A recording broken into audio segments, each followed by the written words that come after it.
Welcome. Good to have you with us on our Fox Sports 1 coverage. You're watching America's Day at the Races and Aqueduct Racetrack here at South Ozone Park, New York. Sun shining, gorgeous Sunday afternoon as we're about 40 minutes away from kicking off the card here, Belmont at the Big 8. 20 minutes to post at the Jersey Shore to wrap up their weekend coverage. That first race coming up, we'll check in with Paul LaDuca, Megan Burgess, and we'll take a look back at Haskell Preview Day. Some big performances on a terrific day of action, including a horse coming off a maiden win, punched his ticket to take on Napoleon Solo, the Preakness winner, among others, in the Haskell on July 18th. Greg Wolf alongside the winningest rider of this racetrack here in New York, and that will forever be the case as we wind down our final few days here at New York City's racetrack. Richie Migliore, good to see you.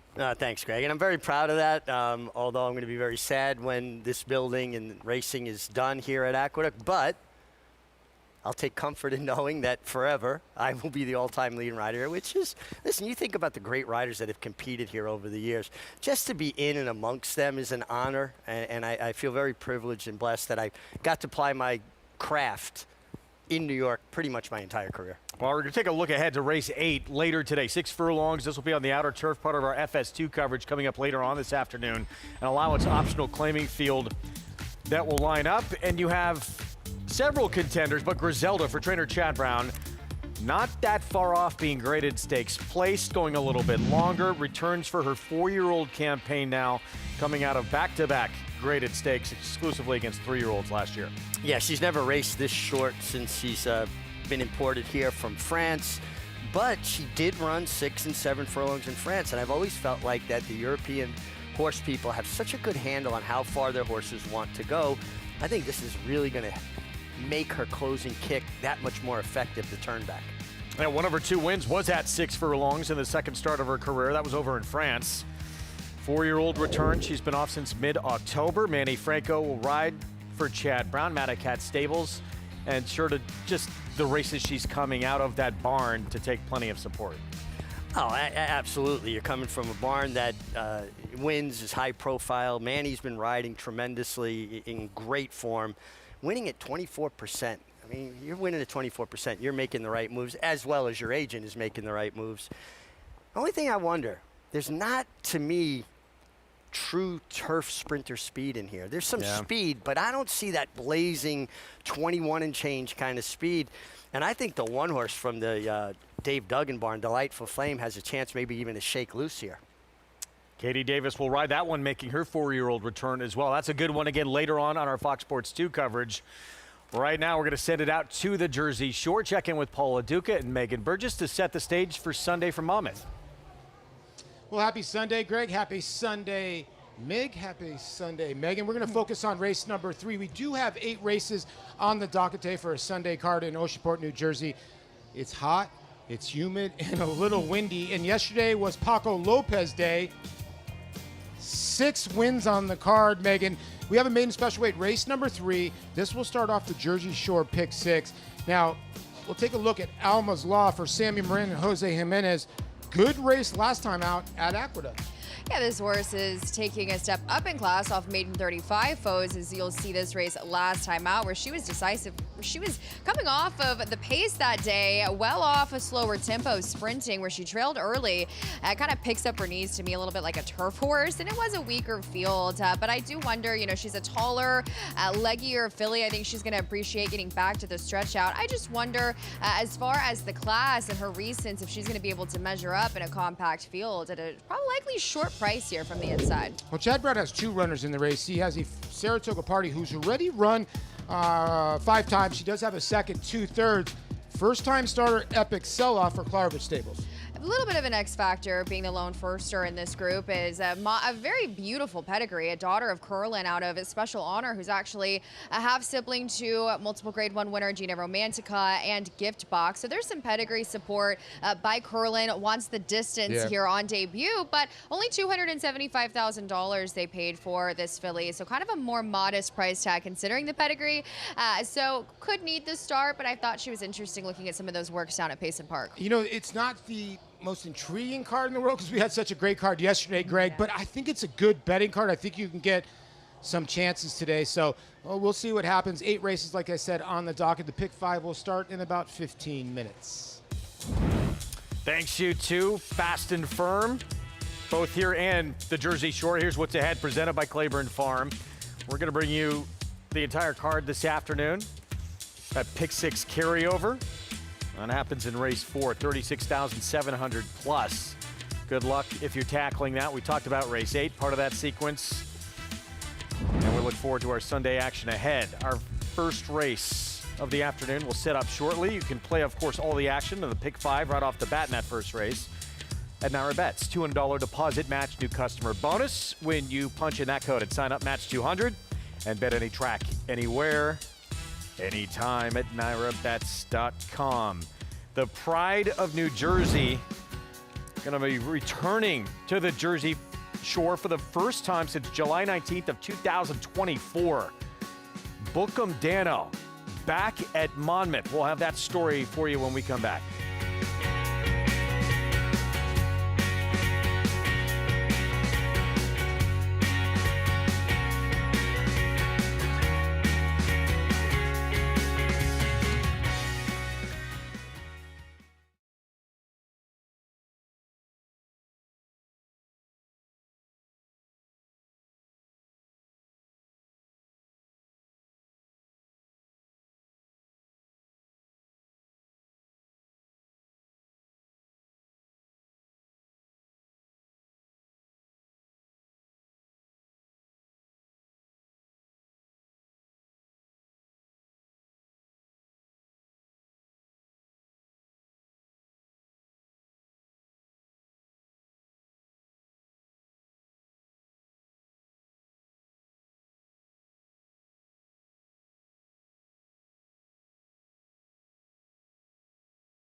Tornado cruising thus far. Bookham Dano angles to the outside to come after him.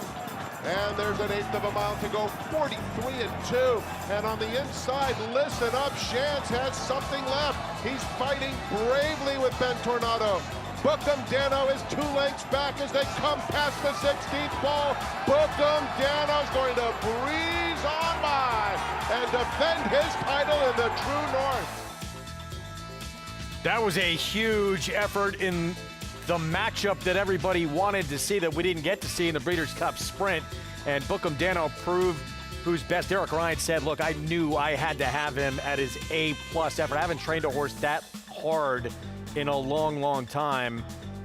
He wanted him at his best. He got him at his best. And Bookham Dano beating the reigning Breeders' Cup Sprint winner in that True North. Going to target the forego, it seems, again. But before that happens, we're going to see him in New Jersey in the Mr. Prospector, they raised the purse with his showing up from 100 to 200,000. It's going to be Bookham Dano Day, the pride of New Jersey. There's going to be free admission to all Oceanport residents as well. It's going to be a great day to celebrate a horse who was bred in New Jersey. That's really cool, and what an innovative way to promote the horse, promote the game, and allowing local residents to come enjoy it. I just think it's great marketing strategy. And then even riding into the condition of the race, if a Grade 1 winner shows up, the purse doubles. Well, obviously they were targeting Bookham Dano, and the ownership group is a bunch of Jersey guys who are just having the ride of a lifetime. And Derek Ryan, we're going to throw it back to Paul and Megan here. Derek Ryan says, look, we'd love to get just an easy kind of a win before we go to that and target that forego, but he goes, somebody always shows up and makes life difficult on you. But it's going to be a great day to celebrate a horse who's been so important to New Jersey. Yeah, I think it's going to be a really great day. I was talking to John Himes and Dennis Drazen, and John, they kind of had this in the works, and talking to Josh Rubenstein, one of the co-owners of Atlantic 6 Racing. He brought us a Bookham Dano hat yesterday. Our producer today, Bobby Klatt, he's probably wearing it. But, yeah, Bookham Dano Day, and he was really good in the True North. He's a gelding that's caught a lot of hearts here in Jersey. He has, and Jeff Rubenstein's a person and a part of that partnership that I got to really get to know. We actually watched his final breeze together when he was here at Monmouth and prep for that True North, and talks with him and Derek. They say Bookham Dano has become a stronger, better version of himself now, which is scary. And really there in the final 16th in that True North, you really thought that it was a dogfight between the four and, of course, Ben Tornado. But Bookham Dano just dug in so valiantly. I really do find him physically to be a better version of himself, which is all the more scarier as he looks to have kind of more of a modest start here as they celebrate him here in New Jersey. And then he'll head to the Forego, where it's going to be another dogfight. But you have to give it to the Connections for sharing him with the people of this sport in the game and never backing down from a fight. As I'll never forget Andy Serling and his conversations. He's close with the Connections too. It feels like we've all become friends with them, which is just so, it just warms your heart. But when he was a 2-year-old wanting to, the Connections wanting to avoid specific races, is they wanted to avoid a big boy. And Andy saying, well, seems as if you're a big boy now. So Bookham Dano, I'm really excited to see him also perhaps tackle the Breeders' Cup this year. We'll see how it goes. Yeah, it's going to be very interesting, and Bookham Dano Day is going to be a lot of fun. The other part of this, Greg, talking to the ownership group, I think the horse kind of needs an easy race. The Carter was an all-out race. Maybe that race took a lot out of him. Maybe here at Monmouth Park to get him ready for the Forego can be almost like a paid workout. Love Saratoga, and obviously that's the target. Get him back and try and repeat again in that big race. But what a day to have as a prelude to the Haskell Day, their big day, to celebrate the pride of New Jersey. It's going to be a lot of fun, obviously, on Haskell Day. It was Haskell Preview Day yesterday, and Napoleon Solo, Further Ado, Crude Velocity, a lot of big names showing up to the Haskell, and Baby Vino, should Connections choose, booked his ticket as well with this exclamation point win, Mig. A horse who really is not, unlike his name, he's not a baby anymore. They might need to change his name. He's grown up start to start to start, and this was sort of his coming out party. So you're saying Baby Vino's matured. He's gotten bigger, stronger. This was a resounding victory. I mean, he just galloped over this field, and he finished up pretty easily with his legs underneath him. I think that's a good way to put it. You said an exclamation point. He certainly put an exclamation point on this victory. We'll look at, and that's East Ave. We'll look at East Avenue a little bit later and that victory that he had in the Salvatore Mile. But Baby Vino, who we're talking about now, there we go. What do you think about him going forward? He got an 88 buyer in the victory, and the way he did it, though, was so easy, dominating that group. Could this horse, to be a factor, he'd need to jump up quite a bit again, but he's improving every single start. Could he get himself in the picture as one of the top 3-year-olds? Well, I agree with you that he does have to take another step forward to be competitive with the best of this division. But really, the best of this division have kind of run buyer figures a little bit lower than the average. So we're still kind of seeing who, obviously Golden Temple's leader in the clubhouse. He's got control of this division.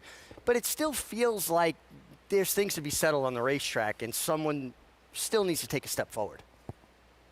Be interesting to see. Sounded like Connections. They are content to move on, assuming obviously he comes out of everything okay and they'll take that shot. We will see. Meanwhile, Salvatore Mile, maybe the best race as we send it back to the Jersey Shore of the afternoon on Saturday. This one was a thriller. Yeah, it was a thriller. It came down to the two horses with the best resumes, and it was Bishop's Bay and East Avenue. And East Avenue just passed the test that we were all kind of waiting for. Can he really raid off horses? And he did it nicely yesterday, but he ran down a tough foe. It's pretty interesting is this was the first time East Avenue was drawn to the outside post in his entire career. And he was able to get an unencumbered clear run. Was he 3 wide doing so? Yes, he was. And when talking with Tyler Gaffleone, it seemed as if this was the trick to get him outside of horses. He's never been comfortable raiding in behind and in between horses, and it really seemed to make the difference. As he's a Grade 1 winner at 2. He's now a 4-year-old trying to find his best. And this is a horse that, after running a 105 Buyer's speed figure yesterday, along with Bishop's Bay, we could see him tackle the Breeders' Cup Dirt Mile. He's an intriguing horse. He really is. He looked tremendous yesterday. I know you and Maggie were both commenting on him. You love this horse too as well.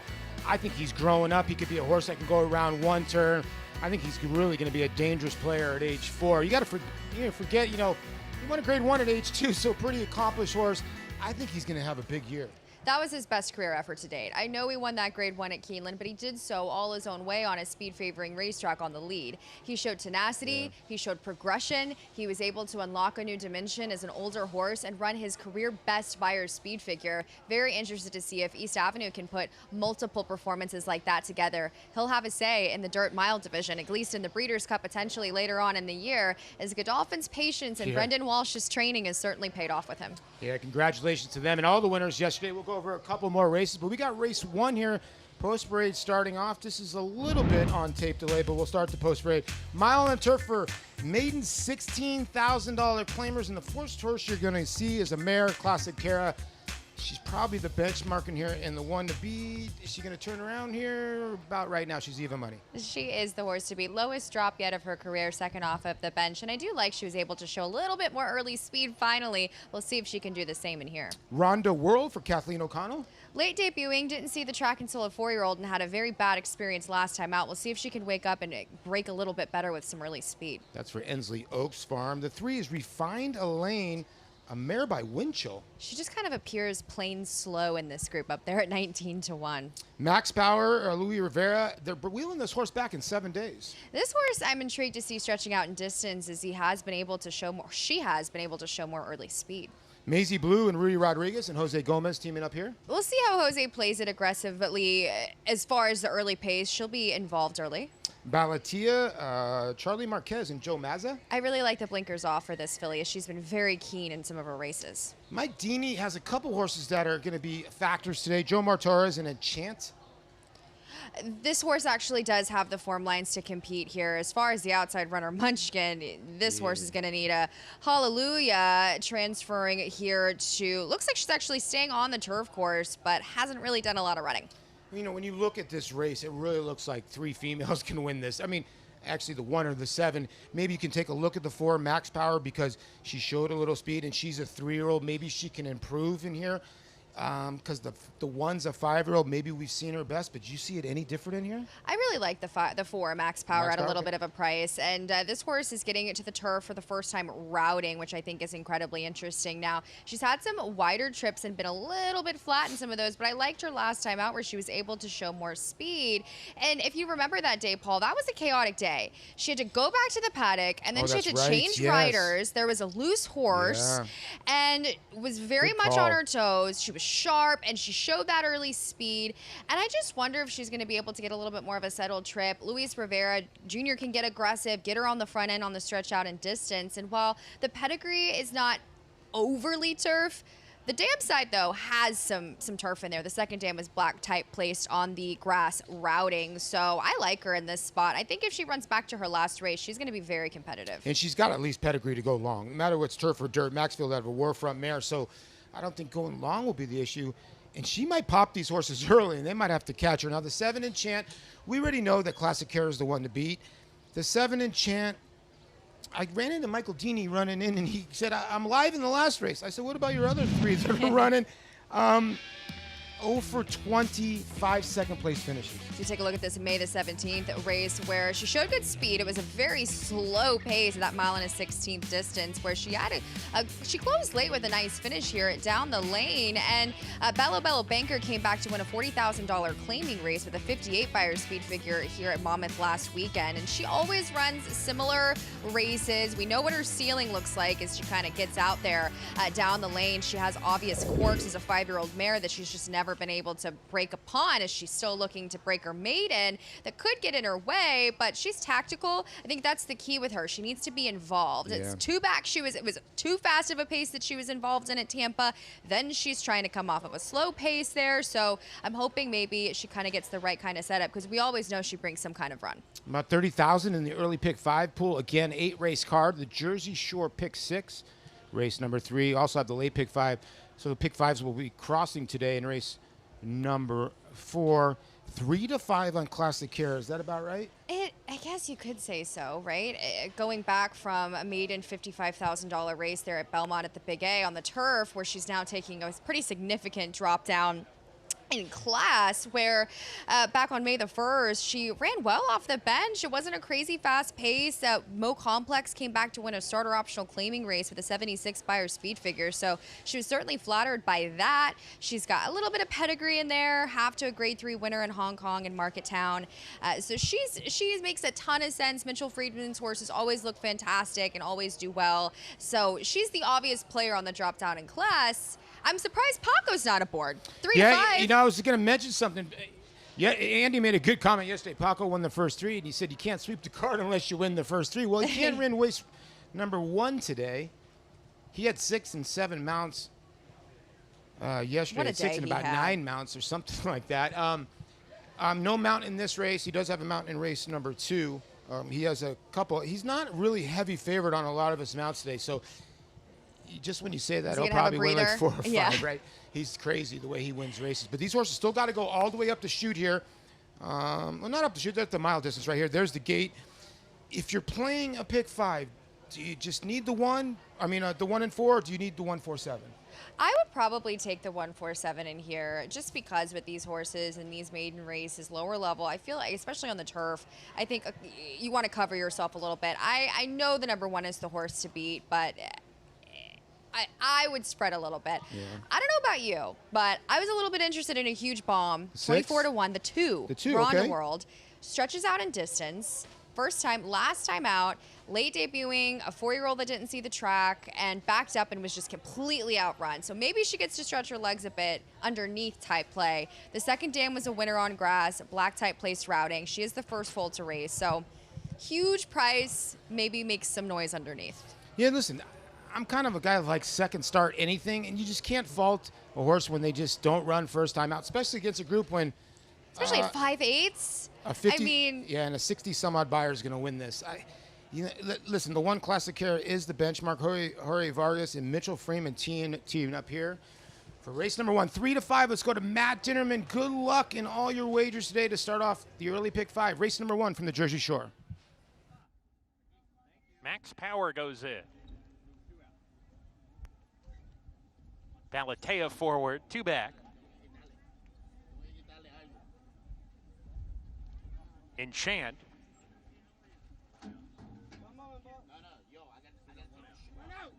Munchkin to the outside. We're ready to go.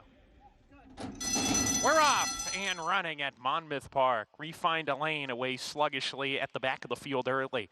Ronda World to the lead. Max Power not far away. Maisie Blue wants to be part of the fun. These 3 across the track up top. Balatea right behind in the 4th position early on. Classic Cara down on the rail. Munchkin floated a little wide as they go into the first turn. And Enchant the Gray Horse still racing deep as well. About 4 paths off the rail. The first 7 separated by 5 lengths as they sort themselves out. Big gap to the slow starter. Refined a lane as the 8 fillies and mares approach the backstretch run. Ronda World, narrow lead with Pedro Cotto Jr. Jr., Maisie Blue, and Jose Gomez. They're on the outside, hounding pretty hard here. Length and a half to Munchkin in the third position, and Chant has been racing keenly up the backstretch on a hold now into the fourth position. She goes on the outside. Max Power was away alertly, is now in the fifth position in midfield, and she's 5 lengths off the pace. Length and a half to Balatea. Classic Cara drops to the second last position. Refined a lane under a hard ride at the back of the field, well behind two. Into the turn. Ronda World 33-1, 3/4 of a length ahead. Maisie Blue, Gomez getting to work on her now, second on the outside. 2 back to Enchant. Munchkin on the rail. Max Power sent upon. Still 5 or 6 lengths from the top, coming to the top of the stretch. The others need to get going. Ronda World is opened up. Ronda World, a 5-length lead, coming off the turn, trying to give this field the slip at a big, big number. She's now 7-8 ahead, coming to the 16th pole. Classic Cara charging down the center of the track into second. It's Ronda World with the lead. Ronda World, Pedro Cotto Jr. at 33-1 to surprise us all here to kick off the day. Classic Cara was second. Max Power third. Enchant fourth. Great call. Megan Burgess there. Big long shot at 30. Is that right? 33-1. Tony Dorsett, gate to wire. And Jomar Torres decided just to go to the front end. Pedro Cotto Jr. And Jorge Vargas was playing some games with the one, and it was just too late. That was the key. There wasn't a lot of speed in this race. And when Max Power, it felt like that horse showed speed and then backed up. Yeah. And she kind of settled off of the two, who was just aggressively handled. You need to do it that way, especially when there's a murky pace, especially here at Monmouth Park. Make them run over the ground you ran on in these cheaper races. Look at her. I mean, she wanted to go long all day long, debuting at 5/8, gets to stretch her legs. It was the perfect ride. And 33-1, that one felt good. Yeah, I think I'm just going to let Megan go after that winner, Greg. She can just drop the mic. Going to be hard to top that one. 33-1 to kick off the card of the Jersey Shore. 2-1-4-7 to begin things at Monmouth Park. Coming up next in our opener, Belmont of the Big A, a former female turf champion, beat the boys in the Breeders' Cup Mile.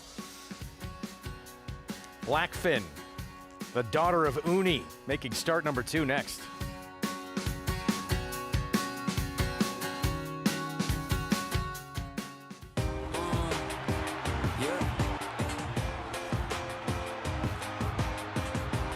Can wait no more. 3/4, 111-3. Lion Lake attack and fits right. Angles out for the drive behind them. Kind of a stubborn Lion Lake. And Charlatan is the leading second crop sire by stakes winners, graded stakes winners, and graded stakes horses. Charlatan, ultra impressive. It's a new day for a new king. You bet with Naira Bets. Bet any track, anywhere, anytime. Download the Naira Bets app to play today and get a $200 deposit bonus. Watch live horse racing. Get expert picks. Boost your bankroll with weekly promotions and hone your handicapping skills with exclusive tips and tutorials. Sign up now and use promo code MATCH200 for a $200 new member bonus. You bet with Naira Bets.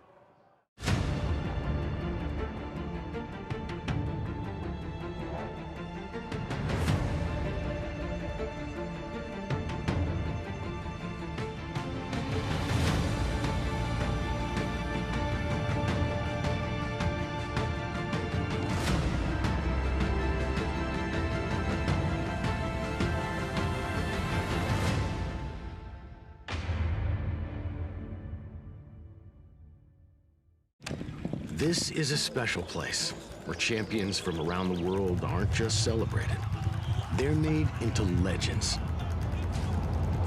With every turn, every wager, every photo finish, every garland of purple and gold. They're off in the Breeders' Cup Classic. When the Breeders' Cup comes back to Keeneland, it doesn't just crown a champion. It calls us home. The Cup is calling. I have 52,000 starts in my life. I've never seen one that could take as much as he did early and continue to improve. And it is God Eye. He's strong, he's attractive. And he's going to win the hopeful. He's extremely smooth and fluid. Gunite is a tough customer here as they come off for the finish. How sound he is. Gunite got the jump. Consistent mentally, physically. He will defeat Elite Power in the forego. Complete package. Back to our action here in South Ozone Park, New York. You're watching America's Day at the Races, and there's the one out of female turf champion Uni, who we talked about going to break start number 2 for Blackfin. One of a couple in this race for trainer Chad Brown. As we approach the 10-minute mark to post, let's head downstairs, check in with Maggie Wolfendale. And Greg, we'll take a look at both of those Chad Brown runners, beginning actually with number 2, who is Amicable Farce, as she's going from 2 to 3. And I actually really liked her presence pre-race before that debut up at Saratoga last year.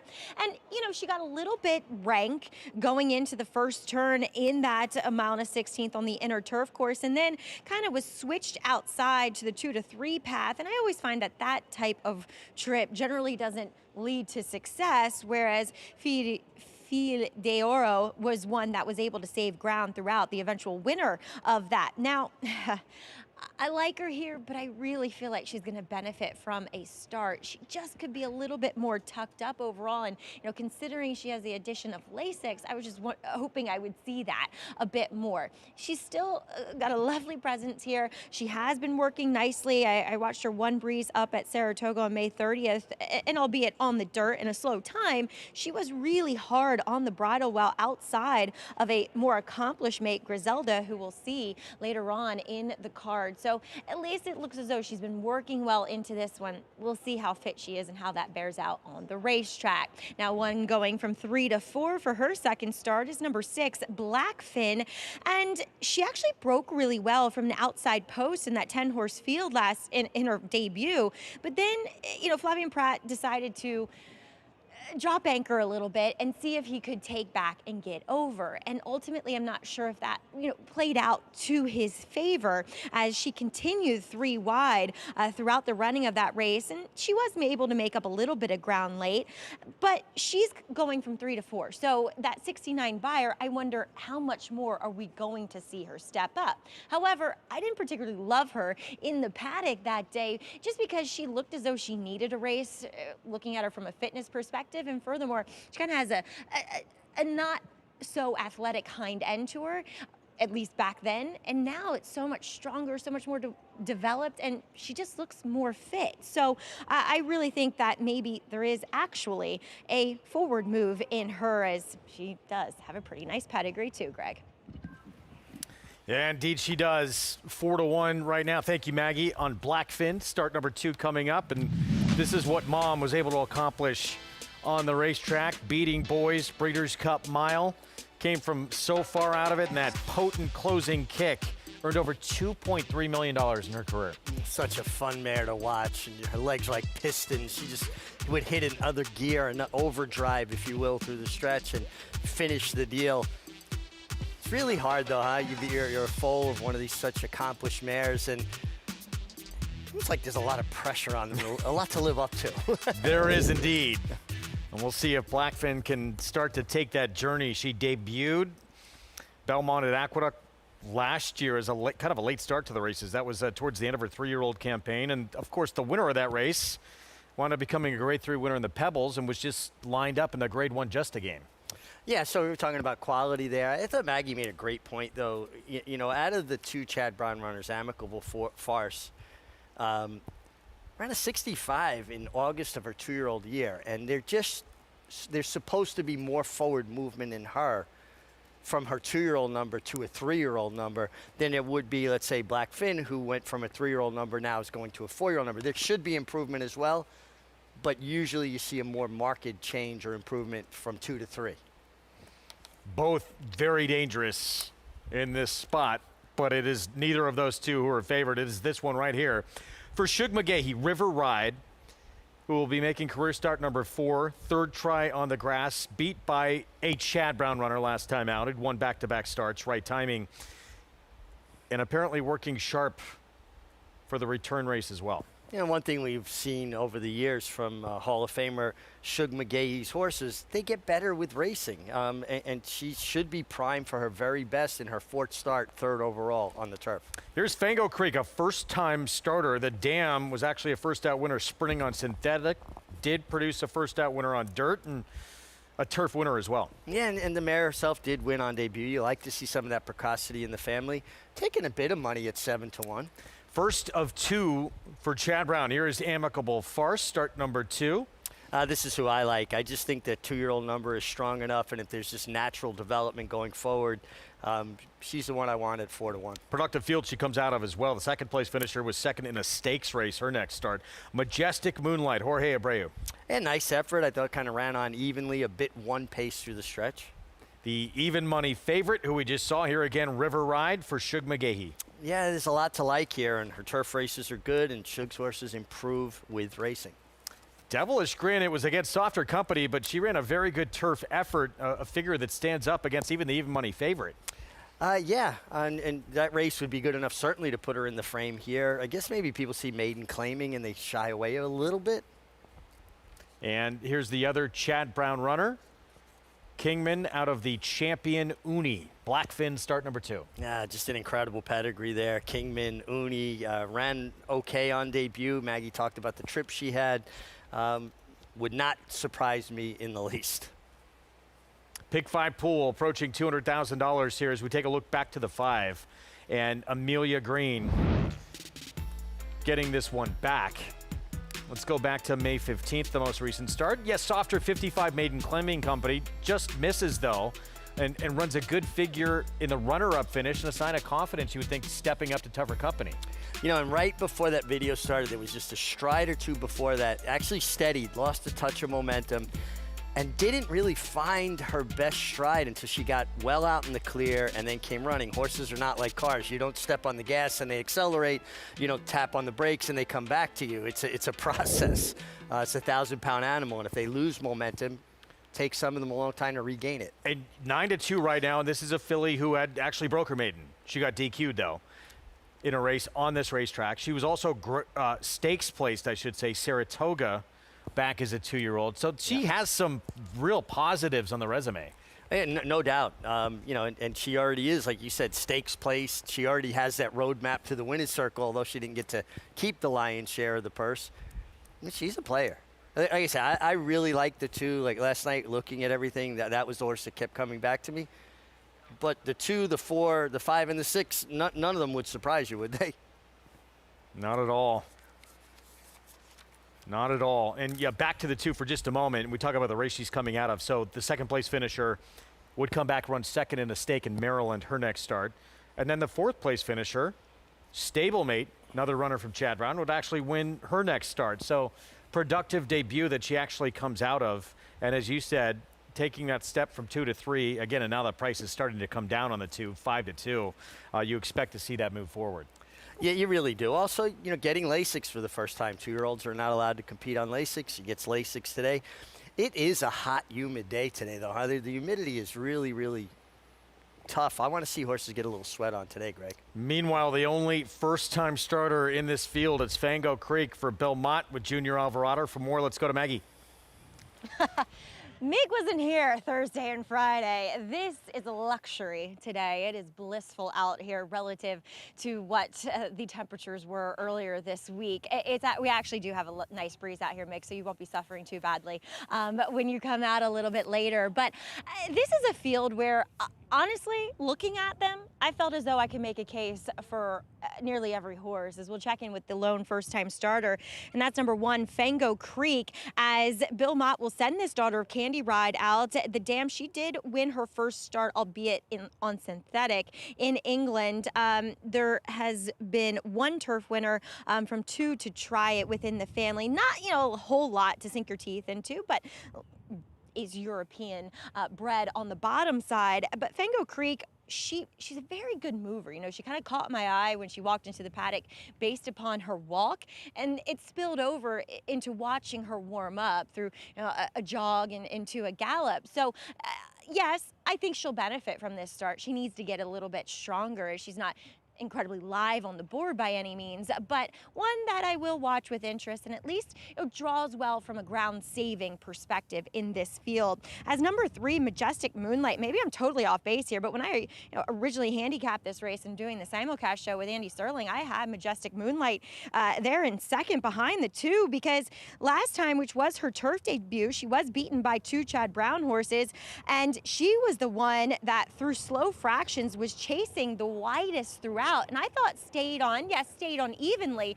but she did not have an advantageous trip, and blindly selecting horses in the paddock, I would land on her. Big, tall, leggy filly, really looked incredibly well turned out, as she's now second off of a layoff and definitely has that turf look to her.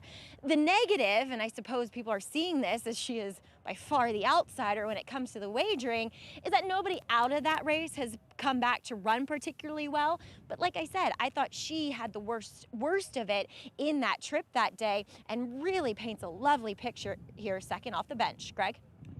Maggie, thanks. It is absolute lunacy. The price to 3 is at a 15 to 1. I mean, at worst, she should probably be 8 to 1 in here. Yeah, I think she's definitely getting overlooked, and that race was good. This is a really kind of cool competitive race to start the day, isn't it? It is. 350,000 plus in the pool, of course, today. Everybody celebrating what was 53 years in the making that happened last night in San Antonio. The Knicks closed it out, not waiting to come back to New York, got it done in 5. And I don't care if you're a Knicks fan or not. If you're a fan of the game of basketball, this was an incredible series to watch. So much drama. And this Knicks team, whether you're a fan or not, so many great storylines. They're very easy to root for. Absolutely. And they just were relentless in their pursuit of the championship. They never showed any quit whatsoever, even when they were down by 29 points in game 4. So much fun to watch. Congratulations to the Knicks and all the Knicks fans out there. I'm super happy for, Ernie Munich, my son Joseph, my wife, Dennis Bryder, all people that have been rooting for the Knicks, and the last championship they won was the same year Secretariat won Happy the for Triple all Crown. of New York City and all these Knicks fans. They have waited a long, long time for this. And so cool to see how you can see on social media some of these videos of, Rick Brunson working with his son Jalen when he's a teenager, drilling him, doing crossovers and taking jumpers, and to see that work pay off, and they're together to celebrate it. Incredible moment. Jalen said we usually show up about a half hour late. Most of our games, they started slow in the series, just about every game. But boy, do they know how to finish. Congratulations to Knicks and Knicks Nation. We kick off this card. Chris Griffin, the call. And they're off. River Ride gets the first call, and immediately right to the front, it's River Ride. On the front end, up by a half length. Amicable Farce, and Dylan Davis trying to cross over and does. Gets rail position, is now back to third as Blackfin is moving up alongside. It's those 3 into the turn together. Just having to steady, and now towards the back end of the field was Fango Creek. To their outside is Devilish Grin, and the early trailer, Majestic Moonlight. It's River Ride. Coasting along, Jose Lescano front running. It's River Ride in a 25.01 posted opening quarter mile. Blackfin is stalking second, moves in closer within a neck of the leader. At the rail is Amicable Farce. Trying to settle is in the third spot, and outside of them, Devilish Grin. Jamie Rodriguez, they're on the move. The 2 at the back, it's Fango Creek and Majestic Moonlight. Still the trailer. River Ride, front running 49.34 for the half-mile time. Blackfin just waiting patiently right to the outside. Amicable Farce is encouraged by Dylan Davis to move in closer. Ground saving just in behind this leading duo. And on the move once again, Devilish Grin. Lost some ground, is under the shove in fourth. Still towards the back, Fango Creek and Junior Alvarado waiting patiently here for a seam. And the trailer, Majestic Moonlight. They get set to reach the top of the lane in the opener, and they're following River Ride. River Ride at the top of the lane is trying to sprint away. It's River Ride at the rail, still chasing Blackfin, not cutting in the margin. And here emerging is Amicable Farce, who's going to move to the outside, is lifting late. Amicable Farce after River Ride. River Ride looking for the line. Amicable Farce is lunging. River Ride. Amicable Farce. River Ride all the way. Amicable Farce second, then Blackfin and Fango Creek. River Ride breaks through. Short price actually floated up a touch to 6 to 5 in the end as She's able to hold off that late run from Amicable Farce for Chad Brown in start number 2. Jose Lezcano for Shug McGahee, owned by Fred Aller. You know, in a race that was kind of crying out for someone to seize control, show speed, Jose Lezcano bounced River Ride out of the gate, put her on the lead, controlled the pace. Pace makes the race. Always going comfortably. Nice effort from Amicable Farce, who was held up slightly in traffic, had to work her way out. And when you've got a horse like River Ride who has quality and has already gotten an easy lead, a little hard to reel in, but Amicable Farce ran a game effort. Jose Lezcano, what can you say other than he's a jockey's jockey, a pro's pro? Shows up, does his job day in, day out, no histrionics, no drama, just a professional. A guy who deserves better mounts and bigger opportunities. Always frustrates me when he doesn't have a lot of play on the biggest racing days because he belongs on the biggest stage. 4-2, 6-1 finish. River Ride 6-5 to kick off the card as the favorite here. Holding off Amicable Farce for the Chad Brown barn. It's River Ride to kick off our Sunday action in New York.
Back with you on our Fox Sports 1 coverage. You're watching America's Day at the Races, brought to you where you can play it all at NYRA Bets. Get signed up, started, match 200, that code to use for new customers that sign up. Get that $200 deposit match bonus and hit a double on any race at Monmouth Park today and earn a 20% bonus. You got to opt in to take advantage at nyrabets.com. But a lot of good promos like that to keep your eyes out for.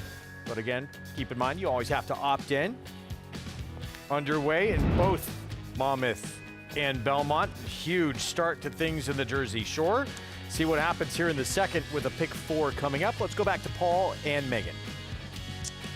Yeah, 6-pack of fillies here are going to go 1 mile and 70 yards. The theme here is all of these horses have only won one race lifetime. We'll start off with the 1 Sexpectations. Drops in class to the same tag they picked this 4-year-old filly up for, $7,500 tag. Richie's Valentine, Sergio Rabadon trainer, first ever ride? I believe first ride of the year at least, as wearing multiple hats with a horse that we've become pretty familiar with here at Monmouth so far this early in this meet. Take that, Mig. Train one and ride one. I'm sure he could have done that easily. Hipatia, this is my long shot with Charlie Marquez. Here's the 4 B&D. Paco Lopez's first mount of the day. Blinkers come on. A complete merry-go race back on April the 5th. We'll see if she can be a little bit more tactically met. Spanish Girl goes through for Joanne Breton, who's caused a couple upsets, or at least one. She has. As far as Kathleen's Derby, though, I'd imagine this could be the controlling speed drawn favorably to the outside with Sammy Marin right back aboard, where she broke her maiden last time out for 10,000 and gets back to a fast dirt track. I'm not a fan of horses that really break their maiden, but one thing that's key about the St. Kathleen's Derby, that was the first time she ever went long on the dirt, and she went right to the front end, like you said. I know it was a sloppy racetrack, but right now, she's 8-5. So if you didn't use Megan's horse in the first race, 33-1 long shot with a 2 Ronda World. You might want to start off with a pick 4 here, races 2 through 5, and we'll go with the 6 in here. Kathleen's Derby. I'm kind of with you. I like that last race. She probably can be really tough here to repeat. I just find, especially, getting to this mile distance where it seems as if in these cheaper races, I sound like kind of a broken record. Sometimes when you're controlling speed and there's not a whole lot of it in here, that could be really key for her. As last time out, she wired that field. Runner-up Black Fly came back to win with a 52 Beyer speed figure in her next start. And dipping in class to face winners for the first time with a tactical advantage. This is the perfect spot for her to do so. What do you do with the 4, the horse on the screen, B&D? Horse got claimed 2 starts ago. Paco's been aboard this horse. Blinkers go on. Jose Sanchez, he bought this horse for himself. He did. And listen, this horse has the consistency, right? But also the blinkers I really admire because I feel like sometimes she can come in and out of the bridle through her races, and I want to see her stay more engaged. 2 back, she just got trounced by Diamond in the Sand, where it felt like it was such a slow pace, and if she would have gone on with it, maybe she would have been a little bit more involved in the late stages of that race, And then back on April the 5th, there was a merry-go-round, there was no movement, and no next out winners, won by a 30-1 pace setter. So I feel like sometimes she's been compromised by some of the race flow, but at the same time, even money on her is just far too short of a price in this field where she has no advantage over really anybody in here. Yeah, that's why I tend to probably land on the 6. She's a 3-year-old filly running against a lot of older horses here. I think there's a lot of room for improvement. Now, the 2, 9-2, that's your kind of long shot horse with the 1? I'm going to go 2 Richie's Valentine in here. I loved the way this 5-year-old looked when I saw her back on May the 25th. I love that it's her first time routing on dirt on a fast track.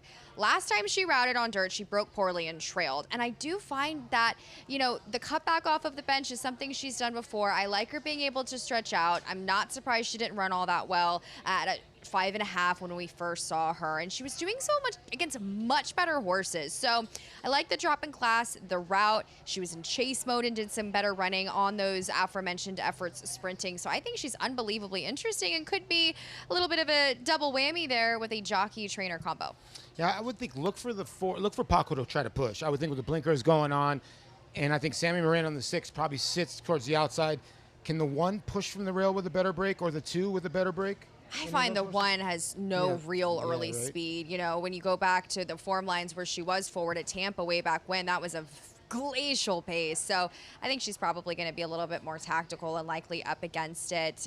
But she also has to break the number 1's expectations. She wears a hooded blinker. I wonder with her if she gets discouraged when she's in and around horses, and now she negatively, to me, is drawn. But she does have tactical speed with a clean break. I hate giving somebody a 1 for 26. I think the 3 can hit the number here at least. Right. At 16-1 with Charlie Marquez. The numbers are there. She's obviously not a win candidate, but this is not the best field. She's definitely at the improvement now, being second off of the bench, right? We saw her back on May the 16th. I thought she definitely needed that race from a fitness perspective. And then you go back to her Delaware race where she tracked off a slow pace that saw a 70-9-1 leader and a strung out field. So she's going to need to definitely improve, but she is a very much an underneath candidate at a huge price. Well, if you're alive in the early pick 5, good on you. Hopefully you can get the rest of it home. Start the pick 4 here on America's Day at the Races on FS1. Let's go to Matt Dinnerman for the call. B&D, post position 4, walking up into the starting gate. Spanish Girl, post 5. outside post, Kathleen's Derby. Here's Kathleen's Derby.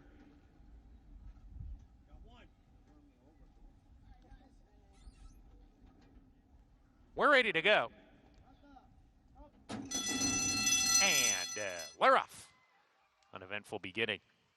Kathleen's Derby on the far outside going to the lead. Richie's Valentine taking the second position on a hold is getting outside of the front runner, Kathleen's Derby, who leads the way into the turn here. B&D takes second. Richie's Valentine between horses, going to ease off and is going to get outside of horses now on the first turn. Here's Expectations alongside. Hypatia is second to last, and Spanish Girl is at the back of the pack early on, 7 lengths behind. Approaching the three-quarter pole, 2 runners on the lead together. Kathleen's Derby, who broke on the outside on the rail. B&D hounding from the outside, a neck behind, with Richie's Valentine perched in the 3-path third, a length and a tail behind the top 2. Gap of 2.5 to Sexpectations. Hypatia, they run as a pair, 3 clear of Spanish Girl as they're halfway down the back stretch here. Inside Kathleen's Derby, narrow lead. B&D, the big favorite at 3 to 5, still right there. The thorn in the side of Kathleen's Derby with Richie's Valentine now a length and a half behind in third. Sailing into the far turn is 3 wide. 3 back to Hypatia, Sexpectations, and Spanish Girl as they round the far turn. B&D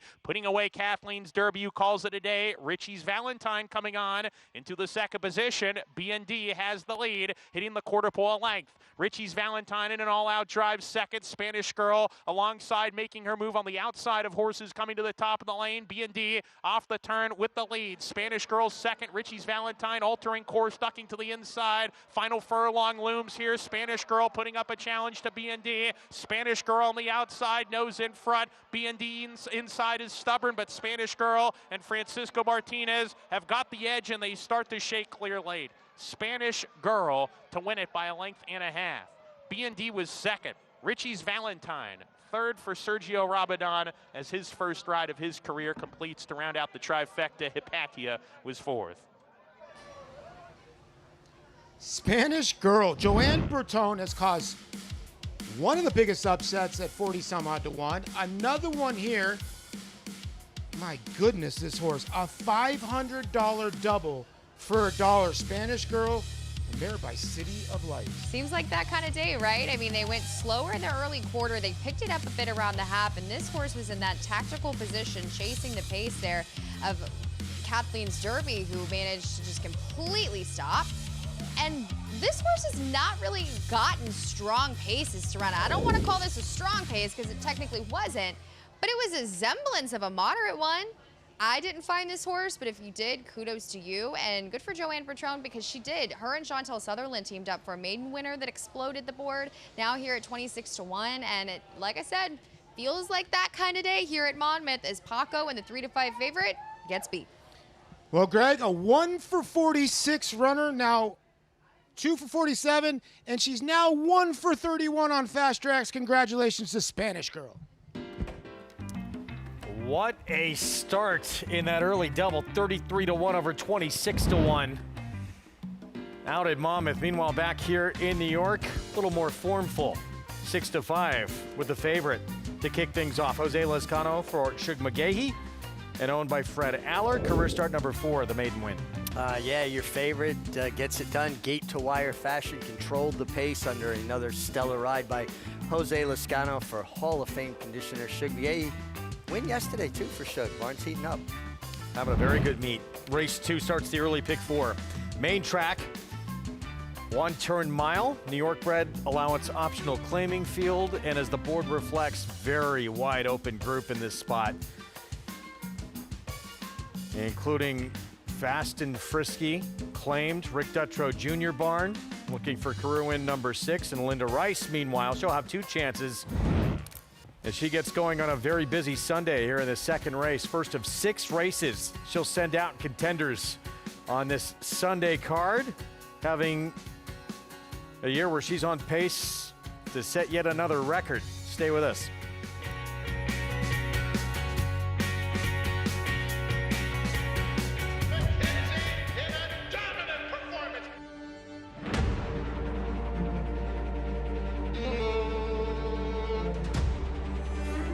$1,200,000 right there, $1,200,000. My gets his moment in the sun in the Pennsylvania Derby. Chancer Mick Patrick wins the Champagne impressively. Spectacular display from Scottish Lassie, who's in front by 15 lengths.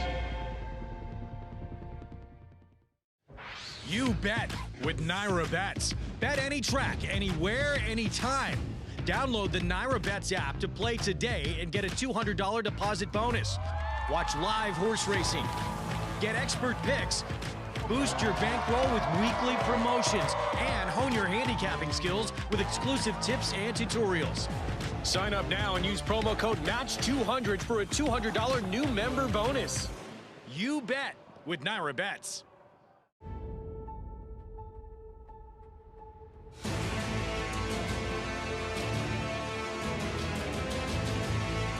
They come on for the finish in the Pilgrim Stakes. Annapolis by a head. It is Annapolis in front. It is Annapolis to win the Coolmore Turf Mile.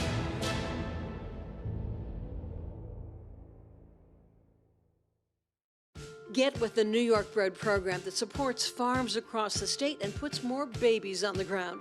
The program that lets your New York Bred race against other New York Breds on the same tracks where Man O' War won the Travers and Secretariat completed the Triple Crown in the Belmont Stakes, but at a beautiful new facility offering the new Empire Trillium Series.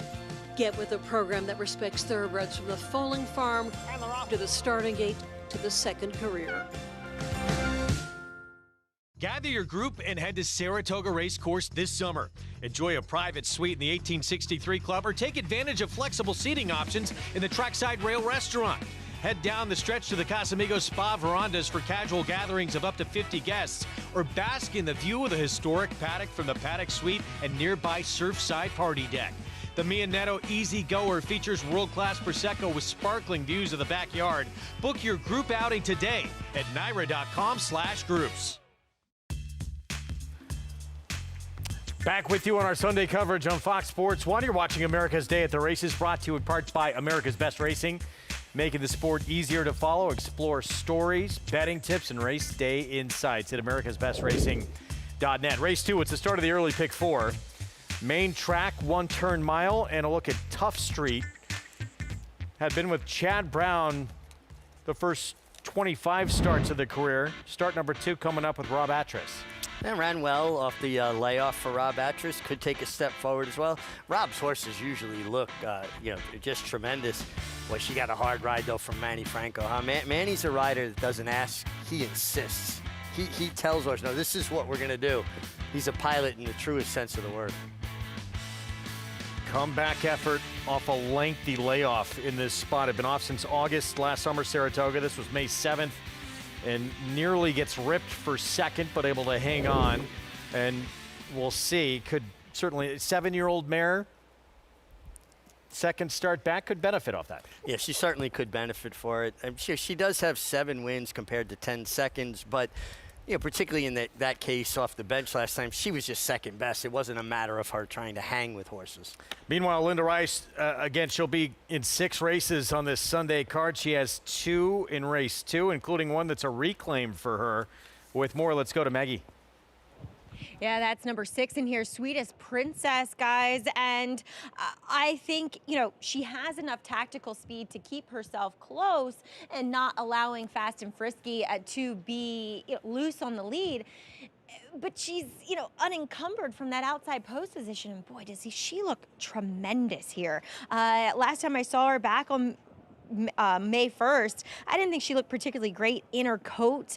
She didn't run very well in those 2 starts for previous connections, but her form for Linda has been pretty substantial, especially when she's had races paired back to back. She came in here like she owned the paddock. She's been marching around here. She's very forward and on the muscle with her groom.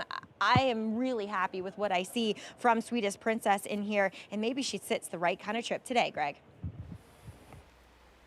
6-1 right now for one of the 2 from the Linda Rice barn. Thank you, Maggie. The other one, of course, the 2.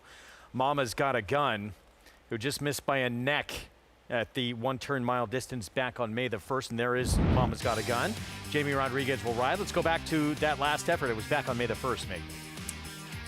Yeah, and just ran extremely well here. Just missed under Jamie Rodriguez. Jamie rides the horse back. It's a really wide open event. Is there somebody that really stands out to you?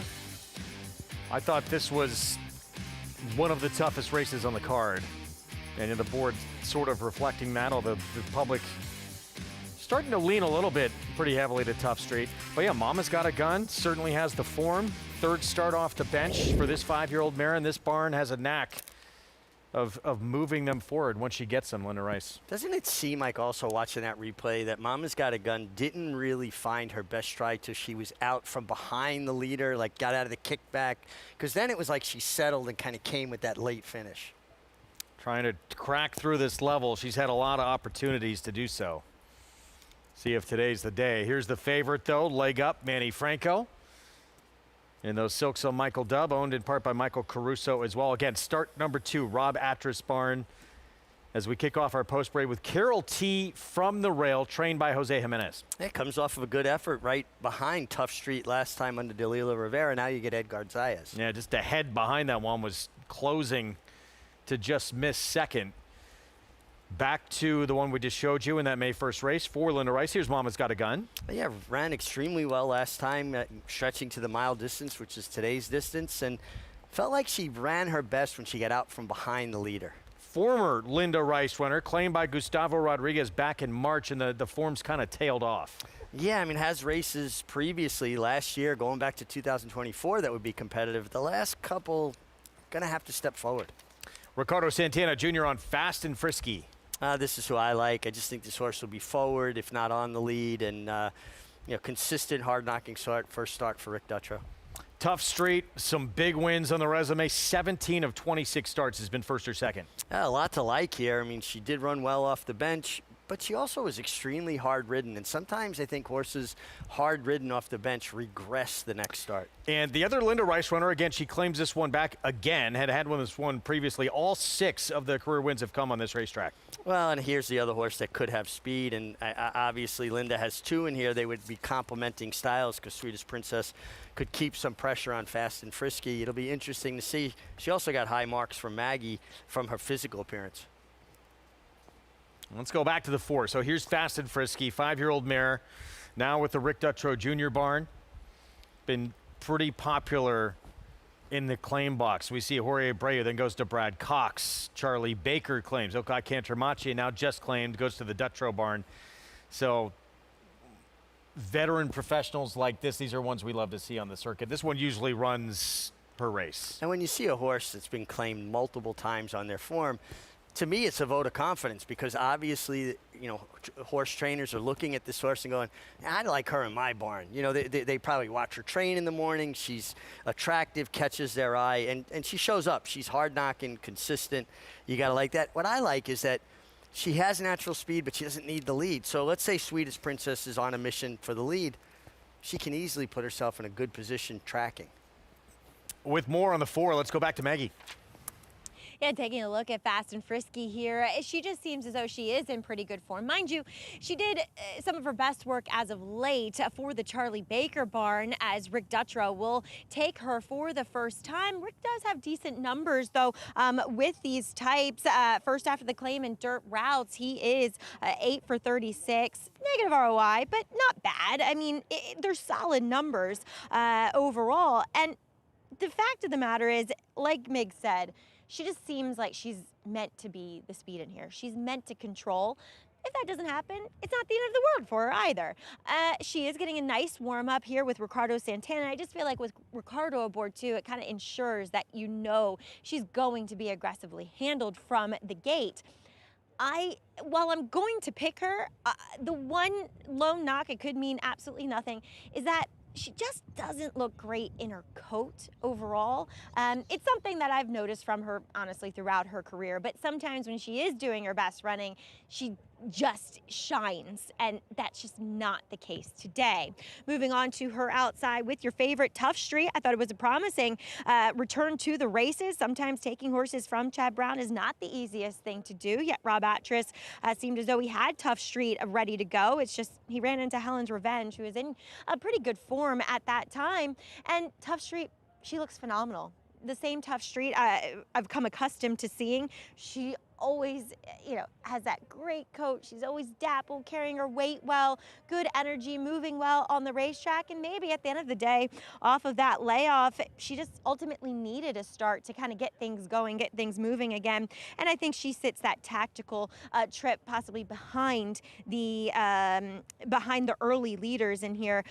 She did break sharply last time, so not that she's naturally fast. I like the fact that she did show a bit of foot from the gate. It usually speaks to a horse that is doing well, and especially pushing off well from behind. Greg? All right, Maggie, thank you again. Pick 4 starts here. Fast and Frisky's become the 8-5 choice as we look at Carol T step in. The only one of 2 here. Double-digit odds. Everyone else between 9-5, 5-1 on the board. Mama's Got a Gun, 1 of 2 for Linda Rice. Those unmissable hot pink silks of Lady Sheila Stable with the 2. Fast and Frisky, though, your favorite slightly over Tough Street. And there she is, stepping in. First time with the Rick Dutrow Jr. barn. Early pick 4 on our Sunday card from Belmont at the Big A begins here. Let's send it upstairs. Chris Griffin with the call. Tough Street. Sweetest Princess. All set. And they're off. Good beginning for Fast and Frisky in between horses, contending to the outside. Tough Street at the rail, Carol T. That's the top trio early as Carol T is trying to push on through, but Tough Street just quickest. Patiently ridden, Sweetest Princess is up on the far outside, now challenging for the lead and doing it easily as they quickly come out of the chute now, hook up at the backstretch. It's a head-and-head battle. Sweetest Princess with a nose advantage. Tough Street comes right back towards the inside for Manny Franco. 23.53, not in any hurry up front. In between horses now. In between there in the 2 path comes Carol T. Fast and Frisky has moved to the outside, shoved along as Malou, and the early trailer, Mama's Got a Gun. Tough Street and Sweetest Princess, they duke it out. Nobody in a hurry yet as they approach 4 furlongs left to go. Tough Street towards the inside. Sweetest Princess has been loping along, 46.64 the half-mile time. Carol T has asked for more by Edgard Zayas, and Fast and Frisky starts to make a move out wide too. Malou and Mama's Got a Gun's gonna ride the rails as Sweetest Princess puts a neck in front. Tough Street trying to hang in there as they approach a quarter-mile left to go. Jose Lescano takes a quick look back. Sweetest Princess has got the lead at the top of the stretch. Tough Street won't go away without a fight. Mama's Got a Gun towards the inside. Fast and Frisky trying to pick things up too. Sweetest Princess is trying to dispatch of Tough Street. Fast and Frisky is commencing that rally on the grandstand side as they approach a final 16th. Here comes Fast and Frisky. Sweetest Princess still right there. Tough Street back to 3rd. Give it to Fast and Frisky to win it. Sweetest Princess and Tough Street. And finishing 4th was Malou. Fast and Frisky with a victory first off to claim. Rick Dutrow Jr. Ricardo Santana Jr. winds up going off slight second choice at 9-5. And Fast and Frisky, Ricardo Santana Jr. earned his money.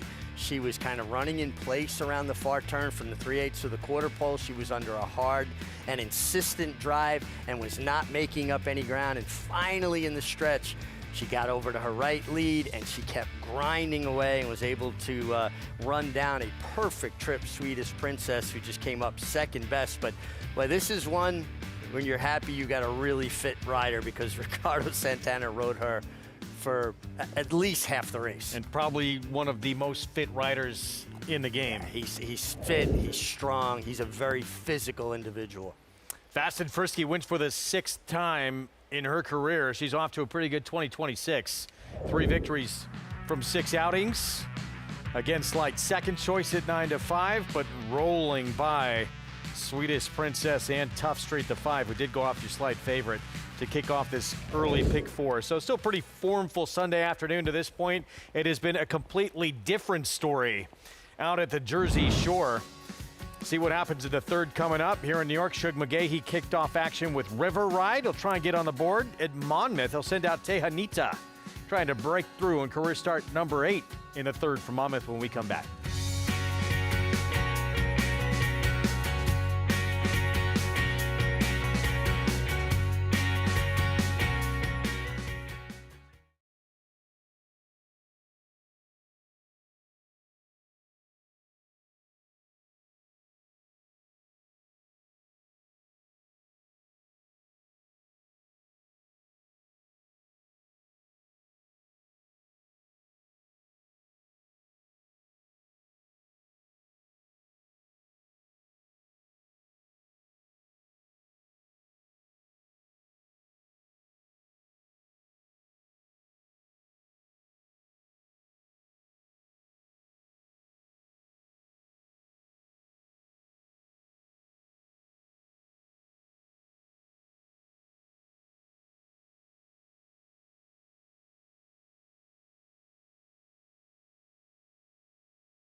Well, you're getting a good little look at Aqueduct.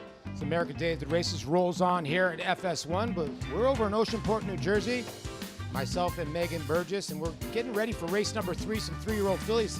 Actually, a nice little group for 3-year-old fillies. We'll start the Jersey Shore Pick 6, but we're going to take a look back at yesterday, the Eatontown.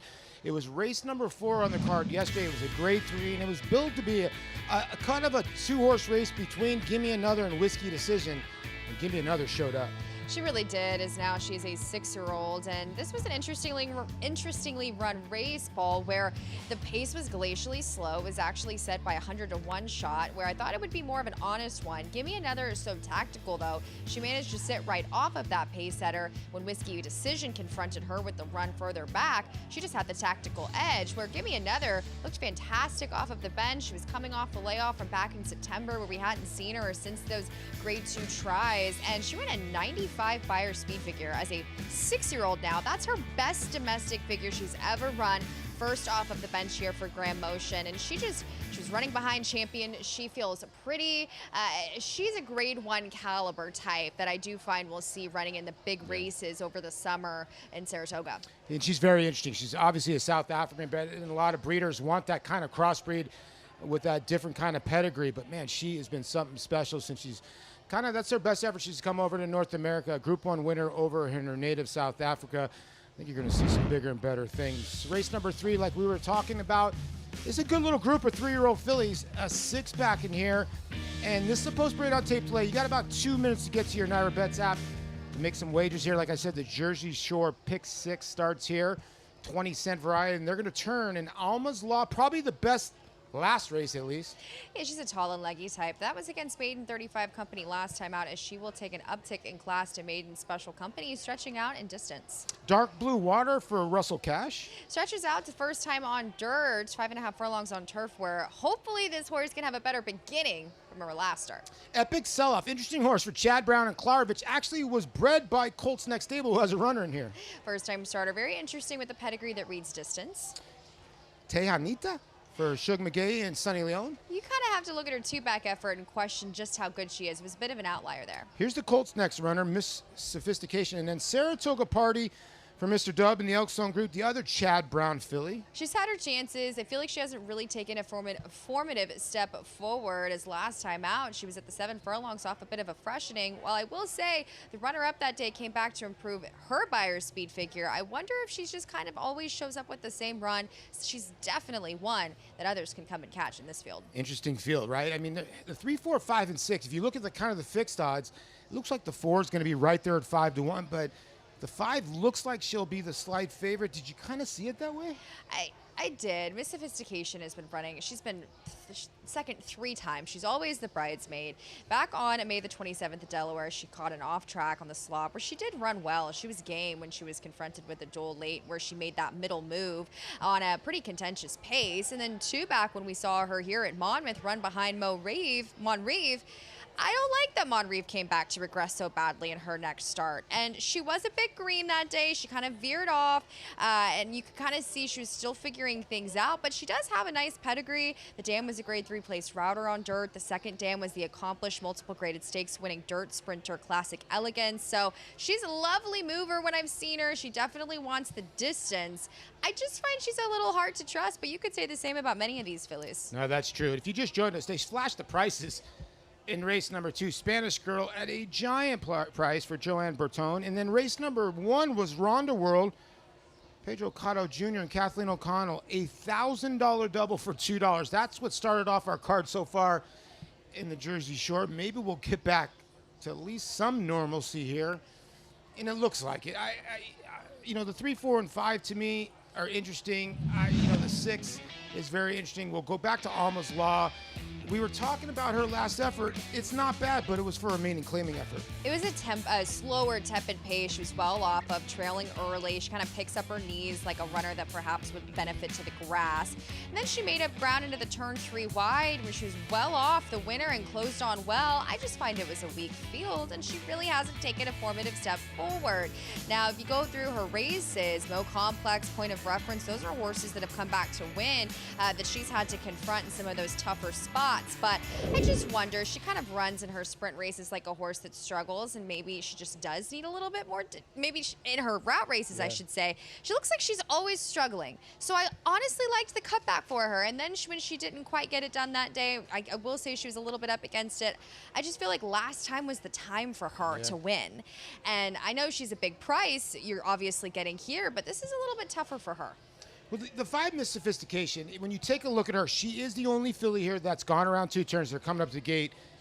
She's lost a 6-5, 4-5. She's been heavily bet in her last 2 efforts. She really has. And the Paco effect, Paco Lopez heavily bet here at Monmouth Park. But I'm going with the first-time starter with 7-2 for Chad Brown. You know, looking at Epic Sell-Off, I'm referring to the number 3. Her pedigree is dirt all day long by Curlin. Her dam was Lone Wind, came on the synthetic, but the dam is actually the half-sister to turf superstar Gina Romantica and grade 1 winner Gift Box. Now, not a modicum of immediate pedigree, and she only was a $275,000 purchase, considering her stud fee was most of that. Yeah. So she wasn't a pricey individual in the grand scheme of things. But I do find that when looking at some of her works at Payson, she was a bit green, then she jumps into the bridle. So perhaps she does need this start just to kind of get the wheels churning. But I found she was incredibly interesting, and she certainly wants the distance as she's debuting at the 2 turns. Yeah, 7-2 on the 3. Miss Sophistication, 3-2. Good job by the gate crew. You could see they were getting the 2 Dark Blue Water, the gray in there. She was able to get in. So a couple more left to load. Like I said, if you're alive in these pick 5s or even the early pick 4 with Spanish Girl, good luck. Best of luck to you. If you're starting your Jersey Shore pick 6, good luck as well. Let's go up to Matt Dinnerman for the call on FS1. 2 back, Miss Sophistication and Saratoga Party. Miss Sophistication go again. Saratoga Party to the outside pose.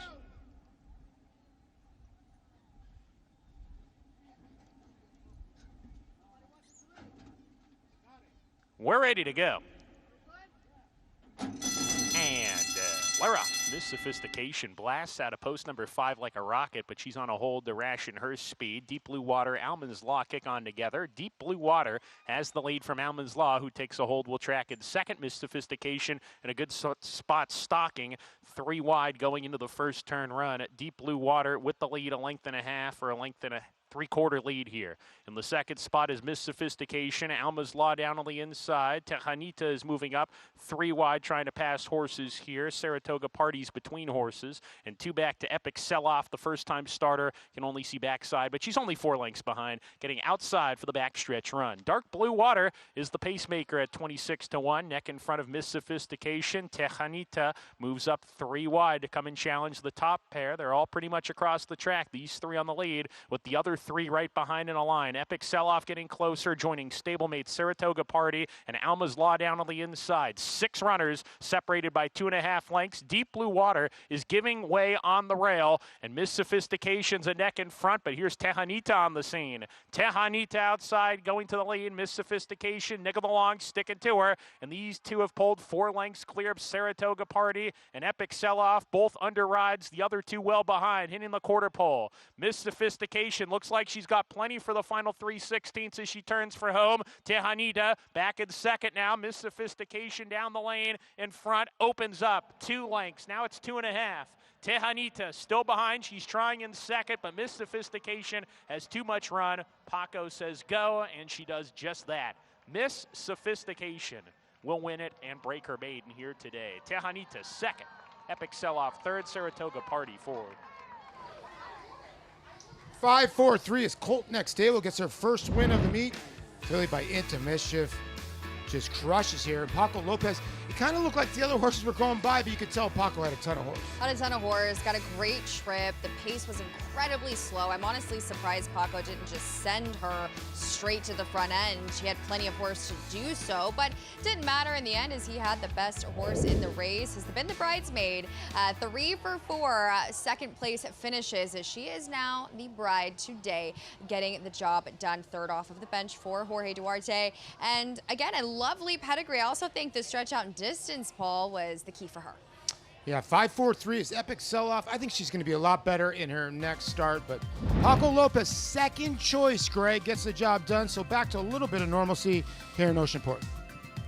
Yeah, after 33-1 and 26-1 to start things off at the Jersey Shore Race 2 in New York, fast and frisky. First off the claim win, Rick Dutrow Jr. barn, Ricardo Santana Jr. aboard.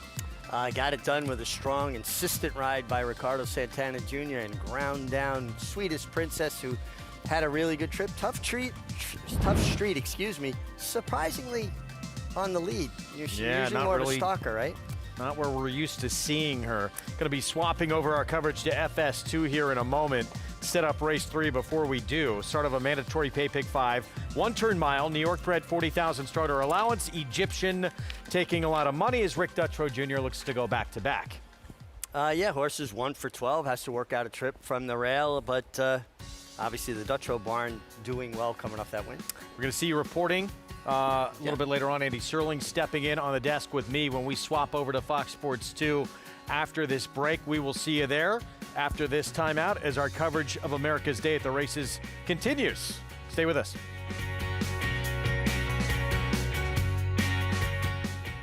Standing at McMahon of Saratoga Thoroughbreds, top young stallion Solomini, a Grade 1 son of Curlin and sire of 2026 graded placed New York Stakes winner National Identity. Inside the final furlong, National Identity. Acoustic Ave is making up some ground. National Identity is almost home. Acoustic Ave second. National Identity wins the Safe Florida Sandy. Solomini, standing for $7,500 in 2026 at McMahon of Saratoga Thoroughbreds.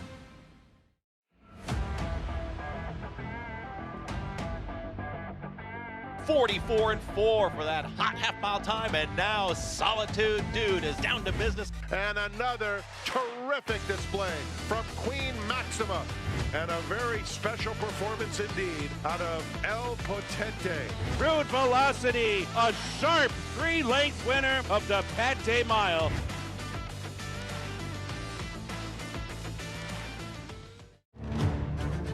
A surging debut at 2.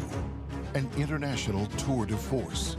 An explosive winner of 2 sire-making Grade 1 races. Raging Torrent running the race of his life. And Raging Torrent and Frankie Dettori cruise to victory in the Malibu. Raging Torrent's coming out party is in the Metropolitan Handicap. Raging Torrent, the next wave in the Lane's End stallion-making tradition. Announcing the Empire Trillium Series, a multi-year $3.2 million 14-race program at the brand new Belmont Park and Woodbine Racetrack, restricted to New York or Canadian foaled horses. This new event kicks off the day after Christmas with 4 two-year-old stakes races on Belmont's new Tapeta surface and continues all spring and summer through late July at Woodbine. The Empire Trillium Series. To learn more and enroll either New York or Canadian breds, go to NYRA.com/EMPTRI. Racetrack Television Network brings you every race, from every track, on every screen, every day. With monthly packages starting as low as $5, RTN gives you great value and access to more live HD streaming and race replays than anyone. Visit RTN.tv today to sign up and watch on almost any device, including Roku and Amazon Fire. RTN has packages that start at $5 per month.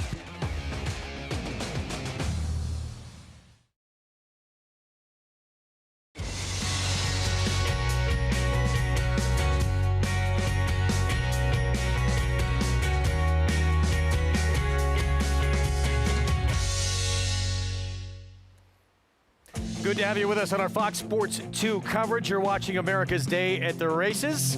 Live look at Aqueduct Racetrack, South Ozone Park, New York, on Flag Day. Commemorated the adoption of that flag in 1777. Sewn by? Tell me. Betsy Ross. Thank you.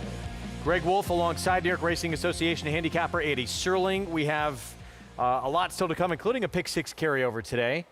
And tremendous Saturday of action. I was on hand out of Monmouth, some big racing.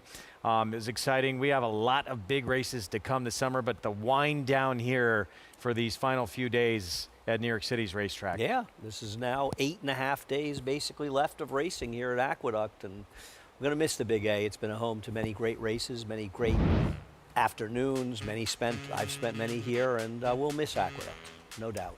This third race, it'll start a mandatory pay pick 5. It's a 1-turn mile. New York breds, $40,000 starter allowance. Egyptian, we're showing 6 to 5. The board here says even money. Deserving to be this short? I don't know. I don't think this horse has a demonstrative edge over Come Full Circle, except that he has more speed. And I think you would imagine that Ruben Silvera is going to use that speed. Now we'll see how much speed Drop Me a Dime shows, but maybe Egyptian with an aggressive ride can try to wire the field. We'll get to the post parade here in just a minute.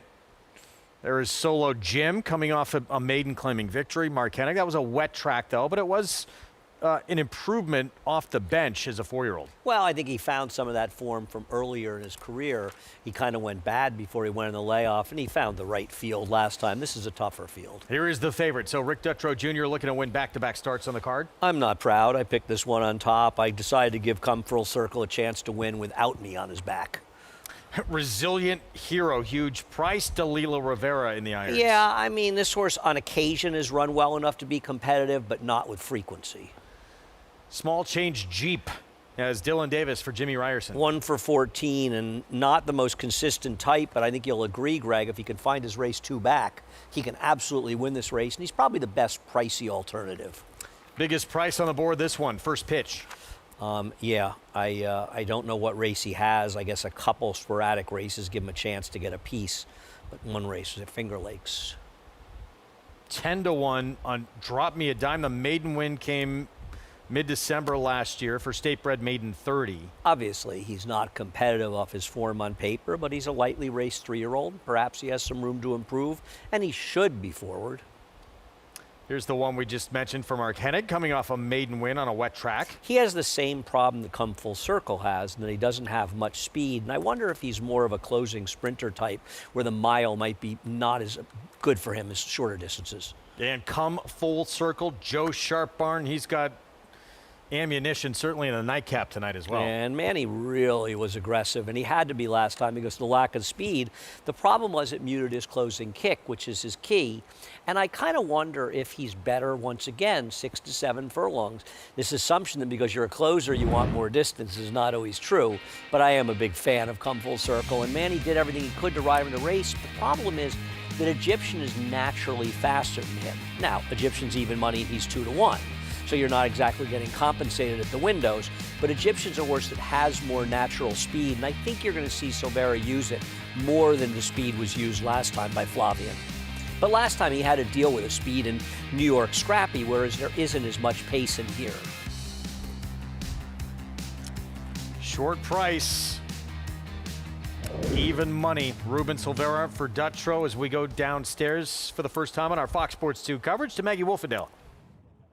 Thanks, Greg. And, well, I think Egyptian does ultimately look like the horse to beat in here. Going to take a look at a long shot, and that is number 5, Drop Me a Dime, who I thought should, not that his rider is particularly aggressive, but I hope that he is, because this horse should be forward in here, and that I think will allow him to have his best chance as a bit of an outsider, because as he stretches out for his second start for the Joe Lee barn, he's built to be a horse that runs a distance of ground. He is tall and leggy and really is well turned out from the overall perspective. I do like the fact that we see a nice big solo warm-up from him, so getting things moving to hopefully bounce out of the gate in the right kind of way. So I think he is a little bit of a live long shot that I've had my eye on, and the only other time he got to go long was breaking his maiden, and I know it was a slow figure against Lesser, but it was a big blowout win, and it was a number earned as a 2-year-old. As we'll move on to Solo Jim, who looks phenomenal. I mean, next to Egyptian, he's the next best turned out horse. But the problem with Solo Jim is he's starting to have the look of a horse who prefers a wet track. Now, obviously, he got the win last time when dropping back in, cutting back in distance, and just meeting a pretty hungry field. So I think it was more him winning based upon his competition rather than conditions per se. I don't mind him back out to a mile, but it's a fast track, and he's going to have to prove me wrong here that he's a horse that is as good, at least on a fast going, as to a wet one. Now, Come Full Circle, I was interested in. He was wired last time by New York Scrappy, as Andy said.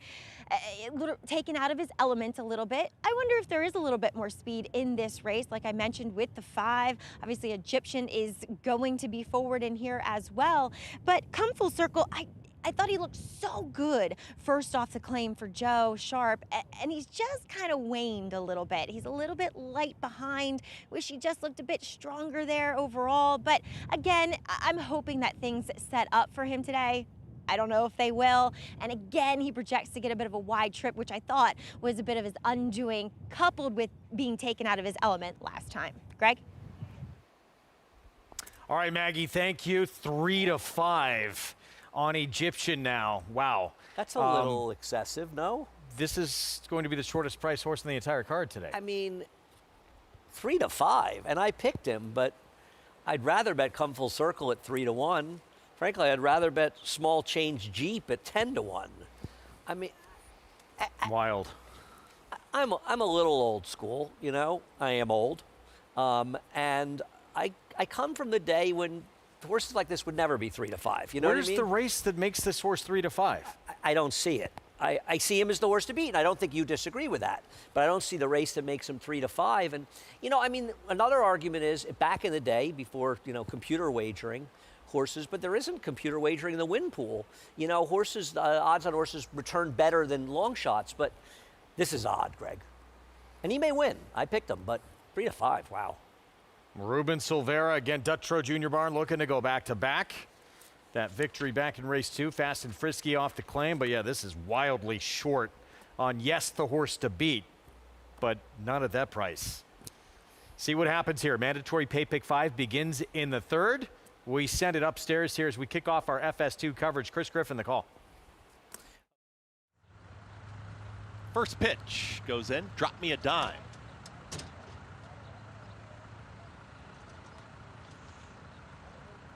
Drop me a dime. Moving forward. 2 out. Solo Jim.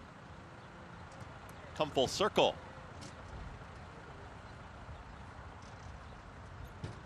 Goes in. All set.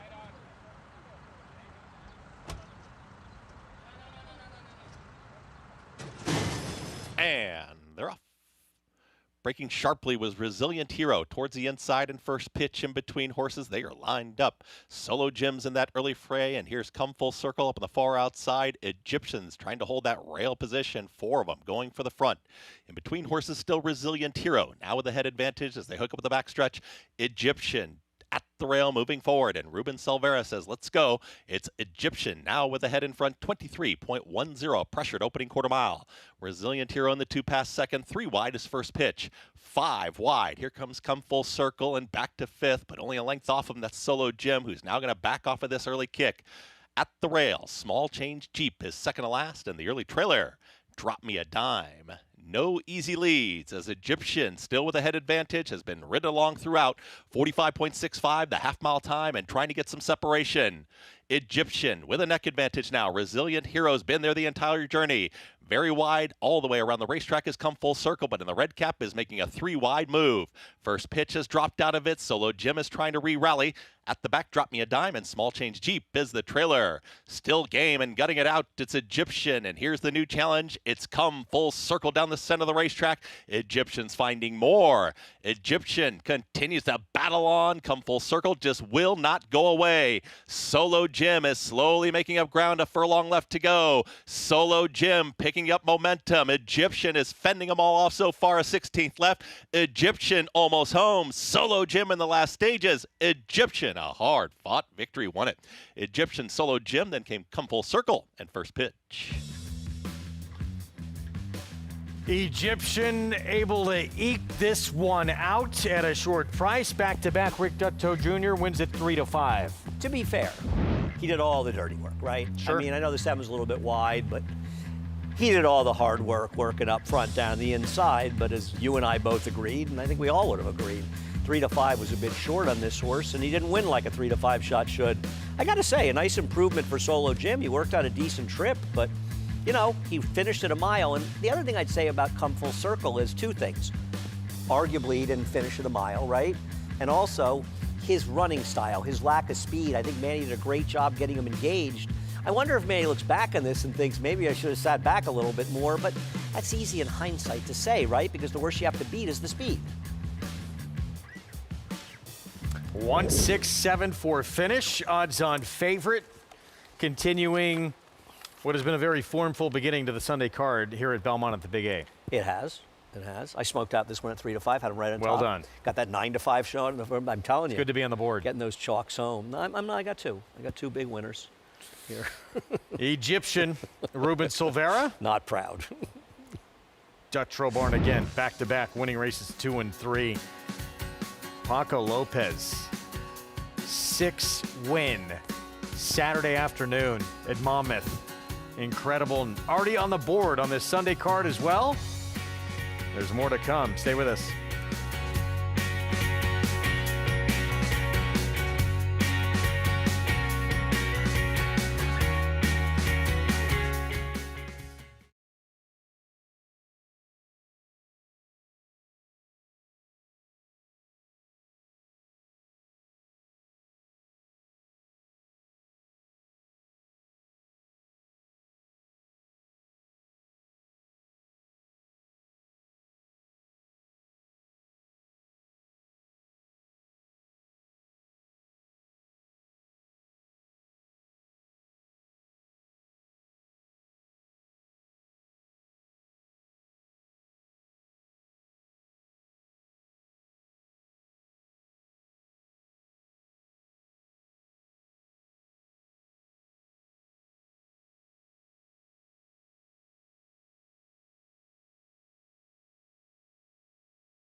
We are back on our Fox Sports 2 coverage. You're watching America's Day at the Races, brought to you in part by Claiborne Farm. And Ruben Silveira on Egyptian. Goes off at a very short price. Doesn't quite win like a 3 to 5 should, but as you mentioned, did do all the heavy work up front and does get the win. And he did break a little slow, and Ruben had to rush him up from the rail and all those things. But I don't know. If you're betting horses that pay $3.36, you had to earn your money with a root, because I thought right now Solo Jim was just going to go right on by, and he looked like he was. And Mark's got him back in form, and he ran okay at a mile. You know, good trip or not, he ran. Comfort Circle can't finish, but he's a tricky horse, man. If Comfort Circle gets himself in a race with plenty of pace, he'll win. But he needs one with pace. Wins for Gatz's Stables, and Rick Dutrow Jr. owns part of this one as well. 4-year-old son of the Triple Crown champ, American Pharoah. Just the second win from 13 career starts. Back to Monmouth. Race 4. Mile on the lawn, $40,000 maiden claiming race. Coming up, do have a rider change on the 2-mo action. Jose Gomez will be aboard. Paco Lopez on Azario. Look at his Saturday, just incredible. One with the first 3 on the card. Baby Vino as well, 6 win Saturday afternoon for Paco. And keep in mind, there was a 10-race card. He had no chance against program trading. He didn't have a live mount, particularly in the Salvatore Mile. And even the turf race, you could say he had no real chance there. So there's a really strong argument. He won 6 of 7 races he had any chance to win. And again, Paulie, Meg, already on the board today. How much more to come from Paco today? Yeah, it's crazy. You know, coming here now for 3-4 years, Megan, I was talking to you. Sometimes you just can't leave the guy out. It's just amazing how many races he just wins here. Sometimes. I mean, I feel like it's every time. I mean, it's funny, that first weekend we did do Monmouth together. It was my first Monmouth, and I've seen Paco ride, and I've seen him down in Louisiana. He had a great meet at the fairgrounds. But his horses run. Even his horses that I don't particularly like, Paul, that I don't feel like have a whole lot of a chance, and they're still bet down, they still run. So it'll be interesting to see if he can continue this momentum, because it's not seeming like it's going to stop now, and it hasn't stopped for many years here at Monmouth Well, he's got the second choice in this race, Azario. This is actually a pretty cool race, the way they wrote this race. The outside 3 horses are New Jersey bred, so they're not in for the claiming tag. They run for $21,000, but if the New Jersey breds win, they get another $8,000 on top of that, 40%. Cool little condition. So you get these horses running on the turf for maiden 40. We'll turn with the 1 Royal Merit. Could be the controlling speed, gets the blinkers on from that inside post. We forgot to say, Jose Gomez is now on the 2, Sammy Moran off his mounts. That's right. Juan Avila has incredible numbers with this pivot, maiden special to maiden claimers. Elko County probably the horse to beat? Could be. Had a lot of opportunities to win thus far, 20 lifetime starts. Here's the start of the Jersey breds. It's all just a dream. And here goes the 5 Navesink Pirate. This horse is going to have to really wake up, and does so off of a long layoff, having not seen him from June of last summer. Azario, the other Jersey bred. Can be pace compromised, should have a little bit of speed to run at. I thought the 7 had a little bit of a look in here, and this horse is kind of getting dismissed. Battle Lou. Quick turnaround, a turf debut and route debut there on June the 6th, where came off a slow pace and actually did do some good running. That was a decent race he could build off of. I don't disagree with you. I like this horse. He was 46-1. I get it. So yeah, maybe last time was the time to get him underneath. There's Paco. This is not a dressage horse. We're not watching equestrian. He does this a lot, people. I always ask Maggie, is there a method to that madness? I asked Mig multiple times. He does a lot of these figure 8s. He likes to bring his horse up to the gate. You know, whatever works for you, I guess. Wakes his horses up. You can also kind of see these from international riders as well. But as far as the number 6, Paco Lopez's mount in this race, Azario, I was able to see him in the flesh back on May the 24th, and he looks like a very much meant grass runner. He's lighter in his condition, weaker framed Vekoma considering his pedigree, and he's just that more streamlined sort. His dam was a New York bred stakes winner sprinting on the dirt. And I find, though, Paul, he's just been compromised by his lack of speed, right? If he can maybe get a little bit more tactical, Paco aggressively met as he gets back to the turf for the first time since those February races up in Santa Anita, and then, of course, in October. So I like this horse. He's a half to Grouch who went on grass. He's a vulnerable co-favorite right now to me, but he's obviously got the form to win this. He's an interesting horse. You don't see many New Jersey breds out in California running on the turf. No. And most of the time you see these Jersey breds getting on the turf, they're kind of trying it for the first time. I think you're right here. The 6 was kind of meant for the turf. And I think one of the ones in here, now the 3 Elko County, he has some back. He's 0 for 20. Okay, let's just go there first of all. He does have 4 second place finishes and 3 thirds. He probably has the best numbers of the horses that have run. Can he get back to that? I feel like he should have probably won on the synthetic 2 back at Turfway, where he got the dirt off of the freshening. I like the appearance of him on the turf. However, the dam was a stakes winner on the dirt routing, and he's actually half to a stakes place runner on the dirt. I'm not sure. Take out his last 2 races and you find yourself with a horse that, yes, he's taking the needed drop in class. He was going probably way too long. They've tried everything with this horse, and I just wonder, today probably will be the day. He's probably just better than these, but I'm still a little hesitant, as I was when he ran here last time out, and he didn't get his bet nearly as much in that race, though he is obviously taking the drop in class back down to maiden claiming sort. It's a tough read because you go back to the Kenny McBeek barn, those turf races would crush this group. You're wondering if it's the same horse in here. Probably just better than these. Yeah. At the Now, end of the Mo day. Action, we were talking Sammy Marin office mounts. For a lot of people that are just joining us, we just got this right before the post break. Sammy's been battling a broken ankle. He had a chip in his ankle. He had a bad fall after the first week of this meet, working out a horse at Delaware. I'm actually amazed he's back riding because a lot of people thought, he's going to take a little while.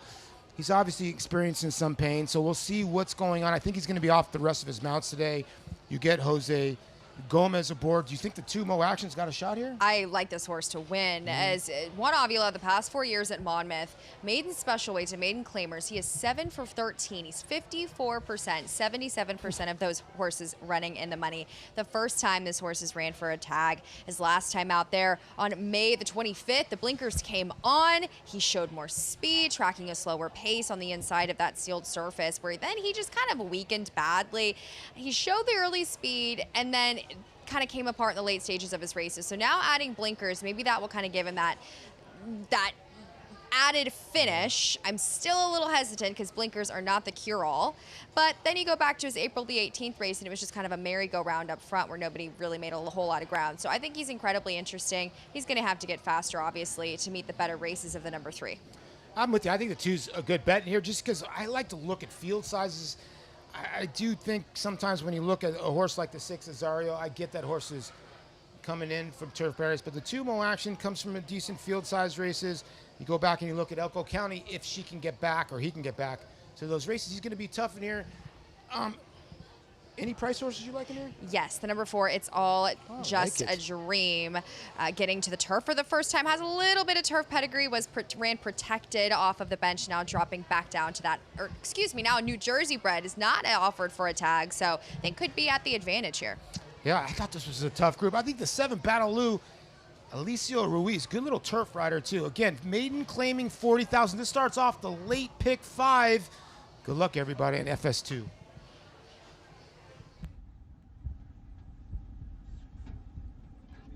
Azario, second to last. Battle Lou to the outside.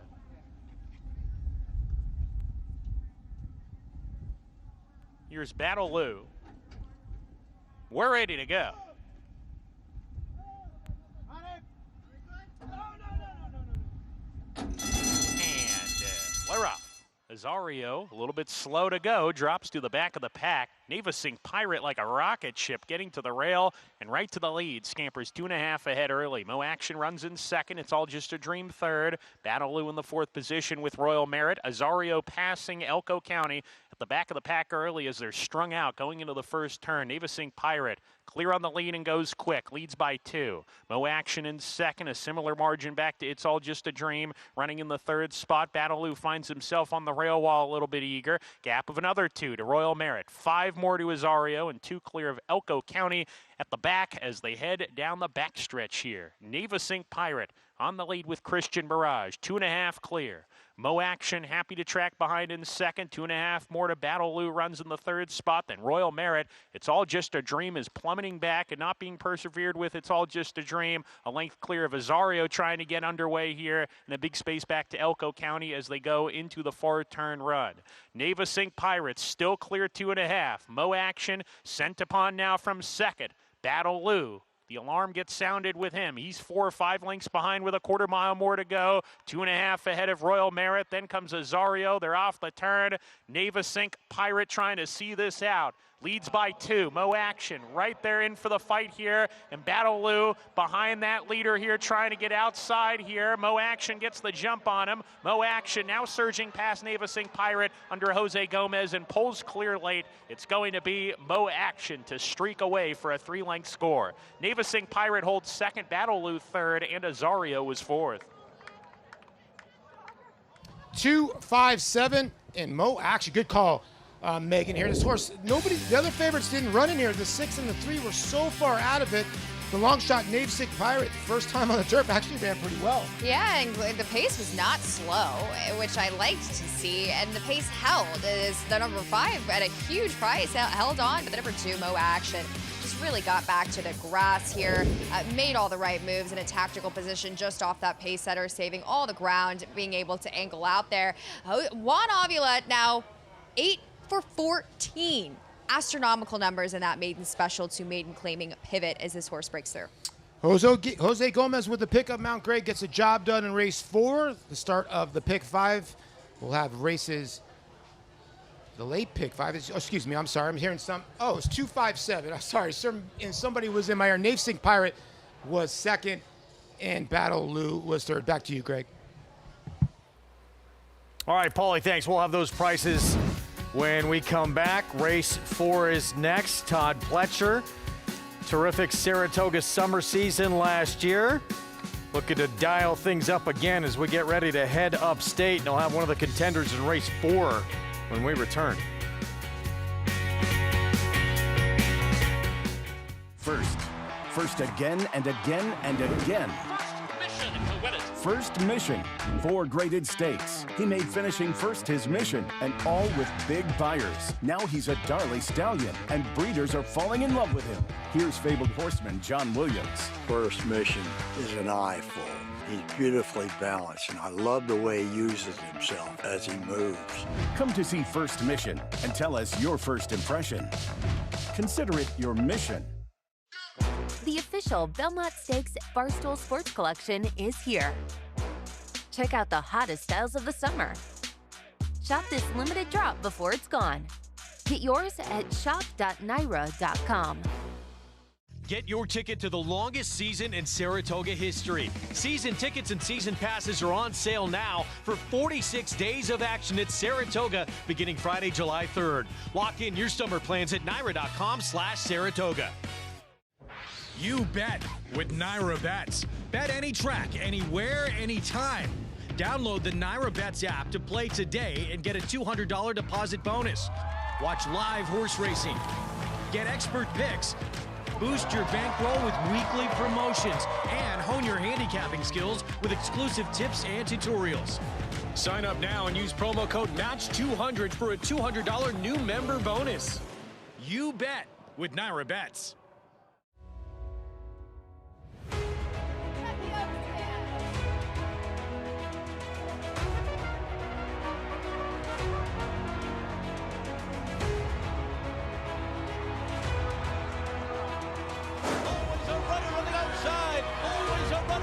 Coming, Explora's down toward the rail, but it's always a runner. She's going to do it, and the Kentucky Oaks, always a runner. She's all the runners on top of the world.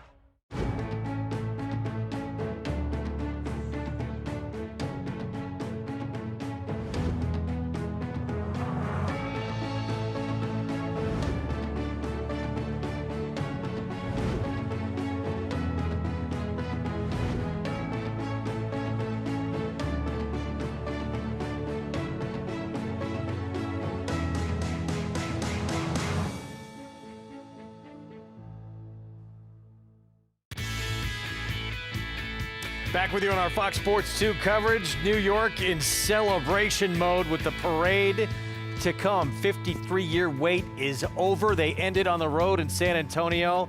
How about Jalen Brunson? 45 points.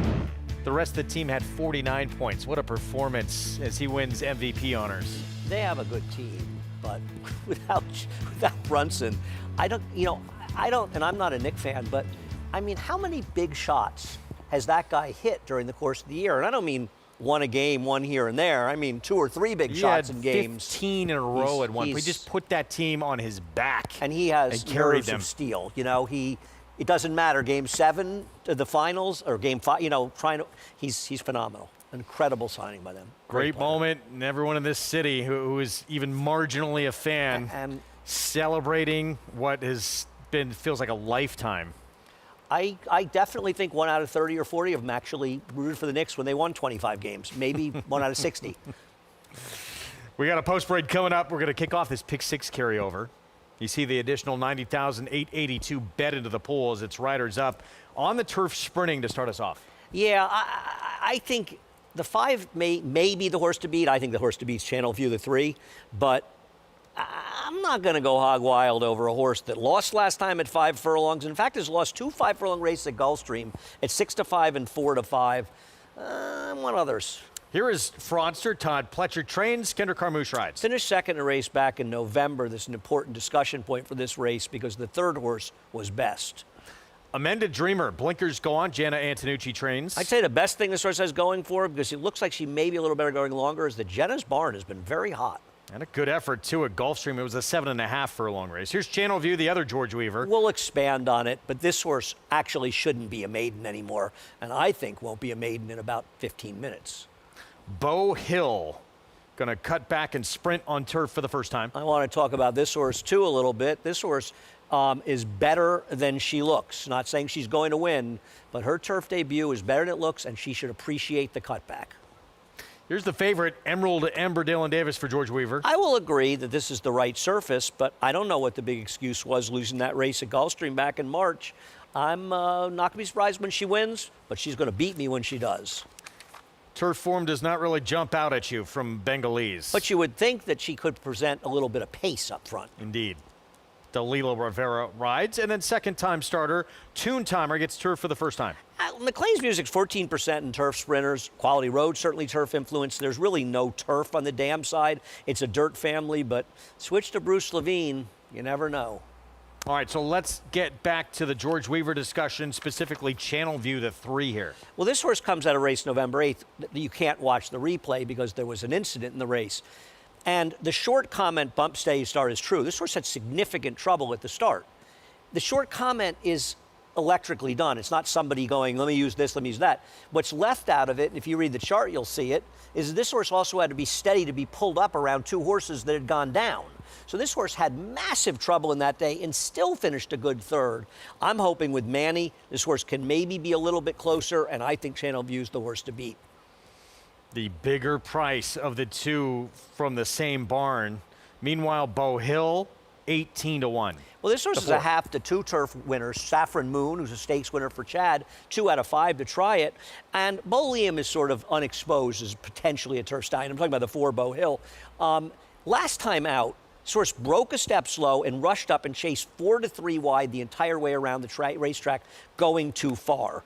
And it was a race where the pace fell apart in the late stages. I don't love him, but I think there's some things are heard to think she'll run better than her 20-1 odds. That's all. Second biggest price on the board. Let's go down to Maggie.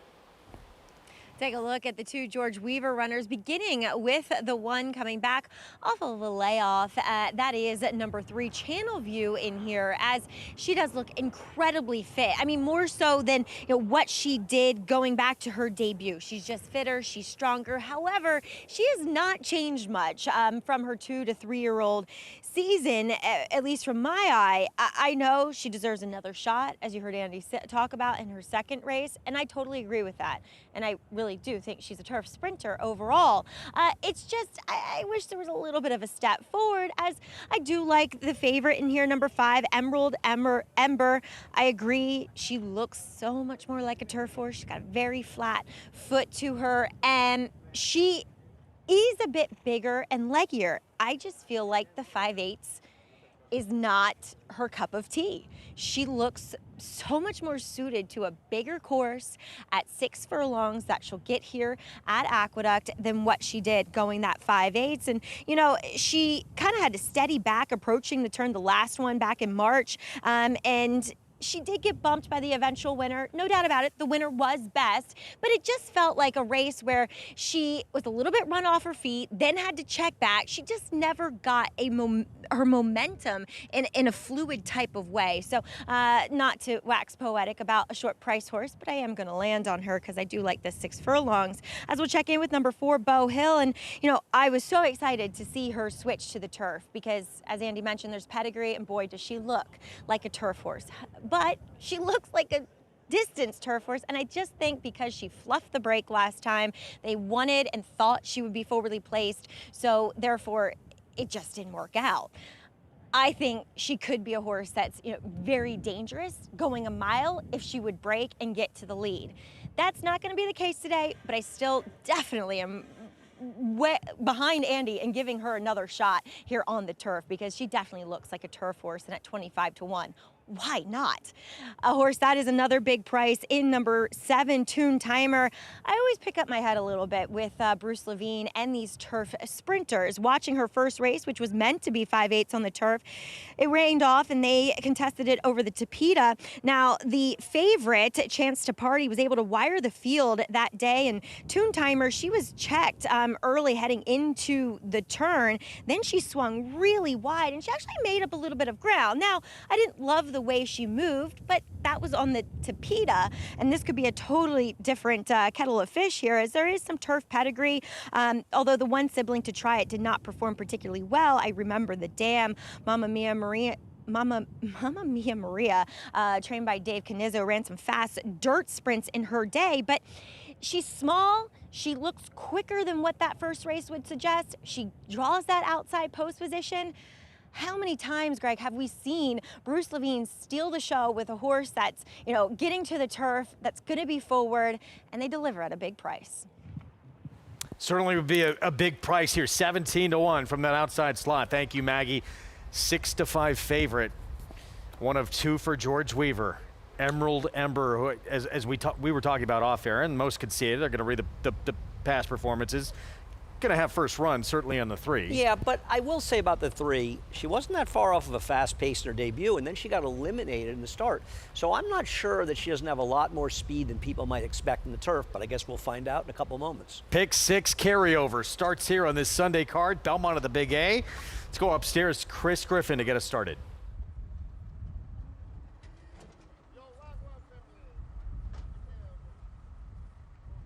Bengalese, Dalila Rivera. Stepping forward.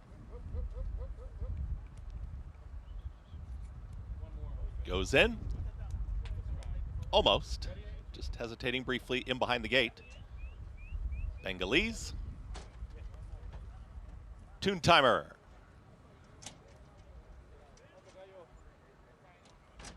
Is in.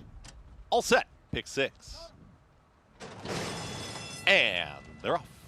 Good beginning. Bengalese sprints right towards the front and Toon Timer in the early mix too. And now Toon Timer pumped up, rushes away. Toon Timer is keen. Almost Rank is now 4 lengths in front. Ruben Silvera trying to ration out that speed, but Toon Timer having none of it so far. Here comes Bengalese, starts to move in closer, is in second. At the rail, there's Amended Dreamer in third. Out wider, it's Emerald Ember, and then just in behind them is Channel View with the orange cap is Fraudster. The early trailer, Beau Hill, 21-4, that opening quarter mile. Toon Timer into the turn is still holding a 1.5-length margin. Bengalese is shoved along in between horses, trying to rally on Emerald Ember 3 wide in the pink silks. At the rail, that's Amended Dreamer. Trying to pick things up is Channel View and Manny Franco and Fraudster just in behind them. They reach the top of the lane. Toon Timer is still there. It's Toon Timer weaving in and out, but Emerald Ember is now set down and coming after the leader, and Channel View starts to lift on the grandstand side. Emerald Ember is now the new leader. Channel View towards the outside is chasing. Toon Timer still hanging in there. Amended Dreamer, but give it to Emerald Ember to win it. Channel View in that photo there with the oncoming Amended Dreamer. Finishing 4th was Toon Timer. George Weaver Barn 1-2. Emerald Ember, the favorite at 6-5, starts off this pick six carryover. Her horse, much like the second winner, I think a lot of people thought would be the main speed. He ended up being a runoff from the 7, who actually didn't run that badly first time for Bruce Levine, but gets it done. No excuse for my 3-channel view. Yeah, she broke a step slow, but man, he got in good position. The pace was fast.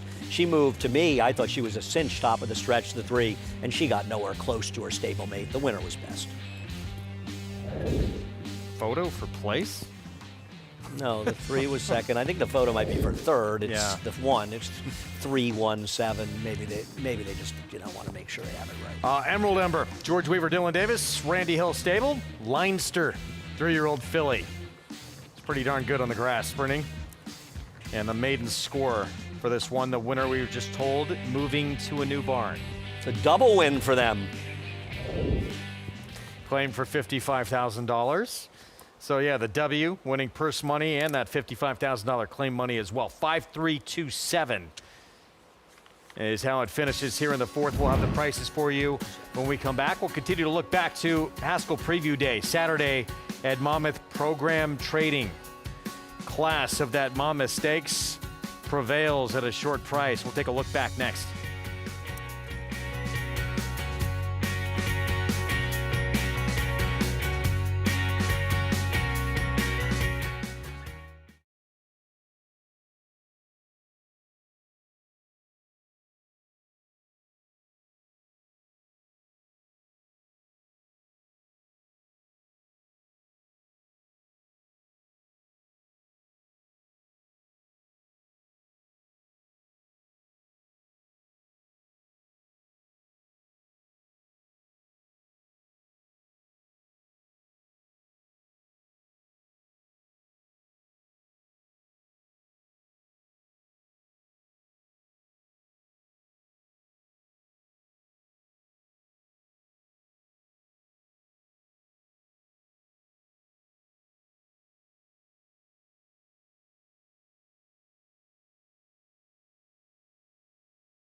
Back on America's Day at the Races, and final chance to nominate for this Empire Trillium Series Friday, June 19th, the deadline for 2-year-old enrollments.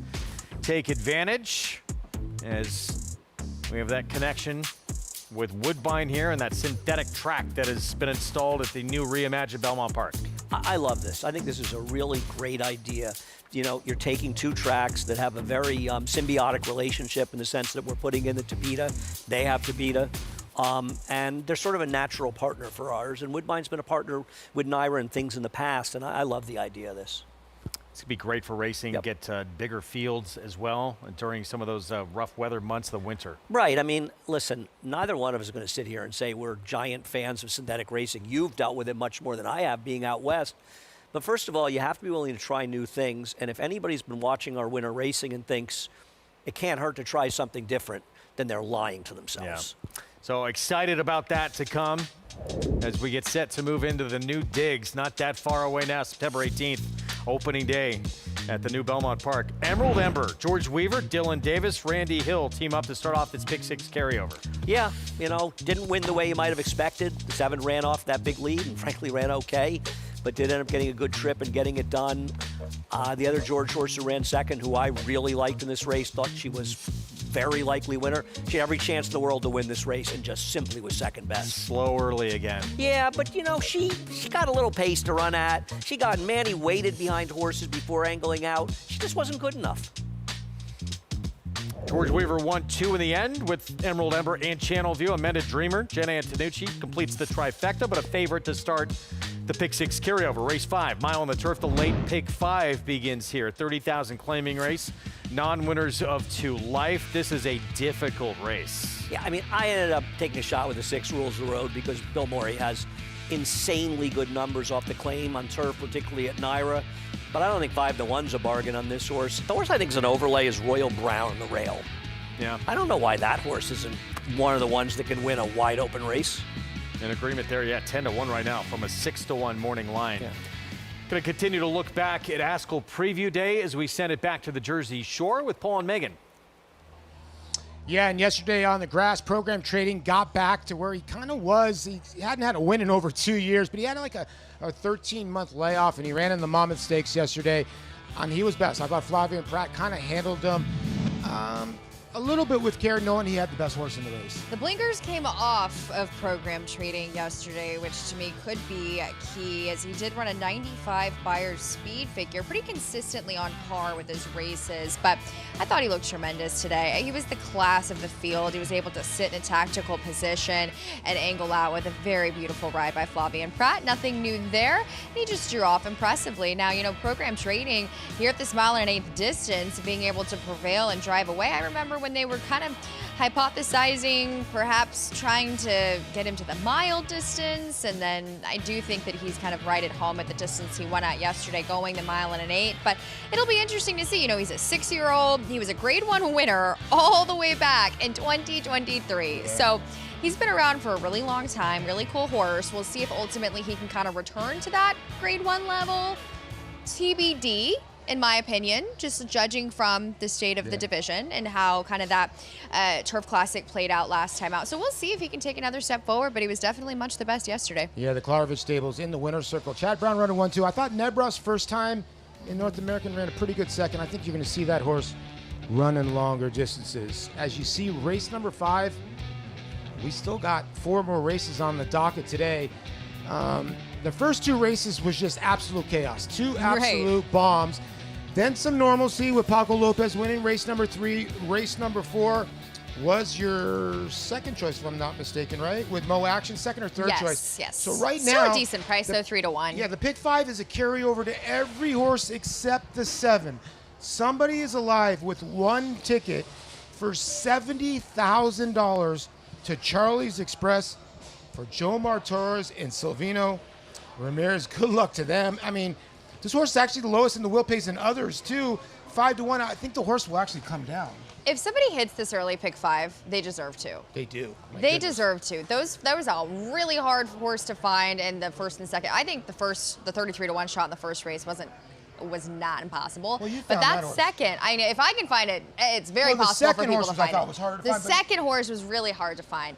But this race, though, I thought was pretty interesting. The Timeform US Pace Projector kind of favoring those front runners. And the number 7, Charlie's Express, has the speed from the outside. Well, we'll turn around for the post parade. Here's the number 1, Grouch. Actually, I have sibling to the favorite of the last race, Azario. But my problem with this horse, he was avoided claim off the layoff, and then he was a vet scratch last week. The 2 Prime Motive comes in with 2 really nice works. He was cross-entered and then comes off those 2 wins, now cutting back in distance. Skylander the 3. He's one that I just found the perfect trip last time out. He's up against it in this one. Jose Gomez taking them out for Sammy Marin. The 4 just went through. Here is Lord Barrier, the 5. Doesn't have a whole lot of early speed and hasn't shown a whole lot of run as of late. Natural Harbor, Sandy Goldfarb, the owner here. He's taking a significant drop down and back in class, and perhaps we'll get a good tactical position with some speed. And here's the $70,000 horse for somebody here, Charlie's Express for SGR Stables. Right, the moneymaker here is, you know, he ran pretty decent back on June the 6th there to Complex Music. Best one involved, and now likely gets to control the pace early from that outside draw. Yeah, I think that was the key. You saying controlling the pace. If I'm the person that's alive for the 70,000, you would think Jomar Torres needs to send with the outside horse. I would assume so. I mean, he's the fastest horse in the race, more than likely. We'll see if Natural Harbor gets aggressive with Luis Rivera Jr., who's been, you know, I mean, has put some pretty aggressive rides on horses here at Monmouth and in New York. We'll see how it shakes out ultimately, but I do find they both draw favorably to the outside to get over into position. You know, I thought that I had a little bit of a thing for the number 7 Charlie's Beauty, and I'm getting the right price, and whoever's out there with that ticket, I'm sure, is praying that perhaps gets to wire this field. We'll see how it plays out. Yeah, good luck to you. 6-1, I think that horse will come down. The horse on the screen, Lord Barry, in the fixed odds is 4.5-1, so this horse is going to come down. And when you look at the PPs, last time Carla Welch had this horse, the horse ran really good numbers. Yeah, and the back form is key, right? Now second off the bench. This is an 8-year-old, likely needed the race last time out, then had obviously a setback, 2 back at Tampa where he was pulled up and just completely didn't participate that day. He's been facing some strong company and has been at that 5/8 distance that can be tricky to negotiate down at Gulfstream where he's able to be successful. So he's definitely got a puncher's chance if he can refine some of that old form. There you see the results of race 4. Mo Action got the job done over 2 long shots. Nave Singh Pirate, first time ever on turf, ran a really courageous second. Bataloo was third. And again, if you're just joining us, somebody's alive to 1 ticket to the 7 here in the pick 5, 70,000. Now, I've tried to text a couple people wondering if this carries over or they do pay out. I'll get some more information if it would carry over to next Saturday, because obviously the pick 5 has started already, right. The late pick 5. So we'll see. I'm waiting for a text, and I'll find out a little more. I would assume so. I would think so, right? We'll get confirmation, though. Yeah. Now, it looks like the 1 and 6 are going to battle for favoritism. Do you like the 1 Grouch at all with Paco? I have my doubts considering what I had mentioned in the post parade. This horse was voided off of the layoff. We haven't seen this horse in 7 months. And then he was a vet scratch here when they entered him back on June the 7th. I was hesitant. Not hesitant, but I saw him come through and he's running today. So obviously he's gone through the right protocol to be able to participate today. I just have my doubts. I mean, he's a 6-year-old. To me, he probably needs the race, and he does draw from the inside where I feel like he's just never been the beneficiary of being covered up and in that kind of pocket type trip trying to find his way out. So I think he's an incredibly vulnerable favorite, although Paco Lopez does remain aboard. Yeah, as you take a look at the 3, Skylander, you look at this race, the 2, Prime Motive, 2 wins in a row. The 4, Hey Buddy, 2 wins in a row. The Skylander, the 3. Here's Natural Harbor. You go back to those races under Brad Cox way back when. This horse would crush the best. Field. Yeah. He stopped against much tougher last time out. He was kind of chasing and then completely fell apart. That was against much better foes, albeit was at Parks. Then, if this horse can get into some good early speed and actually find some, I mean, it was an outlier race. This is the likeliest winner of the race if he can run his races that he was. At least at Penn National wins this race, right? Right. And even his Aqueduct races earlier in the winter there, I mean, wins this race easily. So we'll see how it shakes out. A little concerning to see that kind of bad effort. But I mean, dropping down to $16,000, he hasn't been offered this low in a really long time. Yeah, you look at this race, the confusing part, the 1, 5, and 6, you're kind of reaching back to get one of their efforts, right? They haven't been running that. Then you look at the 2, 3, and 4, they're all pretty sharp. I disagree with, no offense to anyone betting the number 3 Skylander. I thought he was a toss in this race. When you look at his race last time out where there was no pace in the race, then Luis Rivera Jr. sends him to the front end and completely quick pace now because he was loose and well ahead. He kind of created that separation and then was able to hang on. I disagree with the short comment that says driving because he was weakening every stride in the ending stages of that race against $5,000 claimers. I don't find he's going to get that kind of trip. He hasn't really been successful against this caliber group rating. And he got the perfect storm last time out in for a much bigger tag. So I'm against Skylander in here. I understand if you might want to play him thinking he can be a little bit more tactically met, but last time was the time for him at a very short price. Yeah, so who did you land on in here? I went to the number 6, Natural Harbor, and knowing that we'll try to wake him up a little bit, obviously had a bit of a I don't want to say setback, just wasn't a great race last time out at Parks, but I think that, you know, returning to some of his back races, he's very much the likeliest winner. I'm honestly surprised he's 2-1. Yeah, I'm with you. I thought the 2, I mean, I get it, 11, 9-1. There's other horses that go in there, but this is a wide open betting board. I mean, I think the 6 and the 7 to me are the likeliest winners of this race. Well, and for the price of you're getting 5-1 on the 7 to perhaps wire this field is incredibly interesting, but 6-7 for me, Paul. Somebody needs the 7 for $70,000. Wow. Again, pick 5. Only one horse. Somebody's alive for $70,000 to the 7 horse. Everybody else will carry over. Like I said, I'll get the details on what that carries over or if they just pay it out. 4 out of 5s, though. We'll pay out 4 out of 5s if nobody or if Charlie's Express does not get home here. The 2 Prime Motive goes in. Again, Sammy Morin off his mounts. Jose Gomez on the 3 Skylander. Good luck to that one person alive. Hey, buddy, post 4.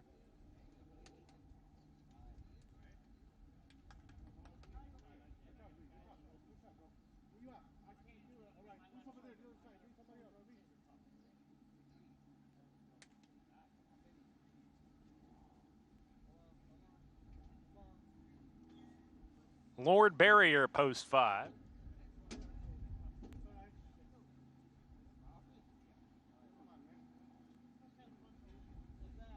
Natural Harbor coming up. 1 back. Charlie's Express.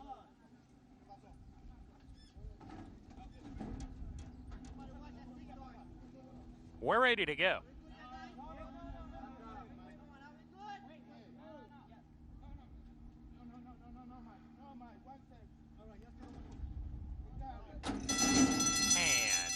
They're off. Slow break from Skylander, who drops to the back. Charlie's Express, like a train going to the lead.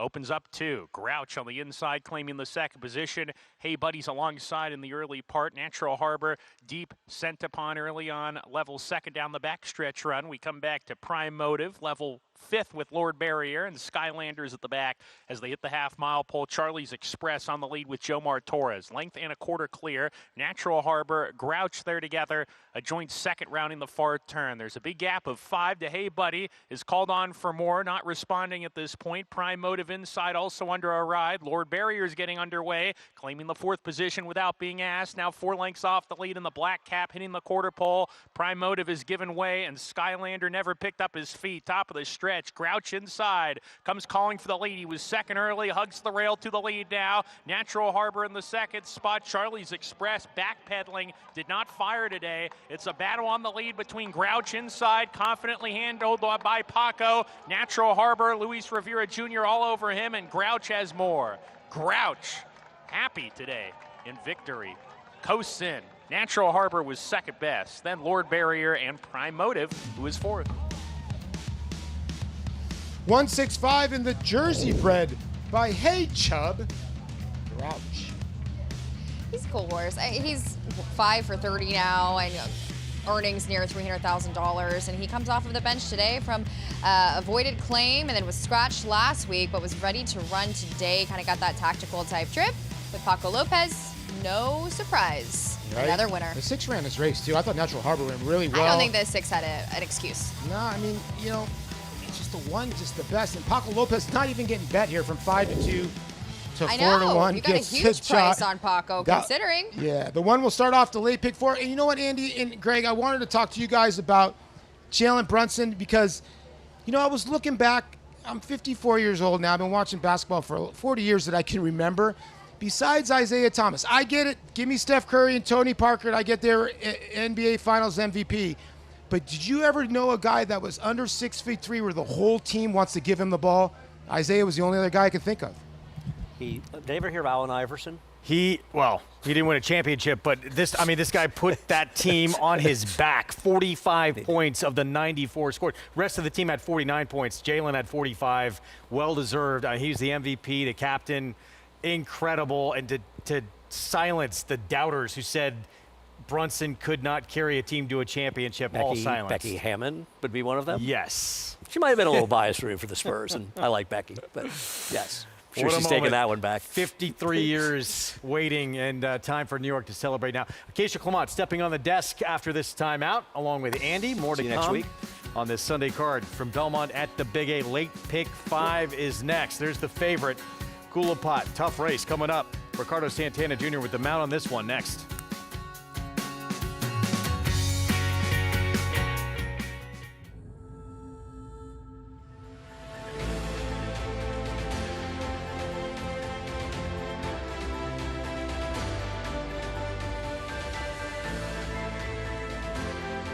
Olympiad gets the gold in the Jockey Club Gold Cup. And then at $410,000. There's your winner, $410,000. $400,000.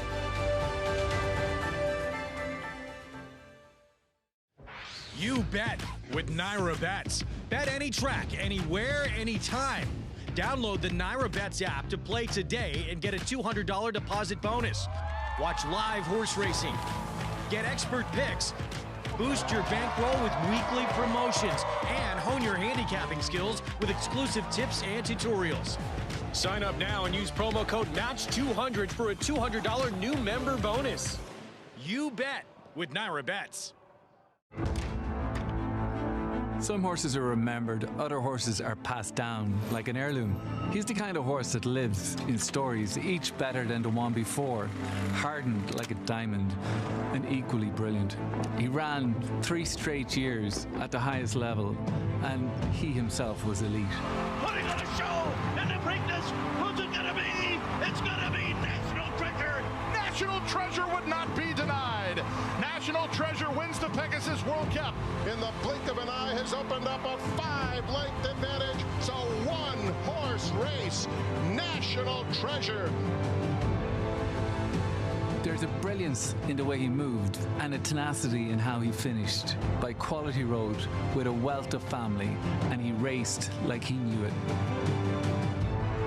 National Treasure, the key to quality.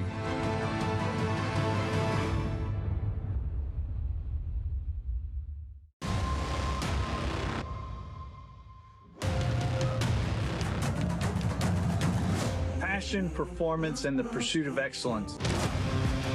At West Point, the horses are the heart of what we do. The partners really are the soul.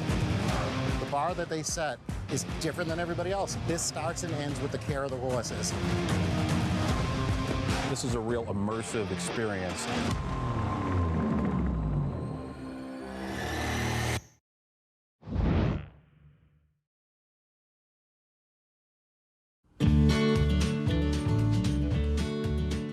Nestled behind the gates of Hillendale Farm at Alapa, you can find a cabin-like 5,000 square foot home called the Treehouse. It's a new one-of-a-kind getaway destination located in the heart of horse country. The home offers hewn beams, flooring made from lumber harvested from Maker's Mark's original rickhouse. A room with vintage horse saddles, the collection includes one that belonged to the king of rock and roll himself, Elvis Presley. You can enjoy a drink or a meal on the back screened porch or one of 4 decks that overlook the tranquil Stoner Creek. Upon request, reservations can be purchased to experience an inside look of a working thoroughbred farm with a tour of Hillendale. The Treehouse now offers a unique place to stay on the grounds that house the famed Kentucky Stallion Station and Thoroughbred Nursery of Hillendale at Alapa. And you're watching America's Day at the Races, which is brought to you in part by Hillendale at Alapa. Thanks for sticking with us on this Sunday afternoon. Acacia Clement stepping in for Greg Wolf. Andy Sterling still here with me, and it's Flag Day. So we're celebrating. Well, I was celebrating that Mitch Levitas took the day off. You just can't believe he's on Flag I know. Day. Usually he's a big fan, our director, of showing shots of the flag. So he's missing out. He's a big fan of really showing a lot of irrelevant stuff. That is very true. I would say flags are the least irrelevant of the things he shows. We love him dearly. So very happy Flag Day to everybody. Race 5 coming up, Belmont at the Bay A. Let's meet the field on the turf. Non-winners of 2 in life. Royal Brown to kick things off. I can't figure out why this horse is 12-1 in here, a race that's wide open. This horse has races that can win it. The number 2, Take a Stance, went by. I think this horse is flattered by the way the race was run last time. Giving it a figure makes it look better than he is, as the one went from 12-1 to 6-1. Hong Kong Fooey, first time in the turf, went by. Raging Sea Captain, first time on the turf in a long time. Either one of these could have speed, but I think Hong Kong Fooey should be in front. There is the number 5, Coolapat, blinkers on. The horse has done no running in the 2 starts. The last race was dominating the front end, and for what it's worth, this is the first race of the inner today. All 3 inner races were won by closers yesterday, dominated by closers. Rules of the road, first off the claim. Bill Morey has outstanding numbers off the claim, so at a better price, I'll bet a few bucks. There's Hard Circle, currently your favorite, went right off. I think he's a terrible favorite in this race. I believe he's a sprinter. Number 8, Katam, second time for Mike Deeney. Yeah, I didn't see it. I thought he'd have to improve off his turf races, but he's a big price. And the number 9, You're Looking Good, a long shot. Yeah, I mean, I will say, first of all, Amelia Green's always dangerous, and they has that one turf route, his 3rd start. As a 2-year-old with routine improvement would give him a chance. I could make a little case for him at that price. Lately, he was facing tougher on dirt, ran in the Gander last time. The number 7, Hard Circle, your favorite, though, as he stretches out in distance. And a horse that won sprinting last time out and now going to face winners for the first time, as it took him 12 times to visit the winner's circle. Well, first of all, he found a relatively hungry field last time. Now, I say this because I liked him last time, because I liked him returning to sprinting. I thought he was a better sprinter. Now, I understand some people say, well, you know, his last turf route, he lost to Dublin's Knight, who looked like it was going to be a good horse. I don't know if he ever ran back. World Beater was second, won our Saratoga Derby last year. So he faced some good horses. I don't particularly like him. I don't like him stretching out. And I wonder, first of all, how much the speed will help him. And I have to think a horse like Hong Kong Fooey or Christopher Elliott, why would they not be being forward with him? I mean, what would be the point of even running him if they're not going to be forward? You would certainly think so, especially getting onto the turf for the first time. Looks like Richie agreeing with you, by the way, on the 6 rules of the road. This horse won last time out, first off the claim for Bill Moore, and we've talked a lot about how strong his numbers are with these kinds of moves. We do see a rider off, the number 5, Coolapat. Well, at Naira, Bill Morey is 6 for 9 off the claim on turf with an $8 plus ROI and 4 and 6. The 5 is scratched. Well, that really changes the race, because I wasn't a particular fan, and he's 5-2 right now. So everybody, see, now the 6 is going to be 7-2 or 3-1. I wouldn't bet a nickel on the 6. The 6 is a horse you are strictly betting, believing he's going to move forward for Bill Morey, because he cannot win this race off his last race. That was not a race that makes him even mildly contentious here. But the belief is he can move forward. Ability may. I'm not taking 3-1 or 7-2 on that proposition. I'm taking 8-1 on that. But I'm not taking that price. And after the 5 being scratched, the price is going to get destroyed. So late scratch of the number 5, Coolapat in here. Horses warming up on track. There is the number 6, Rules of the Road, who's been catching some attention as we check in with our champion jockey, Richard Migliori, getting a good look at this contender. Yeah, thanks, Acacia. And I like the 6 rules of the road. Just looks tremendous from a physical perspective. And there's 2 schools of thought. When you claim off of a Hall of Famer like Shug McGahee, well, it's hard to improve off of guys that are, world-class horsemen. But you're also getting a horse that's been well taken care of and, healthy and sound. And Andy talked about Bill Murray's, numbers with claims, and this horse looks outstanding to me. And much like a lot of that family, they get better with time, with racing. I think the 6 rules of the road could take a big step forward. I agree with Andy, the 5 scratching, he just clicked down to 3-1. I was happy with 5 or 6, but this is who I like. I'm going to stick with it. The 7, Hard Circle on the stretch out. There's no hard and fast rules when it comes to looking at horses physically. You look at this horse, he's got size, he's got scope, he's got depth. You would think he would stay. I also think he is better sprinting, and I also think there's pace in here, so he's not going to just be able to kind of gallop to the lead from what I can ascertain. And I'm very interested in the 3 Hong Kong Phooey. He does take blinkers off. Usually that's an indication that the trainer would like them to relax a little more. But stretching out off of dirt sprints where he's been flashing speed, you would expect his speed to be intact and he to be forward. There's turf pedigree on the female side of the family, and he really looks like a turf horse from that physical perspective. I think Hong Kong Phooey's very interesting, guys, at 11-1. And we'll see how aggressive they are with him early, especially stretching out in distance. Richie, thank you. Should be using that speed. Christopher Elliott going to be in the saddle and does have a little bit of turf pedigree as well. Yeah, I mean, it's not, I wouldn't say it's the turf player to expect to move him forward. Right, That's right. what, But there's enough. Listen, this is the kind of race where I wouldn't knock anybody for taking a horse at a price. Because I now there's 2 gone. I think Cool had a chance. I had a second. I don't like Hard Circle. I'm happy to be wrong when Hard Circle wins. I don't believe he's going to have an easy time in the front end, and I don't believe he excels at this distance. And here's a stat for you. Stretching out on the turf off a win. Mike Maker, who wins a lot of races, is 1 for 15. Off a maiden win, he's 0 for 9. I think that's important. That's some big number there. And Yep. not to mention, and we've seen horses do well coming back to win, but he now has to face winners after taking a long time to break his maiden. And there are no killers in this field, but he found the right group last time. Yes. Let's see what takes place here. 2-1 on the number 7 Hard Circle. Richie and Andy with some interest in the 6 Rules of the Road. Again, late Not a bad scratch price. of the 5 Coolapat. On the turf for race 5, Chris Griffin with the call. You're looking good. Less to load. Goes in. All set. Lunging there was Hong Kong Phooey. And they're off. Good beginning to the inside. Royal Brown and also Take a Stance. They're forwardly placed. Hong Kong Phooey is joining them 3 wide. 4 wide is Hard Circle. 4 of them going for the front. And now if you're going to take back as at the rail moving forward, that's Royal Brown. Ruben Silvera. Royal Brown, plenty of pressure. Keen to the outside. Hong Kong Phooey is applying the pressure and the speed off together. Back there in third is a tight hold. Relu Gutierrez is trying to slow things down with Take a Stance. Does not want it. Is trying to rush up on heels. Is in that 3rd spot. Now ahead in front of Hard Circle back to 4th. Just behind them travels another pair. It's Raging Sea Captain is towards the inside.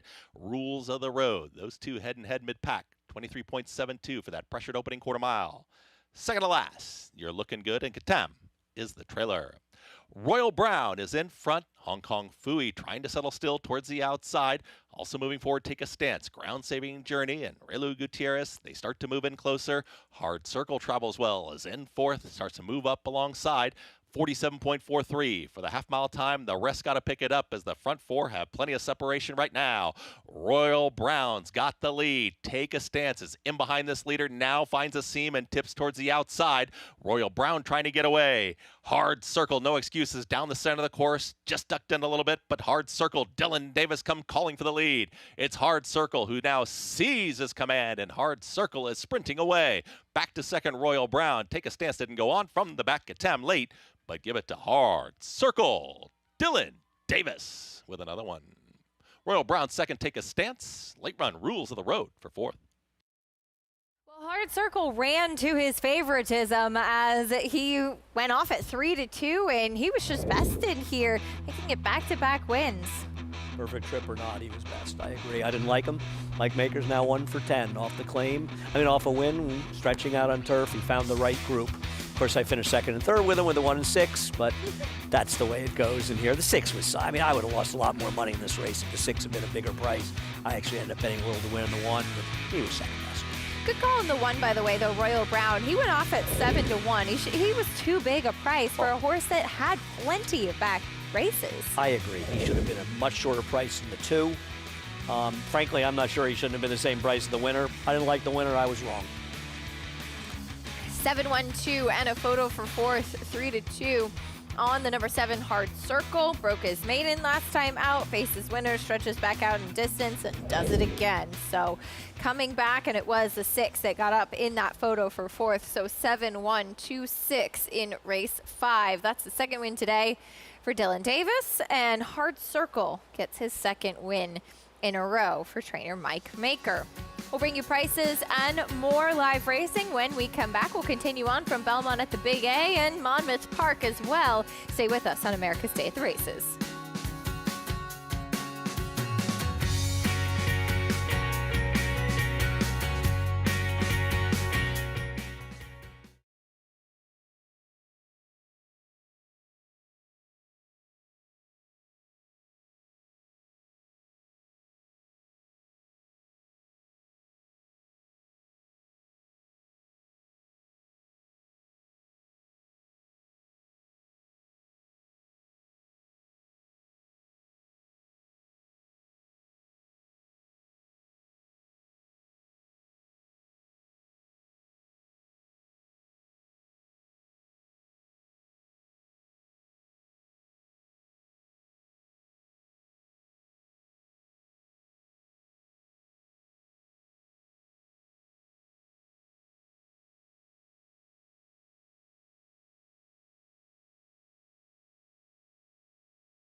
First time I ever came to Aqueduct, I was about 10 years old. Came out with my father. I grew up 8 miles from here in Brooklyn, and this was the world. This was the portal into the life I wanted. We'd come here, and he would go meet up with some of his friends, and I would stare at the Wood Memorial win picture wall. I could tell you every owner, trainer, jockey, horse that ever won it. You know, told my father right on the subway after watching the Toboggan Handicap here at Aqueduct that I was going to be a jockey and I was going to win the Toboggan Handicap. So I won 6 of them, more than any other jockey. And every time I won it, it was actually emotional for me because I could see 11-year-old me making that proclamation that I was going to win the Toboggan Handicap. My first win in New York was here at Aqueduct. A filly named Got the Message. And I walked out up the tunnel, and my father and his best friend from Brooklyn were waiting for me. They had all come out and bet on the filly that I rode. So I was the conquering hero going back to Brooklyn. Bernie's Diner, I had a steak dinner that night. But think about all of the great riders that competed here over the years, from Eddie Arcaro to Angel Cordero and so many more. And to be the person that won more races than anybody else at one venue, names like that, honestly, it's hard to even articulate how much it means, but I'm very proud of it. Well, if anybody knows Aqueduct and has had success at Aqueduct, it's our own Richard Migliori, the winningest rider in the history of this track, and that record will stand. And love seeing Richie take us through some of the special memories. And Richie, of course, going to be a bittersweet moment for all of us when we do say farewell to Aqueduct. And I know many firsts for you took place right here. No, I really did, Acacia. Even the first time I ever came to the races was here at Aqueduct. Back when they would close for the winter, we wouldn't miss opening weekend back, and that's when they ran the toboggan handicap. So many milestones here, my 3,000th win, my 4,000th win, and the Aqueduct faithful. These are the truest racing fans. They come out in all kinds of weather, upset when we can't race and they have to cancel. I love the New York fans. I love Aqueduct representing New York. It is New York City's racetrack. There's a grittiness to it, but there's so much history and obviously a personal history, but just racing history that has taken place here. And I, for one, am starting to get a little bit sad about the impending end of what's been an iconic racetrack here in New York. We're going to miss it, that's for sure. Of course, we are really looking forward to our new home at the brand new Belmont Park and all that's to come over there. But Aqueduct holds a special place in our hearts. It does. Time moves forward, though. And it's the right move to make. Running two racetracks so close to each other makes no economic sense. And the memories don't die. They'll never die. We'll always have great memories of Aqueduct. Yes, we will, that's for sure. Hard Circle, he liked Aqueduct, makes back-to-back wins here as he delivers as the favorite in race number 5. It's all about who you run against, and he was a lot better than the horses he ran against today. Dylan Davis with 2 wins on the card. Hard Circle broke his maiden last time, came right back at a longer distance and against winners for the first time, and did it again, delivering as your favorite, pace-setting Royal Brown at a generous 7-1 price, held on for second, but no doubt about the winner on the turf. 7-1-2 in race 5, 5-0-2 on Hard Circle. As we take a look at the field for race 6 on the main track for this one, $40,000 claiming race, going 6 furlongs. Right now, it is the number 3 in Art Fair that's currently your favorite for Mike Maselli. This is a horse that's been quite popular at the claim box recently and ran a very fast figure last time out. Yeah, I get it. He ran well last time, but you're asking a horse switching out of a tough barn, Brad Cox's barn, that got a big win off of a long, long layoff to come back and run just as well, if not better, to beat what I think is a tougher bunch. Not for me, but I could be wrong. He's 9-5 right now. We'll talk a little bit more about that 6th race, and we'll also take a look at race 6 coming up from Monmouth, getting the call for riders up. We are about 5 minutes to post down the shore. We'll check in with our team over there and preview it a little bit more after this.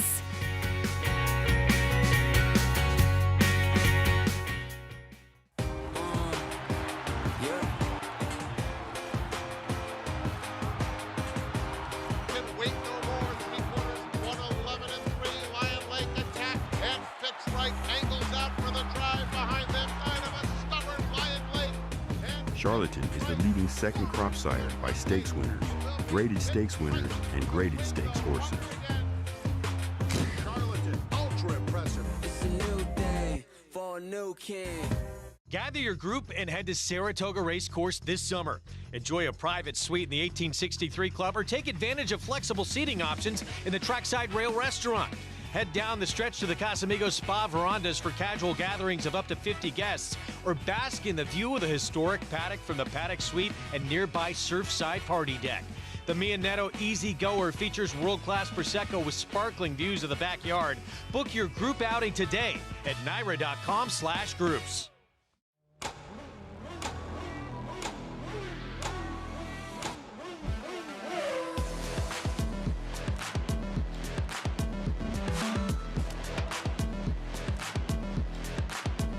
Prince of Monaco's Too Good for Moose, an impressive winner of the Best Pal. Miramondi's all hot, but Prince of Monaco Too Good. Prince of Monaco, standing at Claiborne Farm. Get with the New York Bred program that supports farms across the state and puts more babies on the ground. The program that lets your New York Bred race against other New York Breds on the same tracks where Manor War won the Travers and Secretariat completed the Triple Crown in the Belmont Stakes, but at a beautiful new facility offering the new Empire Trillium Series. Get with a program that respects thoroughbreds from the foaling farm to the starting gate to the second career. Adelphi Racing Club offers the unparalleled excitement of owning thoroughbred racehorses at a fraction of the cost. We're not just a syndicate, and our members aren't just investors. We are partners. Our New York-based high-performing equine athletes, trainers, and jockeys compete and win at the highest level circuits. Contact us online to get a taste of the Adelphi difference, and let's win races together. Welcome back to America's Day at the Races. Here from the Jersey Shore, Paul LaDuca along with Megan Burgess. 3 races left on this Sunday card, and you're just joining us. The first 5 races had a pick 5 carryover. We'll get to back that in a little bit. Race number 6, Mile on the Turf for claiming 12-5. This is the post braid. You got 1 minute to get to your Naira Bets app to wager. Jose Vargas 4-1. Here's the 2, Celestial Empress, taking a little money. She is. Doesn't have a lot of early speed, though, which is my issue with her. Wow, Lucky the 3. Comes off a bit of the freshening there from March. Needs to do a lot better than her recents. Exclusive Champion now in the Wayne Potts barn. 240-day layoff this 6-year-old mare has to contend with. Postino's Prophecy for Holly Harris. Stretching out in distance, which I don't mind for the 7-year-old mare. Sammy Marin off his mounts. He took off his mounts earlier in the card. Jose Gomez will be aboard. Sing along, Kayla. Hoping Jose can be a bit more aggressive with her as well as one of the main speeds in here. And this is the mare that you like here, Princess Gladys. Paco Lopez looking for his 3rd on the day. I do. I thought she was just this robust kind. Perhaps she'll want a little bit more distance, and she does get it, stretching back out today. You know, when you look at this race, it does look like the 6 and the 7 could be the speed near the 7 coming out of a lot of sprint races. And, you know, the one race that going long, horse didn't show a ton of speed. I would think Paco would show some pace, but the 6 Sing-Along Kayla, if you look back, the best race was off the layoff with Sarah Hess aboard at Tampa. Yeah, these two are the most logical to me of this group. I went ahead and kind of chalked it out a bit with the favorite, Princess Gladys. And listen, I agree with you. I find she has the right rider, where Paco was much more aggressive with her last time out. Now getting her to the 2 turns, has the early speed. I'm honestly just really interested to see her stretch back out on grass, because I feel like she didn't have the best of trips. She didn't have a lot of room. She was coming from off of it back in Tampa when they stretched her out on grass in April. I know her pedigree is more dirt inclined, but I wonder in this particular group, this $10,500 tag, especially with her speed, hoping they can get her to the front end, because to me that's been the key in a lot of these cheaper races, Paul, getting them to the front end. We've seen a lot of big priced horses aggressively handled, still collecting checks because they've been able to get in front of horses early. Yeah, race number 1, I mean, the 2 just took them gate to wire, just left them no chance at 33 to 1. On the turf, yeah. Yeah, on the turf. So, you know, Princess Gladys, the one thing about her, she's a bad gate horse, but she might have figured it out in her last race. She broke right on top. If she can do that again, I think Paco will take the initiative, along with Jose Gomez on the 6 Sing-Along Kayla. Of the horses on the inside in here, the 2 Celestial Empress is taking a little bit of money. I just worry she has not had a break in so long. Do you like any of the horses? The 3 getting back in the Howard Brown barn might be okay. I don't mind some of her back races at Parks, where it seemed as if, though, all the way back in November, that was one of her better races with that 60 buyer speed figure. Kind of went through the claiming box a little bit in for $15,000 tag that day, where she did come off of a slower pace and managed to get it done with a wide trip and a wide rally on that track that day. That was on the dirt. Can she get back to some of her back turf form, which way back last year and last summer here was not bad whatsoever up there at 8-1. Well, the late pick 3, the $3 late pick 3 starts right here as they're getting ready to load. Race number 6, let's go up to Matt Dinnerman for the call. Coming up to post 4, Postino's Prophecy. Post 5,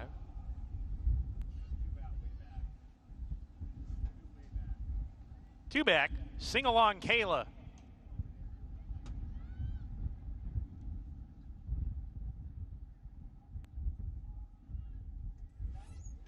To the outside post, Princess Gladys.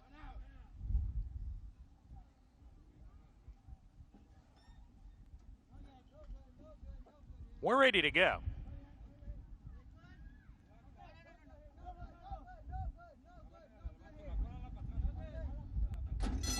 And we're off. Good beginning for all. From post 6, Sing Along Kayla goes right to the front. Princess Gladys behind will track 2 lengths behind early. Exclusive Champion into the 3rd position on the rail. Postino's Prophecy next. Lady Emily Catherine is next in the group, while Lucky's second to last, and Celestial Express at the back in the early stages of the race. The 7 fillies and mares hit the first turn run. Sing Along Kayla carves out the fractions, not going fast at all here, and is 2 lengths clear. Princess Gladys tracking second. Exclusive Champion on the rail. Length and a half to Postino's Prophecy.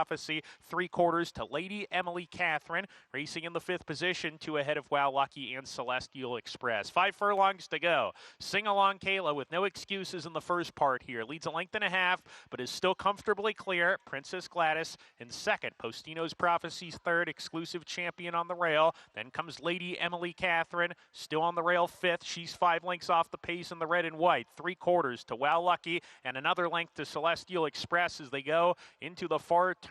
Sing Along Kayla trying to make every pole a winning one here. Increases the lead to 2 once again. Princess Gladys under pressure second. Postino's Prophecy joins her. Exclusive Champion on the rail has 3 lengths to make up with Lady Emily Catherine searching for racing room. Lady Emily Catherine has horse, but she's behind a wall of horses as they come down the lane. It's Sing Along Kayla with the lead. Sing Along Kayla on top of Lake. Now she's getting tired. Exclusive Champion finds room on the rail and sneaks right through down in there. And now it's Exclusive Champion, Princess Gladys, and Wow Lucky on the outside emerging. Princess Gladys between horses with the edge. Princess Gladys in a photo with Exclusive Champion. These two hit the line together with Wow Lucky third and Celestial Express fourth, and a driving finish there.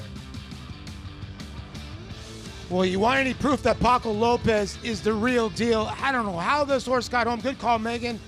Horses coming from everywhere. Princess Gladys, Wow Lucky on the inside. The 4 Exclusive Champion, on the inside. Wow Lucky on the outside. But Paco gets her home. I really thought the 4 was going to be able to get up with that inside trip carved out underneath Luis Rivera Jr. coming off of the bench, who ran well. But Princess Gladys, I did not expect to edge out this photo.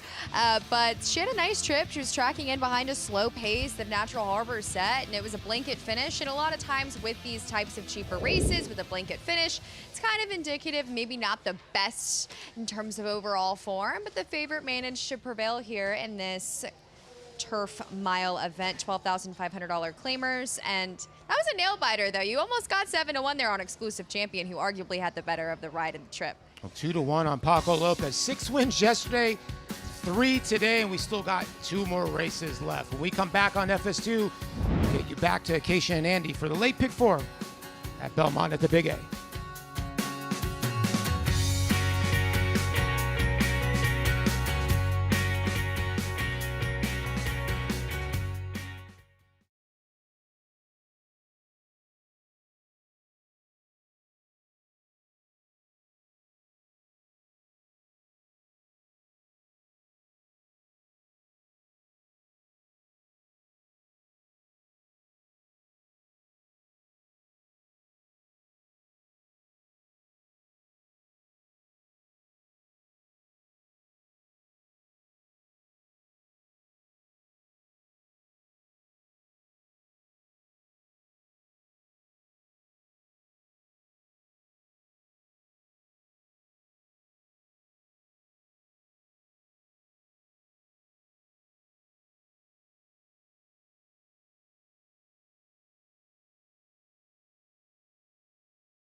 We're back on America's Day at the Races, brought to you in part by NyroBets. You can bet any track, anywhere, anytime. Get started at nyrobets.com or download the app today. New York or nowhere, as they say. As race 6, we have horses coming out for this 6 furlong test going $40,000 claiming race, beginning with the number 2, Gunner Bay, first off the claim for Rudy Rodriguez. Got a good trip to beat a lesser field last time. I guess if you want to be optimistic, you could say he's flattered by Perceep coming back and winning in Saratoga. But he's competitive. I just prefer others. 3-1 right now on the board. Next, we'll go to your favorite, Art Fair, also a new claim, this time going to Mike Maselli. Likely to be forward in this race. And listen, his last race was good. I just don't love claiming horses away from Brad Cox and second off a year layoff and a big win. He can win, but you wonder if last time was kind of the time for him. And that last figure was something quicker than he'd run in quite a while. Yep. But he runs that last race. He's a horse to beat. Yeah, see if he can repeat it. There's Trust Issues, another new claim, this one going to Gregory Charlery. Doesn't have a lot of speed, this horse, even though he's been forward recently. I think with more pace in here, he'll have to make a big run, but at least he's competing at a higher level.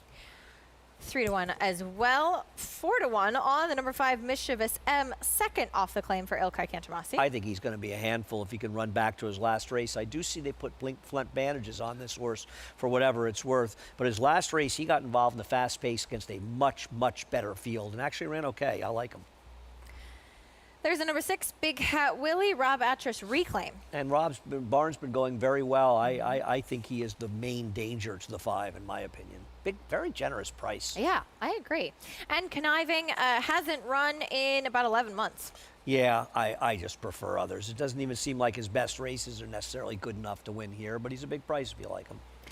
That's the field for race 6. As we want to remind everybody, you can bet on any track, anywhere, anytime with NyroBets. Sign up today and get up to a $200 deposit match bonus using promo code MATCH200.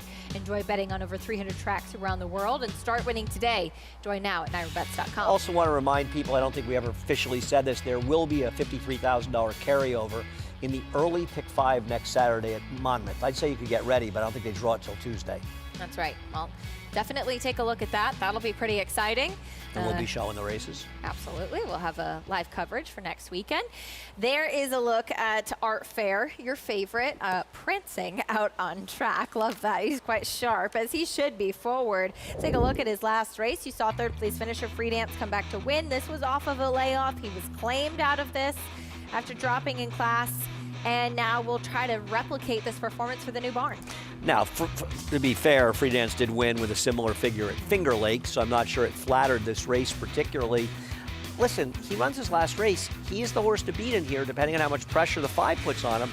The problem I have is, this is not a knock on Mike Maselli. If you watch the show, you know I'm a fan. But I'm not a fan of any trainer claiming horses away from Brad Cox. He's a tough guy to claim from, especially as well as his operation does in New York. But beyond that, this is a horse that off a 10-month layoff came back and ran a huge race. I just don't trust him to come back and run as well, even if it was the same barn. So to me, it's kind of a double whammy. Could he win? Sure. But if the 2-1 favorite, he'll beat me. He's warming up with Kendrick Carmouche in the saddle. Richie, how's he looking to you? He's looking outstanding on the racetrack. Got a nice spirited, lively warm-up, moving well, very free. Like what I'm seeing from him. And, you know, I agree with Andy. Mike Maselli is just a terrific horseman. Very, very underrated. Was a terrific rider and an even better trainer in my estimation. I think he's very live. I do think he's going to get some pressure. I don't see him, not having to work for the lead in this spot, but he's got a good gate rider in Kendrick Carmouche, and I'm sure their plan is to go forward. The 2, Gunners Bay, is a late scratch as we're talking about it.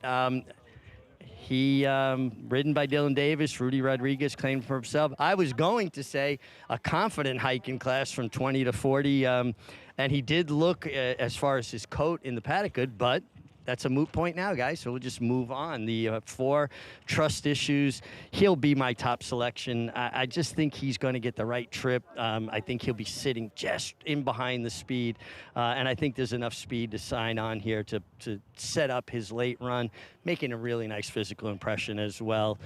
And then the 6, Big Hat Willie, first start off the Rob Atras claim. Rob Atras horses always look good. They're always going to catch my eye. And we know that pretty is as pretty does on the racetrack. So I always give Rob Atras' horse a second and third look because they're just so well turned out and so physically in good health and condition. But I'm on the 4 guys here. Trust Issues. Trust Issues trying to make it 3 in a row. See if he can continue on with the good momentum that he has been showing as he's been in good form right now. There is a look at the number 6, Big Hat Willie, reclaim for Rob Atras, a horse that does look very interesting on paper. Yeah, I'm not taking horses that are claimed away from Jamie Ness either. Now, listen, the scratch of the 2, a horse that I didn't like, makes it harder for me because this was a horse I specifically wanted to bet against in this race, right or wrong. And now the 5 who I like is a much shorter price, as basically they're all taking money except for the 7 in here as we're down to a 5-horse field. I don't want to say I'd be shocked if anybody wins in the air, but I like Mischievous M and Big Hat Willie. Mischievous M, as we saw him picked up at Oaklawn, a couple races back for Ilkay Kantromasi, ran against Tougher in an off-the-turf race last time out, Commuted, who'd been just in tremendous form, winning races in bunches, and feels like this is the right spot for him. It also just fell apart, that race, and he actually didn't completely fall apart. I thought it was a big step forward. I know the buyer figure doesn't suggest it, but I think from a pace standpoint, he ran extremely well in there. Now, obviously, he's got to build on that form he had at Oaklawn, and that's not always an easy thing to do. But based on his last race, I like him. It was a sloppy track, and maybe he won't produce it in a dry, but I'll take my chances. 7-5 on the number 3, Art Fair, late scratch of the number 2, Gunner Bay. Race 6 coming up next on the main track. Wide open affair here as we send it up to Chris Griffin for the call. Big Hat Willie. Conniving, last to load to the outside. Conniving.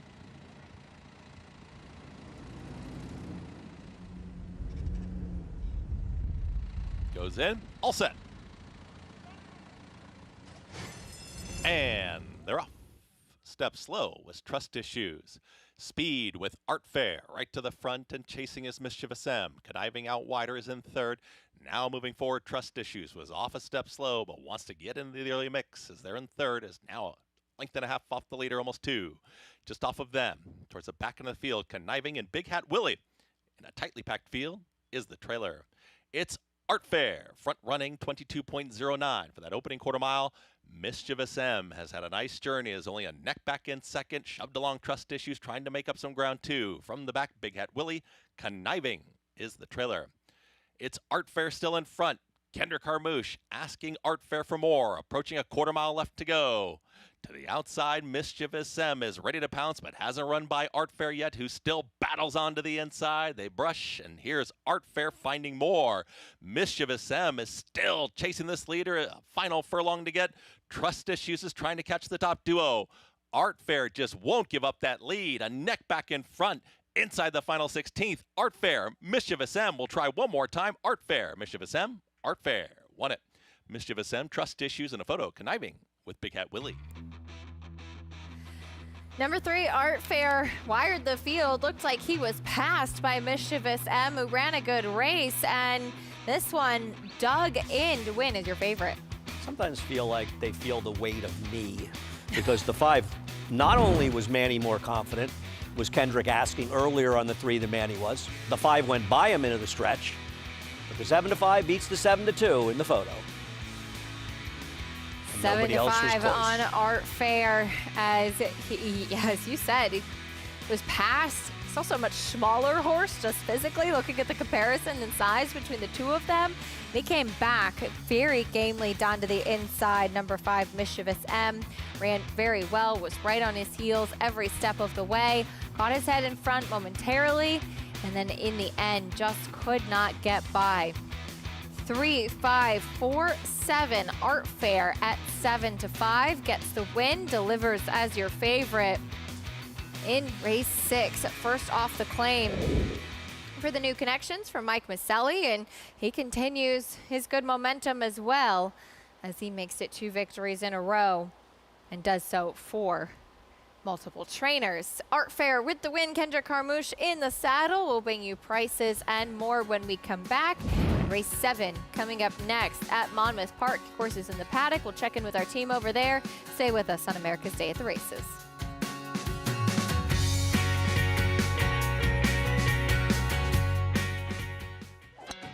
Excelling on a cross of New York turf and Kentucky bluegrass.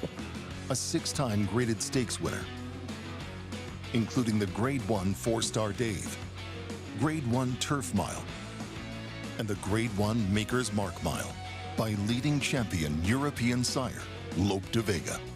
So he's got that going for him. Carl Spackler, the ultimate greenskeeper, standing at Lane's End. You bet with Naira Bets. Bet any track, anywhere, anytime. Download the Naira Bets app to play today and get a $200 deposit bonus. Watch live horse racing. Get expert picks. Boost your bankroll with weekly promotions and hone your handicapping skills with exclusive tips and tutorials. Sign up now and use promo code MATCH200 for a $200 new member bonus. You bet with Naira Bets.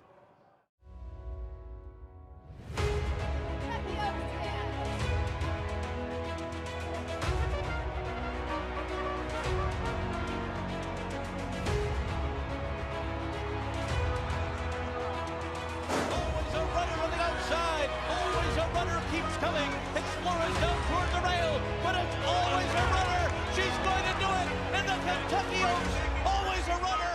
She's all the runners on top of the world. Racetrack Television Network brings you every race, from every track, on every screen, every day. With monthly packages starting as low as $5, RTN gives you great value and access to more live HD streaming and race replays than anyone. Visit RTN.tv today to sign up and watch on almost any device, including Roku and Amazon Fire. RTN has packages that start at $5 per month. Announcing the Empire Trillium Series, a multi-year $3.2 million 14-race program at the brand new Belmont Park and Woodbine Racetrack, restricted to New York or Canadian foaled horses. This new event kicks off the day after Christmas with 4 two-year-old stakes races on Belmont's new Tapeta surface and continues all spring and summer through late July at Woodbine. The Empire Trillium Series. To learn more and enroll either New York or Canadian breds, go to NYRA.com/EMPTRI.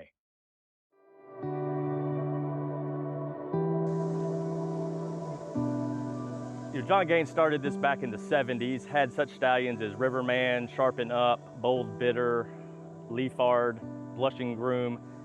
I think our slogan says it best: power, passion, performance. We're looking to be a power in not only the breeding sector, but in the whole thoroughbred industry. You know, I think passion describes our team to the best. Mr. Beck and his family have owned this farm for almost 40 years. Brian Graves has been a part of this team for almost 20 years, myself here for 3 years, as we look to continue to grow. And I think performance describes our stallion roster perfectly, both at the racetrack and in the sales ring.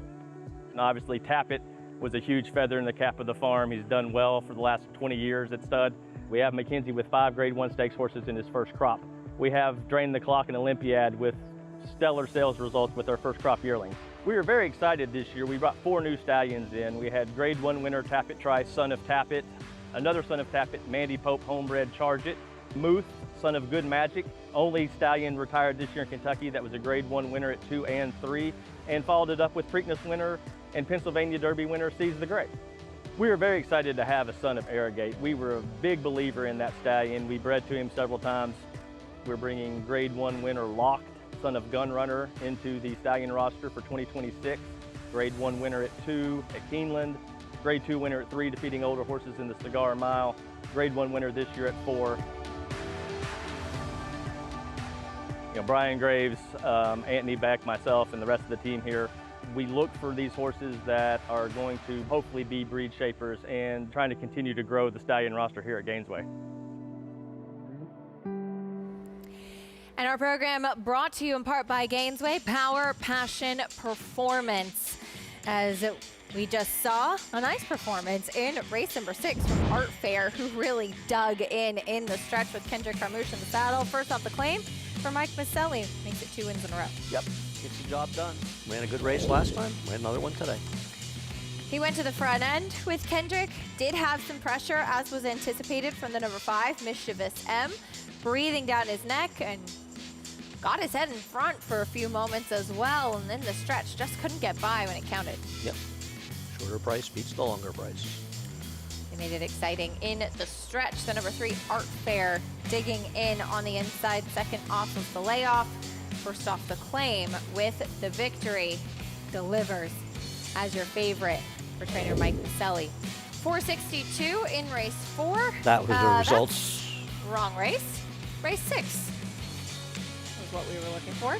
Well, just in case you missed the prices from the 4th race, here they are. We've got you covered. There's race 6, 484 for Art Fair at 7-5, 354 in the 6th race. Take a look at what's going on in the pick 6 sequence. We had that carryover coming into today. Has been relatively formful as far as the first 3 legs, so we're halfway there. Appreciate if you participated, and good luck making it through the rest of the way. I believe the favorite has won every single race. Unless the second winner at 9-5 wasn't favored. Tough Street might have been the favorite. Either the favorite or second choice in every race. Nobody's paid over $6 yet.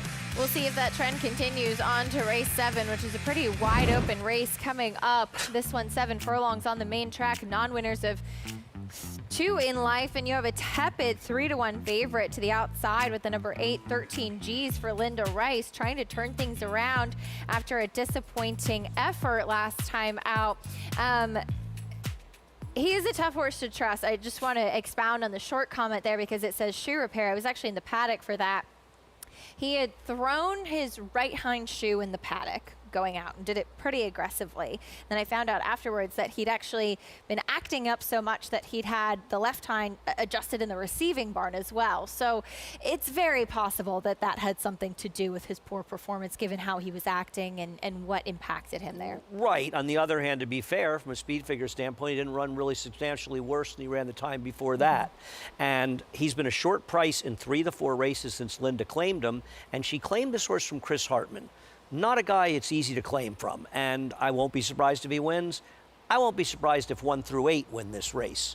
But why you would want this horse as the favorite in this race is beyond me. It does appear, looking at doubles, that the 6 Moment's Notice will be favored when we get to post time. I picked the 1, but I'll be honest. I thought it was tough to make a case for the 2 Good Willie. I thought it was tough to make a case for the 5 Salming. I think it can make a case for anybody else.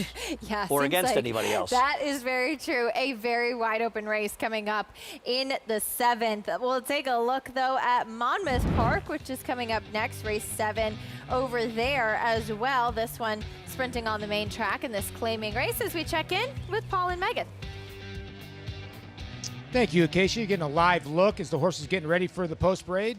Race number 7, 8 races on the docket today. This will be the $5 double increment here, races 7 through 8. Again, if you just joined us, there was an early pick 5 carryover, $53,000 as 2 bombs won the first couple races. So that will be available for you next Saturday. Tune in to America's Day at the Races on Saturday. Race number 1, that $53,000 carryover will carry over there. Something to look forward to, Megan, and something, I guess, to end the couple days here. Paco Lopez got 9 wins. I actually think he's got, in 2 days, 6 yesterday, 3 today. He's got the favorite here, and I think he's got the horse to beat in the last. Will he get the job done here? I know you like a little bit of a price with the 2, no denying. I do. $10,000 maiden score on debut for Juan Avila. I took a little bit of a shot with some tactical speed here, but usually with those Juan Avila maiden kind of cheaper horses, they need their starts as far as facing winners, and got it in a decent run last time out. Well, here's the post parade. Rachel Caroline, James Frangella, and Chantel Sutherland. Second off the bench, ran protected last time out. Here is the filly by Gormley. You know, the 1's an 8-year-old, the 2's a 3-year-old. I know, quite the disparity. We'll see if No Denying can continue her tactical ways. Lady Cause, Derek Ryan has a runner here, Jorge Vargas in the irons. I like the cut back in distance. Toast to the Stones, Kelly Breen. This horse should be a part of the early pace. Paco looking for his 4th on the card. He gets Wayne Potts in here and Elsie Smile. Another one with speed. A lot of these horses have been running together. Many coming out of similar races, including her. Security Lightning. Kathleen O'Connell reclaimed this horse twice. I like this horse. Tactical, and it does get a drop down in class. Cassie's Vault's going to go through.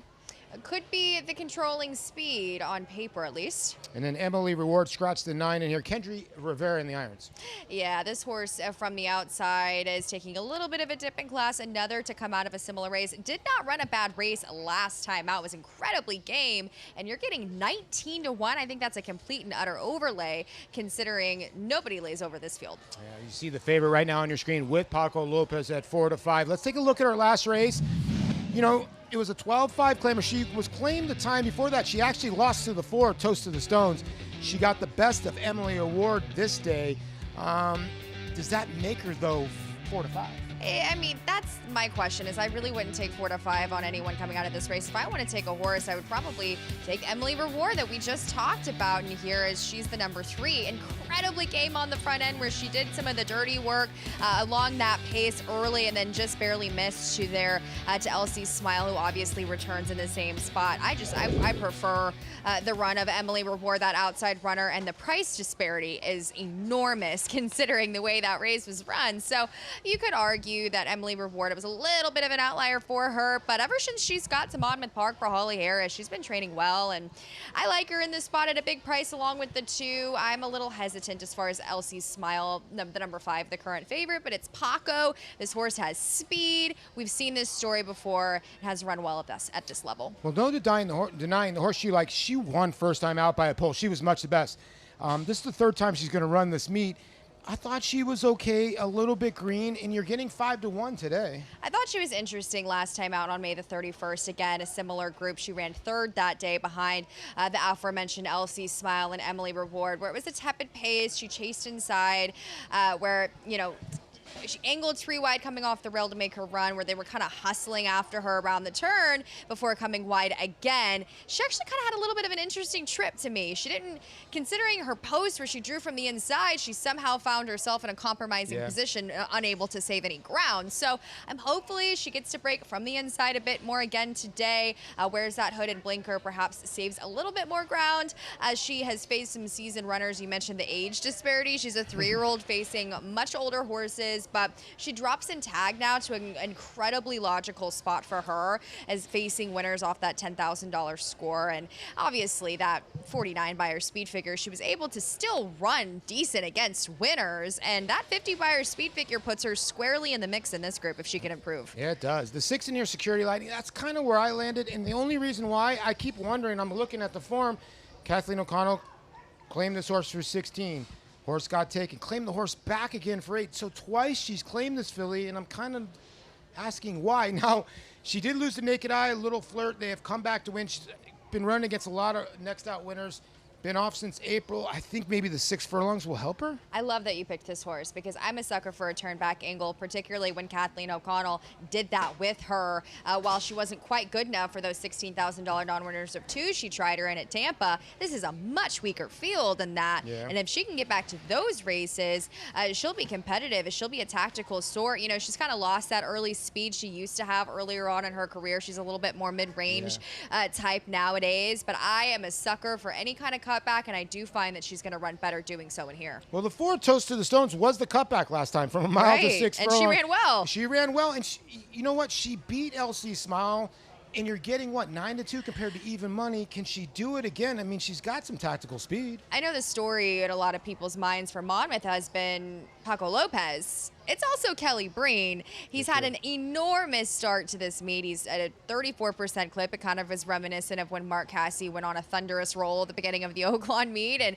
he honestly, he finished with a strong clip. So I find Toast to the Stones last time out got to be up and on that pace with Elsie Smile, Charming Jenny, who scratched out of here, coming out of that same condition. She can win this, But at the same time, when you really look around her form, I think others are just a notch better than her. At the end of the day, though, she does have the early speed to be competitive there on the front end. And in these sprint races here at Monmouth on the dirt, you need to be forwardly placed. They are dominated by speed and horses that are on or near the lead. And I think that's why the 5 is taking the money at 6-5. I think they kind of know what you're kind of getting. She's been forwardly placed. She's been right there in her 2 starts. And you get Paco aboard at 6-5.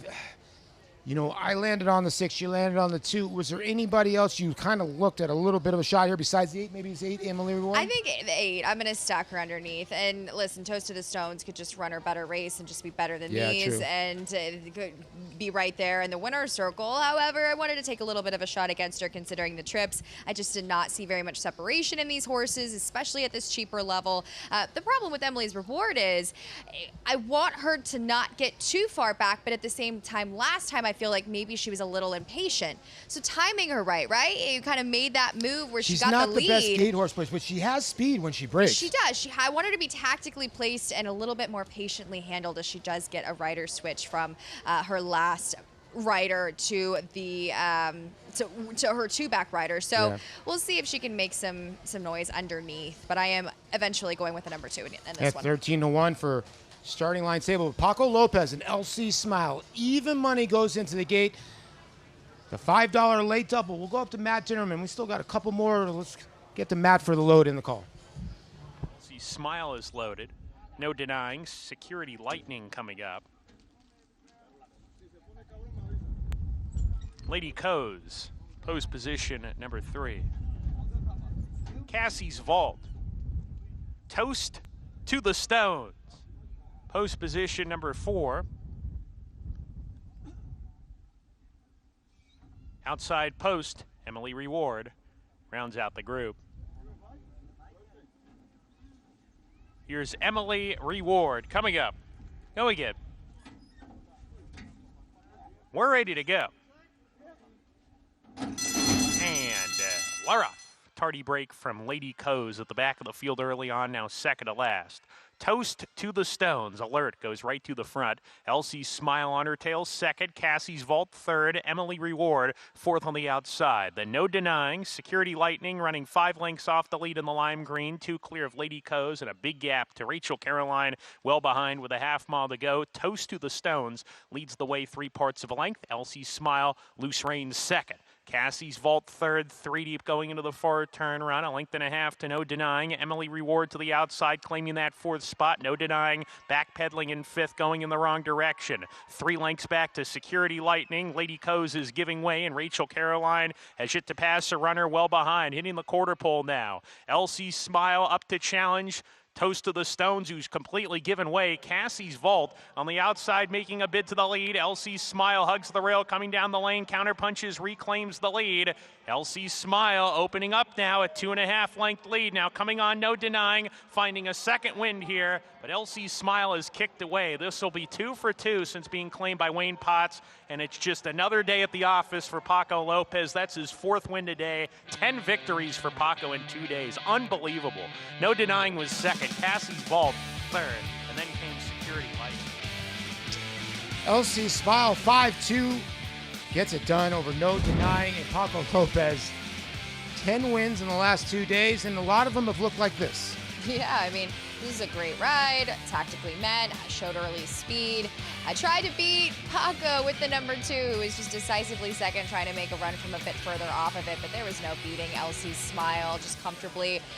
Much the best in this field, as you heard in Matt Ditterman's call, 2 for 2 since being claimed for the Wayne Potts Barn. 5-2-7-6 in race number 7 here in Monmouth Park. We got one more race left here to close out the card from Oceanport, New Jersey. On the other side of this break, Togo Dioro and Richard Dutrow looking for 3 on the card. We'll get back to the Big A in a little bit.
We're back on America's Day at the Races, brought to you in part by Resorts World Casinos in New York City, Catskills, and the Hudson Valley. It's a world like no other at Resorts World Casinos. Go to visitrw.com for more information. We have race 7 coming up next, Belmont at the Big A, going 7 furlongs on the main track. Non-winners of 2 in life, and as we touched on earlier, just about anybody seems like they could win this race. We'll see how it plays out. Favorite now is the number 6, Moment's Notice. Let's meet the rest of the field, though, beginning with the 1, Momentum Files, blinkers off. I put him on top. When in doubt, go to the speed. If he can run back to his last fast track race, I believe he's going to win. Good Willie broke his maiden at Delaware last out. Yeah, he would have to improve 2 to 5 at 5.5 furlongs. He's a price. He's 6 to 1? Yeah. He's an I underlay, want to it take seems. 3 to 1 that the 3 beats the 2. That's my bet. I agree with you. Strategic cooperation, significant drop in class. This horse was in like a grade 1 sprint compared to what he's in today, and his first race was fast enough to be competitive. And against Boy, he's Butto 20 to last 1. time out. Toga Doro, blinkers on. Goes out for Rick, who's had a couple winners today. Maybe he'll get a third. I haven't loved his recent races, but they're certainly good enough to be contentious. Salming, big price, blinkers on as well. I just don't see where his race is recently that's good enough to win. That's my biggest problem. He looked like he was supposed to win last time and disappointed. There's Moment's Notice. Listen, his race 2 back's good enough to win. He caught a wet track and an inside speed track last time with a wide trip. He's very dangerous. Drop in class for Corvus. I mean, go back 3, 4, 5 races back. They're all fast enough to win, and he's 12 to 1. He's too big a price. I totally agree. He has been running against much better. And 13G's trying to turn things around outside. I mean, he could win, but is he a 3 to 1 shot? I mean, listen, I don't know. I feel like the horses that are overlays in this race are the 7 at 13 to 1 and the 3 at 22 to 1. And I like the 1 who's a short price. So I'm going to play around exactas and box the 137 and just take a little bit of a shot and then put the 1 on top of them. There's a look, though, at the number 6, Moment's Notice. Gets back on a fast track as we'll take a look at his race 2 back, where he finished second behind Castle Chaos, a horse with a ton of back class. It was a 4-horse field, but right. I mean, Castle Chaos, what price would you make him in this race? Oh, yeah. So he's just a logical type horse off that race. And then last time out, 4-wide trip on a wet track. The rail was very good that day. He didn't really have much chance in that race. Off the turf or not, it was actually a pretty competitive off the turf race. So I think he's perfectly logical in this race. I'm not surprised he's favored. I'm going to play against him, but he's clearly one of the ones.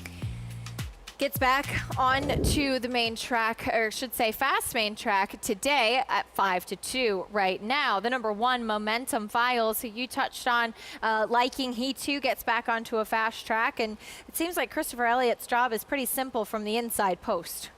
Yeah, right. I mean, he is, I think, looking at the pace projector, he's the clear speed. I just think Christopher's supposed to come out running. I mean, hopefully he's got a break okay, but if he does, blinkers off or not, he's supposed to be in front. And I think his race 2 back was against a better field, and he ran a competitive race in there. So I don't love him, but I think he's logical. 3 to 1 right now as we check in Trackside with Richie. Yeah, thanks, Acacia. Right there with the 1, Momentum Files. Now, they're taking the blinkers off. I went to his owner-trainer, Rudy Rodriguez, and asked about the blinkers off and what, the thought process was, what the desired effect was. And Rudy says he wants to see this horse settle. I agree. He, especially from the rail, you would think it's simple, you go, but he's saying they're not looking to send him, that he thinks he's better when he's able to get into a better rhythm and not be rushed off his feet. So they did take the blinkers off. So this is one of those cases where what it looks like on paper sounds like strategy may be a bit different. And I think that's sometimes the best information we can get to in the paddock is talking with connections about what their intentions are. Rudy feels like this horse would be better settling a little bit. I thought the 5-horse Salming, he's a big price, does have a race or 2 in his distant past that would make him competitive. I could not get past this horse from a physical perspective. He's making his first start for Fernando Abreu, who's a longtime assistant trainer to the late, great Alan Jerkins. This horse looks too good for me to get by. He's 20 to 1. I'm going to dare to be great and just go completely on instinct here and think that this horse is going to find maybe one of his best or better races today. If that's good enough, we'll see. But at 19 to 1, I'll take a swing there. And it's 6, Moment's Notice. Couldn't look any better.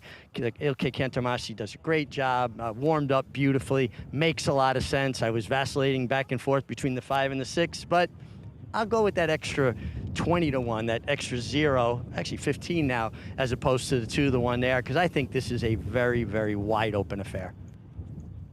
It is wide open, that's for sure. We'll see if some of the price horses can take a step forward in this spot, 2 to 1 on Moment's Notice. Let's talk about a couple of the horses that are overlays. The number 3, Strategic Cooperation, as we touched on in the post parade. I know he won a low-level race at Tampa, but he ran an okay figure on debut, and last time, Butta is a stakes quality horse that he was running against. First of all, it was his speed was dominant. He just had no chance. He broke from 12, post 12 of 13. Yeah. I mean, he might as well have run him in the true north, to be honest with you. Listen, we appreciate him helping to fill races, but Antonio Arriaga is a guy kind of under the radar that wins races, and I think you really need to pay attention. And also the kind of trainer's horse will outrun their odds. I don't love him, but I don't think he's a 30 to 1 shot in this race. He's completely unexposed, and he ran a buyer figure in his first start that is competitive with this field. Do I love him? No, but I don't know why he's 30 to 1. Doesn't make any sense to me. Very generous price. Longest shot on the board right now, the 7 Corvus, another one that we both agree is an overlay. I know it's been a long time since he's seen the winner's circle, but as far as, using prices underneath, he's been running against much better New York bred company. 2 back, 3 back, 4 back, 5 back. All the races that make him a player in this race. Okay, he didn't run well last time. All right, I can't make an excuse. It's a fair track. He didn't seem to have much excuse. But so what? He's running first time for a tag. He's 11 to 1. You can excuse a last race when the prior 4 races are all good enough to compete and the horse is over 10 to 1. Once again, I don't love him. I don't think he's a huge chance to win this race. I think he's better than 11 to 1, though. And I think the 3's better than 31 to 1. Let's see if a couple of those long shots can take a step forward. Maybe if you like some of the more logical, shorter price horses, as Andy suggested, use some exactas, trifectas with some prices underneath with some of the horses that you think are overlays in this race. Fun, wide open 7th race coming up. Chris Griffin standing by with the call.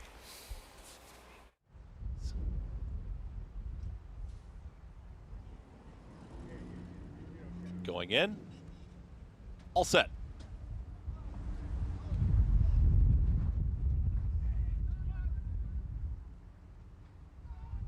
"13 G's, unsettled. 13 G's, acting up on the far outside. Rider out of the saddle for now, getting back aboard.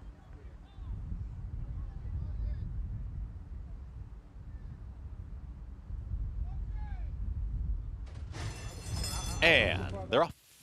Corvus broke like a shot from the outside, is right to the front, and here at the rail, Momentum Files. These two square off early. Momentum Files, his quickest, is now a neck in front.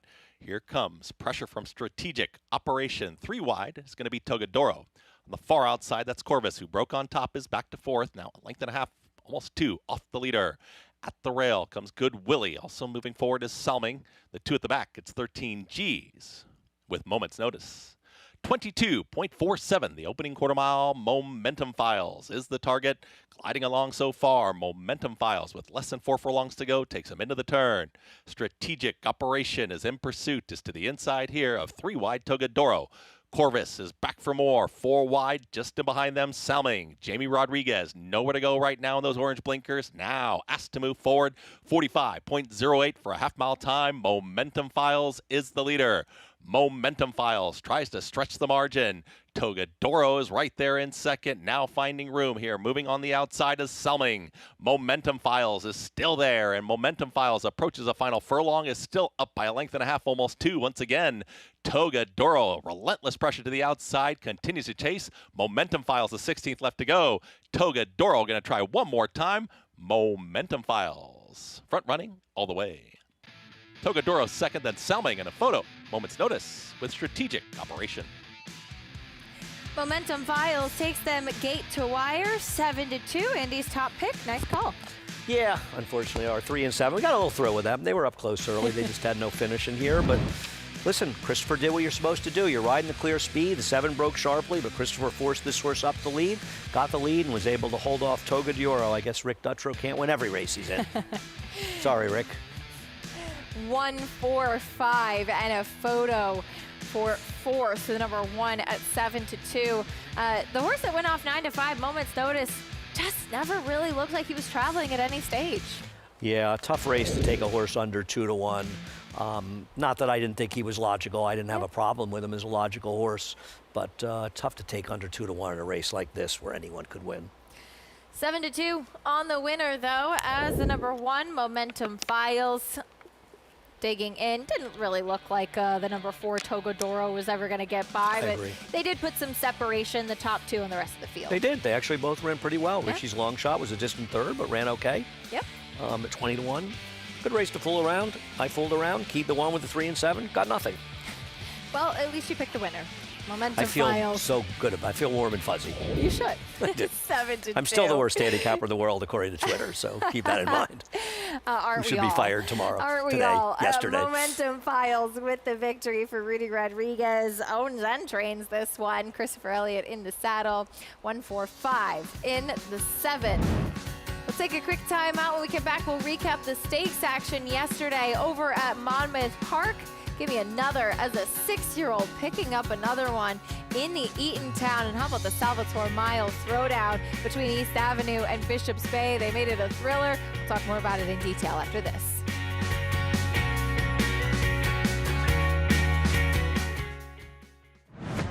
In racing, bloodlines are kingdoms, and every kingdom needs an heir.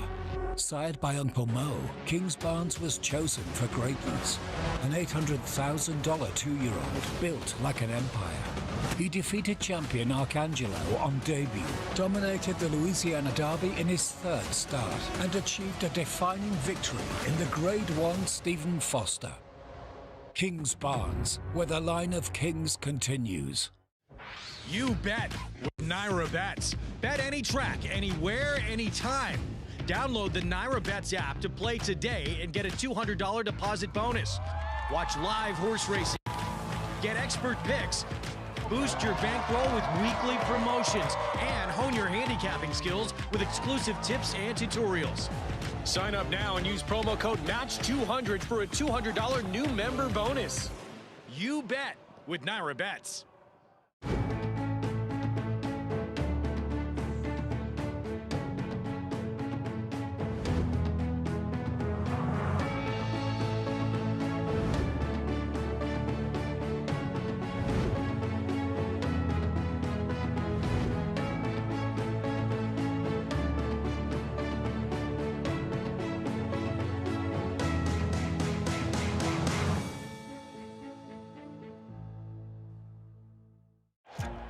Every racehorse has a beginning. For Bond Racing Stable, it all begins right here. At Song Hill Thoroughbreds, generations of horsemanship come together to breed, foal, raise, break, and train the thoroughbred athlete. From first steps on the farm, to mornings on the racetrack, to the winner's circle, every horse is cared for like family. Want to be part of Bond Racing? This is where it all starts. Visit Bond Racing Stable today. This is a special place where champions from around the world aren't just celebrated. They're made into legends. With every turn, every wager, every photo finish, every garland of purple and gold. They're off in the Breeders' Cup Classic. When the Breeders' Cup comes back to Keeneland, it doesn't just crown a champion. It calls us home. The Cup is calling.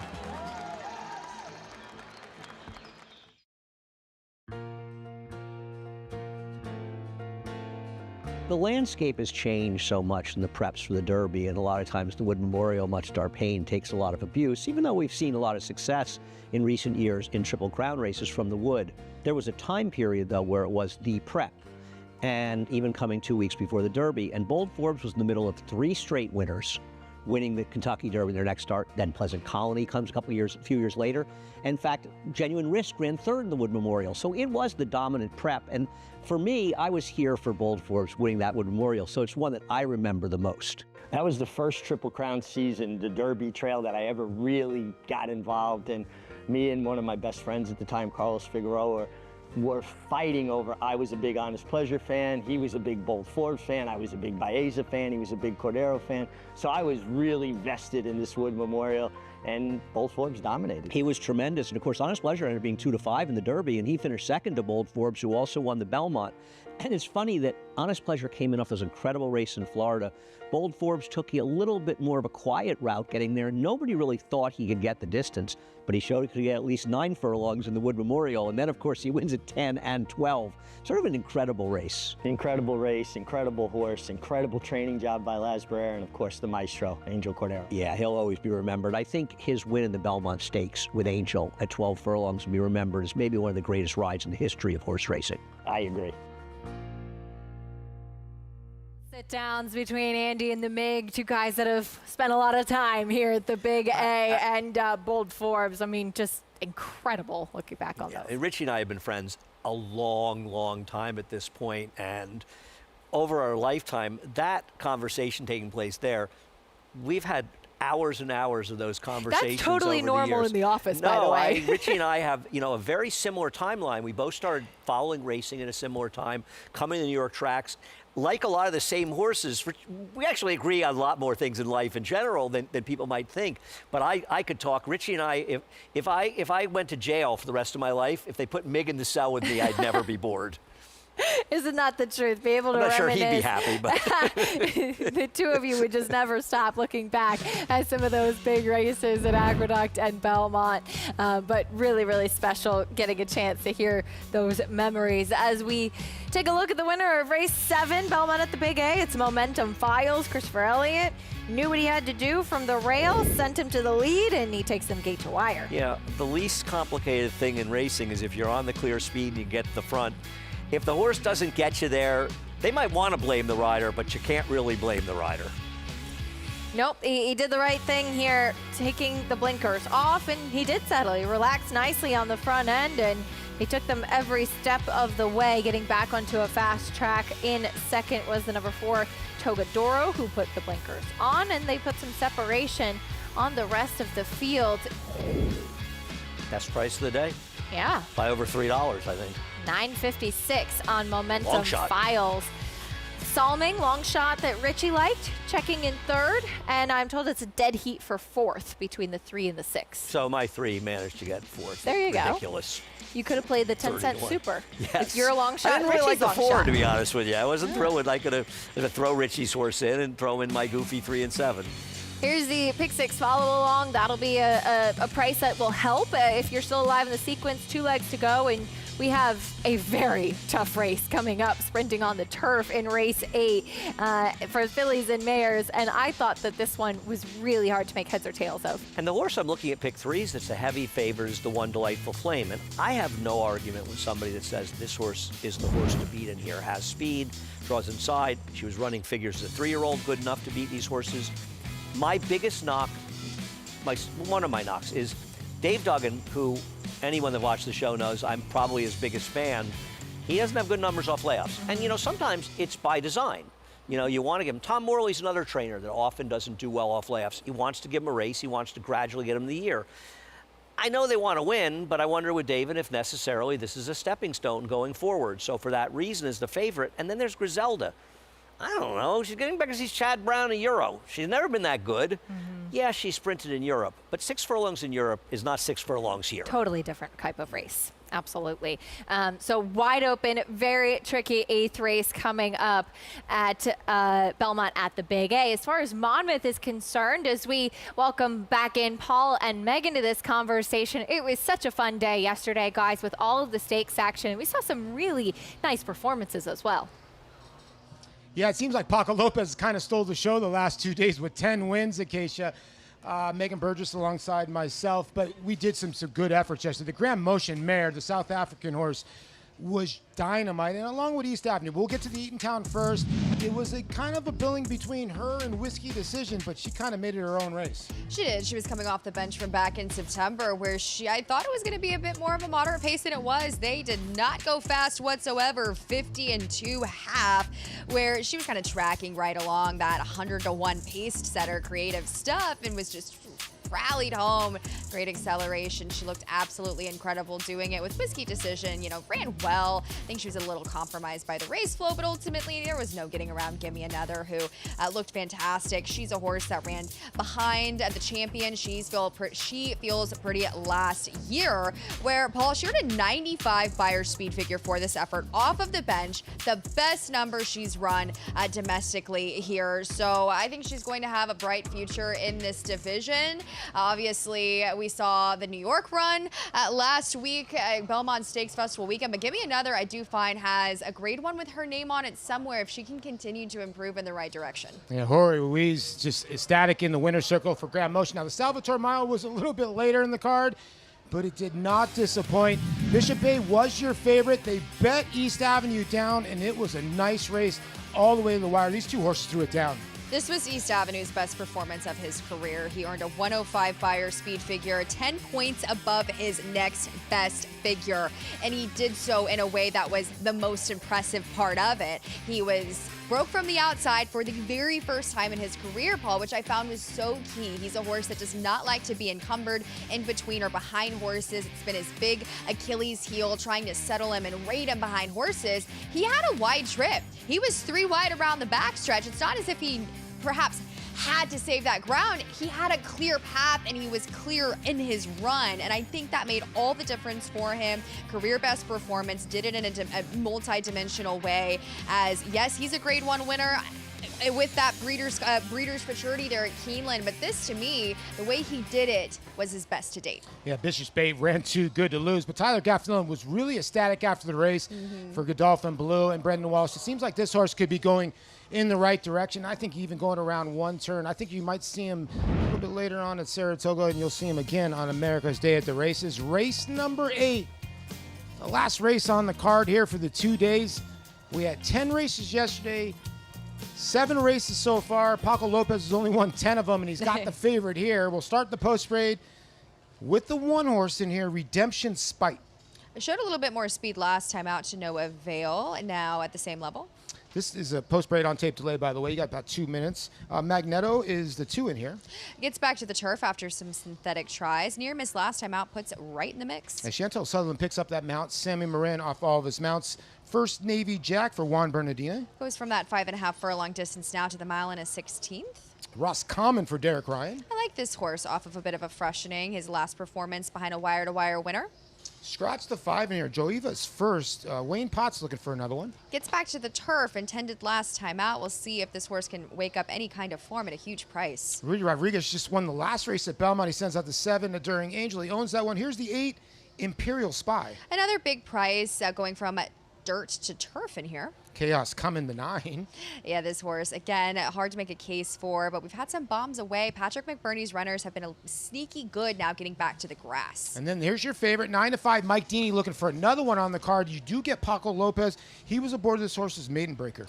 This is an X-Factor horse to me that I debated on. I mean, he's got the consistent figures and maiden company, but that again was in maiden company. As he gets back to the turf after that sloppy sealed effort, we'll take a look at Red Sky Morning's performance. I believe this is his maiden score at Tampa there, where that race had a decent tempo up front. It was kind of dominated by closers that day, where he wasn't too far behind. He launched that wide bid, as you'll see, into the stretch with that kind of grinding rally, Paul, getting the best of a group. I will say there were 3 next out maiden winners to come out of this field.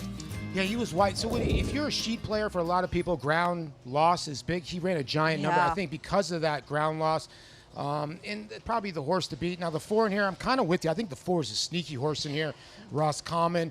You get Christian Morat aboard. You get 9-2. Yeah, and this horse was, again, it was a quick tempo last time out at the mile back on February the 18th there at Tampa, where he ran behind a wire-to-wire favorite and Just See Me, who actually turned around and won it, went in for $20,000 with an 82 Beyer speed figure, or excuse me, 72 Beyer speed figure in that next start. So flattered there, and he's one that does come from off of things, gets a little bit of a freshening there for Derek Ryan, and I think that if he can build off of his last 2 performances, he's incredibly interesting, and you're getting a little bit of a price there for him at 9-2.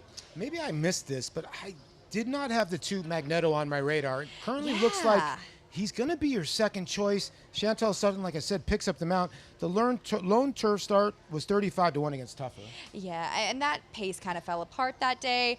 You could say he was obviously on it, 35-1, and it was a decent race. I mean, we saw Empire Glory come out of that race to win with the 67 Beyer speed figure, and I do find he is getting back to the right surface. And it is interesting, though, Paul. He's getting to Monmouth for the first time, and it's kind of an interesting turf course there at Gulfstream Park. It's firm, and it's just different. So I wonder if he's going to respond to the change of scenery, as he has never raced out of Florida yet.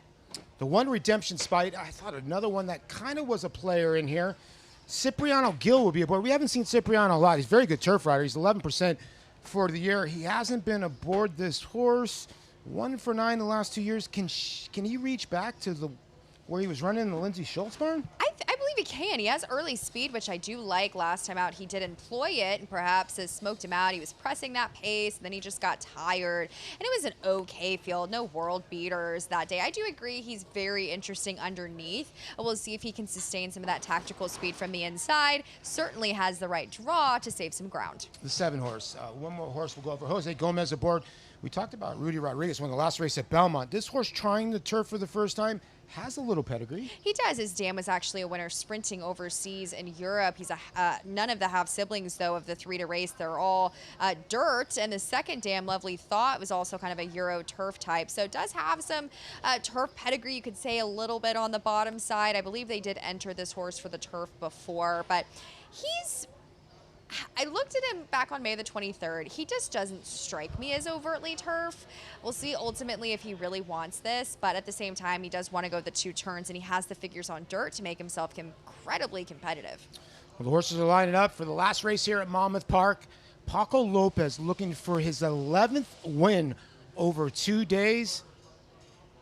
Unbelievable. Remarkable. It is unbelievable. And like Andy said earlier, it wasn't like he had a shot in a lot of the other races. Whenever he's had a shot, he's gotten the W. Let's go up one more last time to Matt Dinnerman for the call.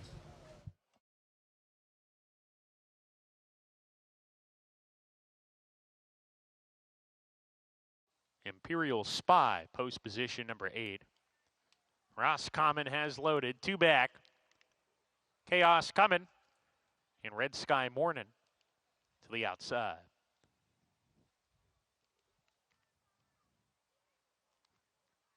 Chaos coming, go again. Red Sky Morning to round out the group. We're ready to go in the finale. And Laroff in the nightcap.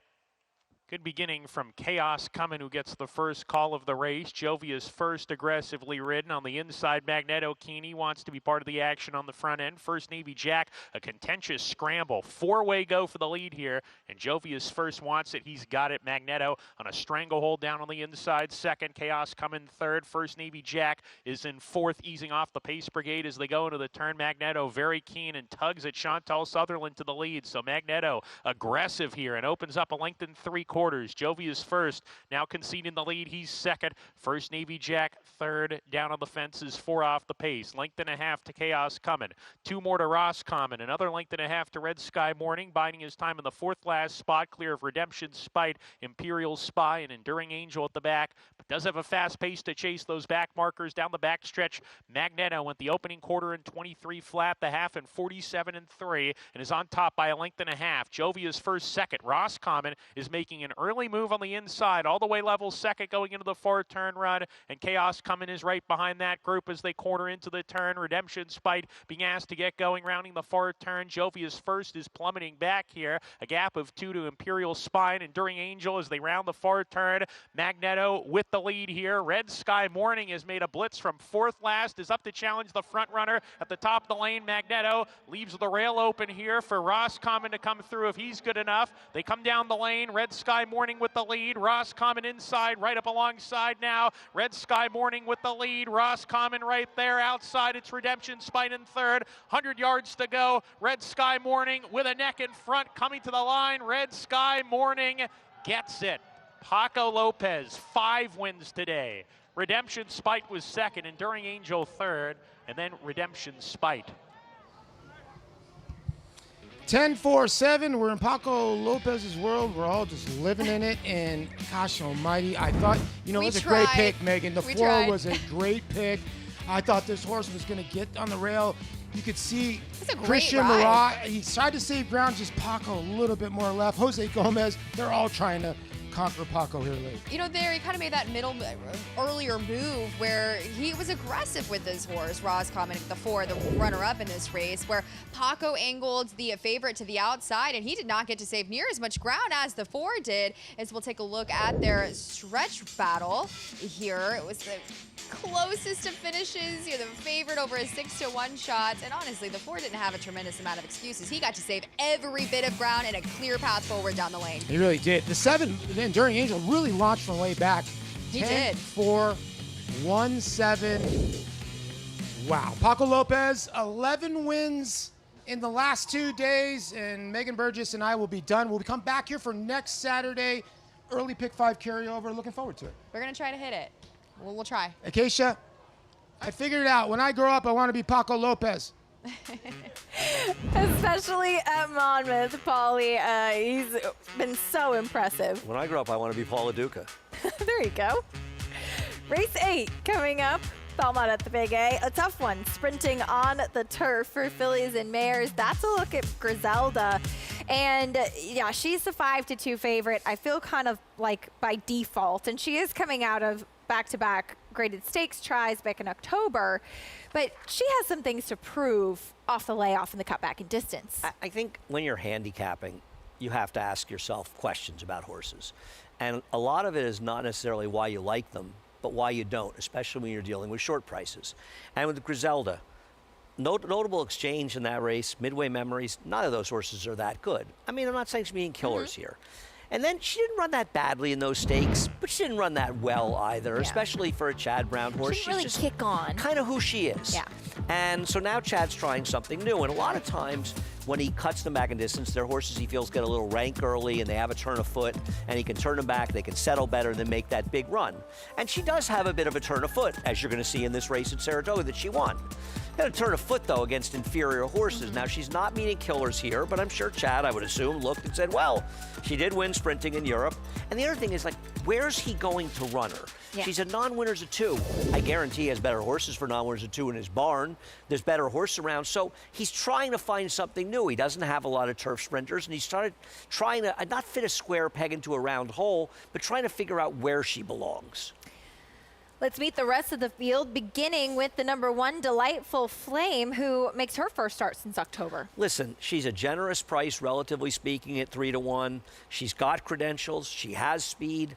I can see her winning. I don't love this combination off a layoff. I'm Mo Joke for Joe Sharp.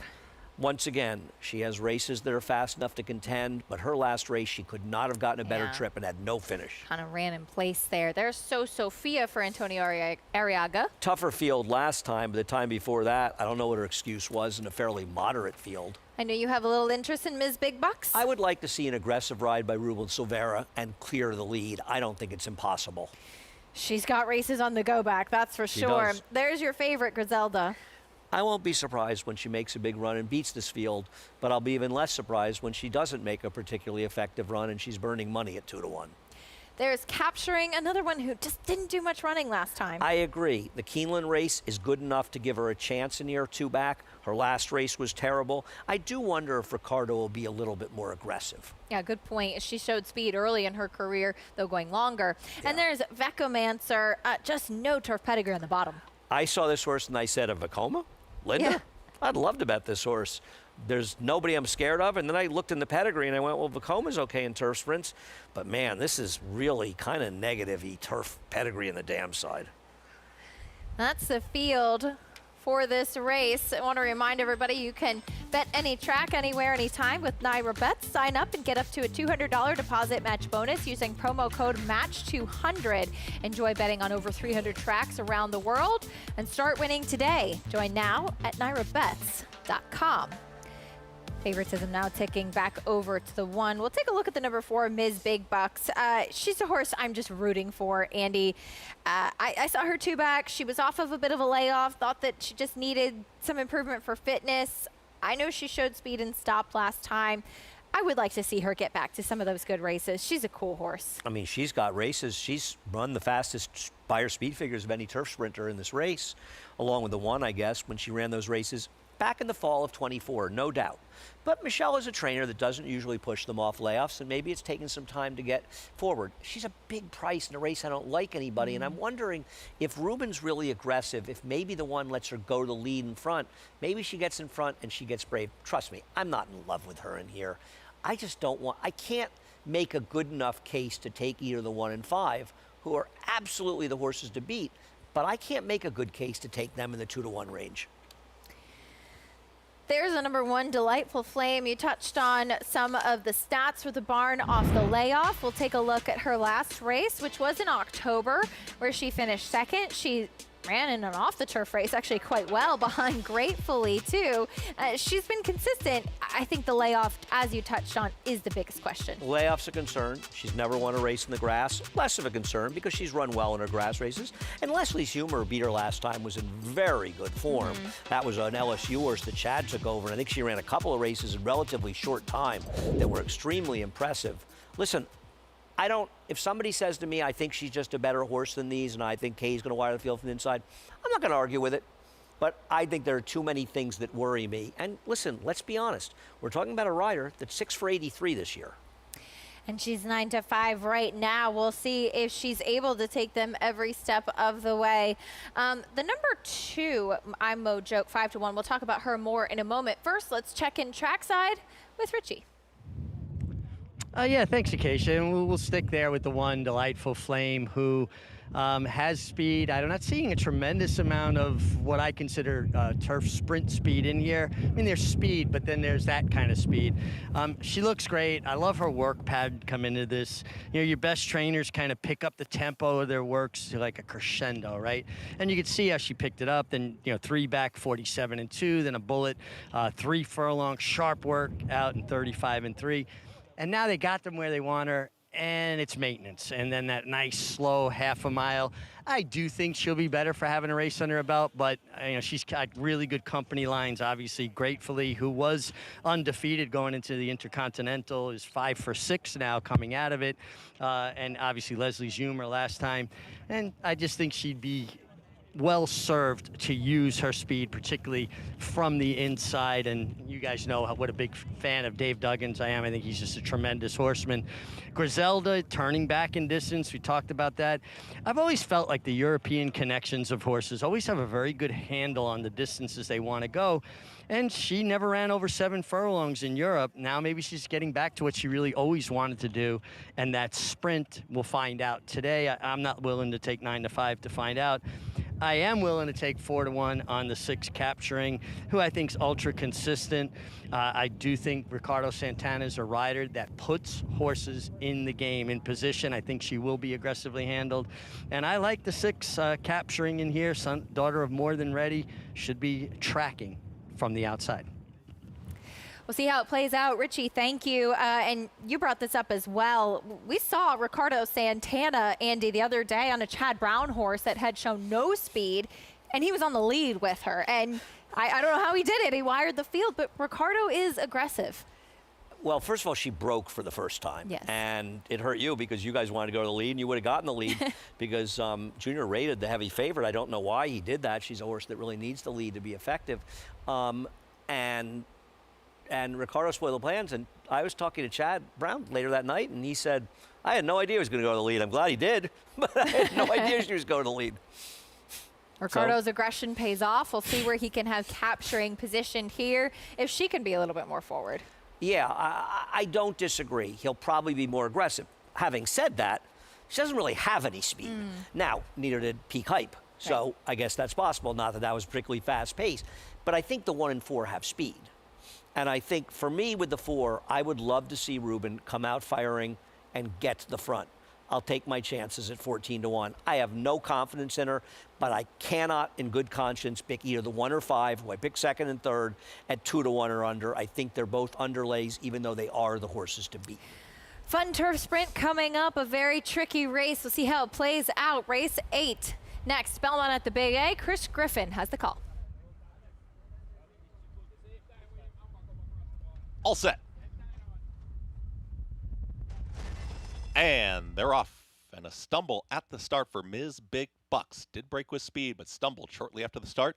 At the rail, here comes Delightful Flame, and now more speed as Delightful Flame is going to push on at the rail, puts a nose in front. Ms. Big Bucks is back to second. 3 wide is capturing. Just off of them is I'm Mo Joke. Is at the rail, is taken a clear fourth, and to the outside of them, Veckelmancer, the 2 at the back. Griselda with the trailer, so Sophia. 21.59, pumped up opening quarter mile, Delightful Flame into the turn. Ms. Big Bucks continues to challenge to the outside, and neck back in second. Losing some ground, was capturing, is back for more, now ranging up in behind the leaders once again. I'm Mo Joke has been riding the rails throughout. Veckelmancer trying to rally on from 5th. Griselda's got to pick it up from there, and so Sophia. Delightful Flame starts to shake loose and puts separation on the field. Delightful Flame is in front, is up by 3. 4 widening lengths. Capturing to the outside of Ms. Big Bucks, who continues to battle on. Delightful Flame, Katie Davis almost home. A 16th left to go. Delightful Flame is going to win it. Delightful Flame won it over Ms. Big Bucks. Game second there with capturing. Late run, Veckelmancer. Delightful Flame got to the lead, and that was all they wrote. Wires the field. She was ready to go off the layoff for Dave Duggan. And listen, they went a fast pace, and she drew off the win. Of course, attending the fast pace. And by the way, 21.59 isn't really that fast. The turf is super firm. It's hot out. It's firm. I know that people on Twitter don't understand actual fractions and what they really mean, but believe it or not that fast, and she's a good horse. Yep. And this one, David had ready to roll off the layoff, and Katie didn't get in her way, and she got the job done. She's okay. By the way, Ms. Big Bucks at 16-1 held on for second. She was a generous price. Did not get the lead, but was able to hold on. So if you did an exacta, get a little bit of a price. I had a little underneath. exacta here. There you go. Not enough to get rich, but a little exacta. 1, 4, 6, 7. Delightful Flame at 9-5. Really, when she got the lead, and you could see how just well she was traveling into the turn as well. She was best in this spot. And the 5 finished last. I don't think it mattered what distance Chad ran Griselda at. She just didn't compete at all. And listen, nobody made up any ground in this race, but there's an argument that the best horse won quite convincingly. And maybe Ms. Big Bucks found some of that older form, and she was second best in here. 9-5 on Delightful Flame with the victory in race 8 over at Monmouth. Paco Lopez wins another one. That's something I feel like we haven't said much of recently. Red Sky Morning gets the win. Back on the turf. Horsey won on the grass 2 starts back down at Tampa and returns to the winner's circle today for Mike Deeney. I mean, the guy has won 11 races in the last 2 days. Amazing. And there were 18 races, but keep in mind yesterday, he won 6 races. There were 3 races, stake races, where he had absolutely no chance to win. You had Flavian Pratt, Tyler Gaffleone on big horses. Right, winning good there stakes as well. horses coming from out of town for outfits that aren't going to use Paco. So you think about it, he was 6 in 10 races. I don't know if he rode in all of them, he probably did. And he won 6 of 7 races that he could win on that card. And today, he only won 5 of 8. I don't know if he rode in all the races, but that guy wins. He's in photos, he's on shortish prices. This horse paid okay. $8 winner, wins. yeah. He just this horse was the wins. favorite last time in an off-the-turf race. Gets back on his preferred surface and returns a nice $8 there. When we come back, we'll take a look at the 3-year-old division. Golden Tempo on top right now after winning the Derby and Belmont. Who else could be up there with him as we continue on through the summer?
Welcome back to America's Day at the Races, and so pleased to be joined by trainer Dave Duggan, and not only because I think you're a terrific trainer, but I consider you a dear friend.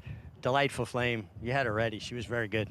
Actually, I wasn't as confident as you might think. I mean, she carries that little bit of weight. She's a typical sprinter, but you know, her works were good, and she trained well. But I just felt like she might have been a shade ring rusty. But when I saw the 43 and change, my heart was starting to skip a beat too. I said, "Oh, she's going to fall in the heap here," but no, she's a talented little filly. Dave, I mean, obviously you're a horse trainer, but you rode races as well. What's it like sitting up there, having prepared the horse, hand the keys to the car over to the jockey, and when you're seeing fast fractions like that, is your heart sinking a little? Are you cursing under your breath? What are you thinking? No, I think I have an appreciation for riding, and that phase is over. So when you're able to pass on instructions to him, basically you kind of, as you know, you complicate things sometimes by just giving too many instructions. You give an outline of what they're at and kind of let the ball flow, or let it kind of play out. If you make a mistake, you kind of dust yourself off and come back again. It's the right attitude and not micromanage, allowing people to do their jobs. Now, last year you tried this filly in the Galway up in Saratoga. She got herself pretty worked up at the gate that day. But she's faced top flight company, Gratefully, Leslie's Honor, or Humor, excuse me. Where do you think you might go next? I know it's a hard question. You just won with her. To be quite honest, I don't know. Today we had to pass this phase to find out if she belonged at this level. I think she passed the test, and we'll drink a glass of wine and kind of monitor her. So no. Well done. Congratulations. And guys, I'm always happy when good people win. And Dave Duggan had this filly ready to roll. She definitely was impressive coming back off the bench, wired the field here. Delightful Flame, and we'll see what the future holds for her. This Winner's Circle lead-in is brought to you by the Fasig-Tipton July Selected Horses of Racing Age sale, July 14th in Lexington, Kentucky. Nominate your racehorses today. She went off the favorite. Oh, that's Monmouth Park Races, $8, as we already mentioned, for Red Sky Morning. And Paco Lopez, $5.72 on Delightful Flame. Ms. Big Bucks, who Andy liked at 16-1, checking in second for the 8th race, 146. And another favorite in the Pick Six follow along. If you're playing the sequence, just one more race to go. Momentum Files, currently the biggest price thus far. We'll see what takes place in the nightcap. Yeah, I think we should check. Would you know she was favored over the 5 last race? Let's take a look. Actually, I'm not 100% Delightful sure. Flame?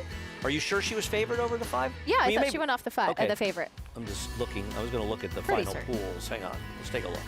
We're a mile and an eighth on the turf for the nipcap. Second choice. No, the Zelda 5 was the favored. favorite. All Yeah. right, so second choice then. I stand corrected. $50,000 claiming race for the finale. And right now, Ocean Atlantique, currently your favorite, as he tries to make it 3 in a row for Joe Sharp. I'm not sure he should be 3-2 in this race, but he is the most consistent horse in here. I mean, he's a horse that seems to pretty much always show up and run well, especially in these turf races, and he's just a logical horse. I'm trying Big Blue Line, who I think is a very generous price right now at 9-1. But I agree, Ocean Atlantique's one. More on the nightcap in a moment. As we touched on before the break, the 3-year-old Picture led right now by Golden Tempo. Yesterday, we saw the Pegasus Stakes at Monmouth Park, and Baby Vino, the winner there, as he stamped his ticket onto the Haskell. I thought, and you agreed, Andy, too, that he was really the only one that was traveling well coming into the stretch. He's going to have to face some very tough horses if he goes to the Haskell. Yeah, he's 20-1 or higher in the Haskell. And listen, give him credit. He ran well. Yeah. He had run well in his maiden race. He built on it and improved slightly. I think he got an 88 buyer.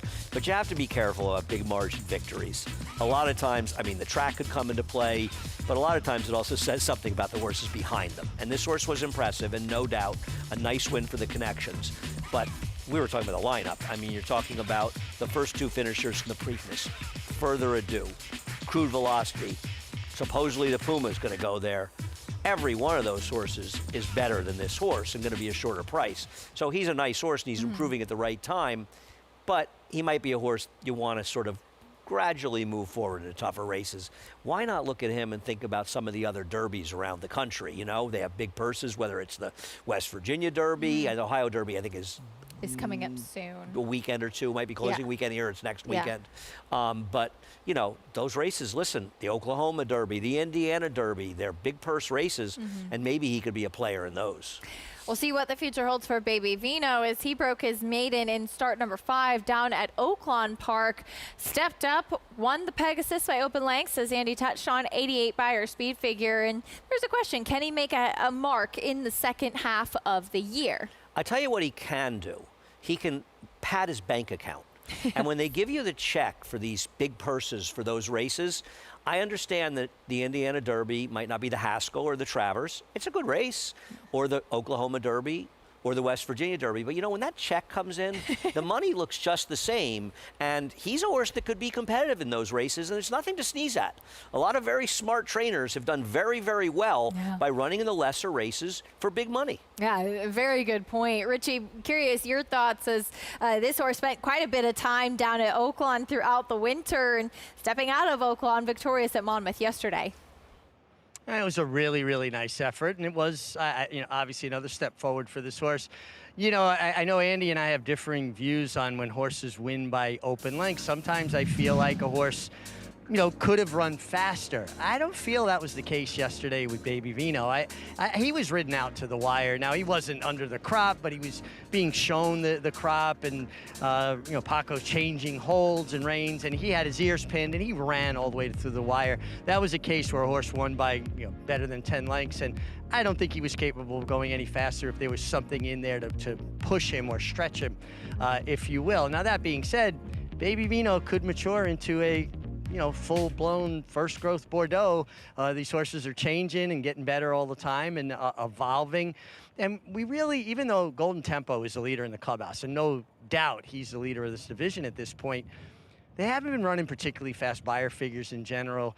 Nobody's been dominating or overwhelming the competition. So I think a lot of movement can happen on that leaderboard through the second half of the year. Whether it's Baby Vino or not, that remains to be seen. And I agree with Andy. I would do the Woody Stevens Smartin route and find every Derby ducking the heavy heads and just keep, you know, making my bank account healthier, if you will. Some big opportunities out there for sure. There's no shame in it, you know. I mean, there's no shame at all in running in those races. They're important races. I'm not in any way trying to belittle those races. They're important races, and they're good purses, and there's no reason not to compete in those races because he is a good horse, and he's improving. But right now, he's 6 to 8 lengths behind the best horses. He is not going to make that up. It'd be one thing if there was 1 or 2 and the rest of them were average. There are a lot of them that are, I don't think they're, the only brilliant 3-year-old we've seen this year is Englishman, and the race he ran in the Woody Stevens. The rest of them are really nice horses, but none of them are running big figures or that fast figures, but there are so many of them running a lot faster. And running consistently. Right, as consistently well. running faster. I agree. Good point. Showing up with each start. Well, we'll see what the future does hold for Baby Vino. They got the nice win yesterday in the Naira Bets Pegasus. His first stakes victory, his first try against winners as well. Son of Vino Rosso with the win. We had some stakes action here in New York as well. We'll recap what took place in the New York Stallion Series. Cupicoy's Joy division. Celtic Dawn switched to the turf, remains undefeated. Turns out she can handle just about anything.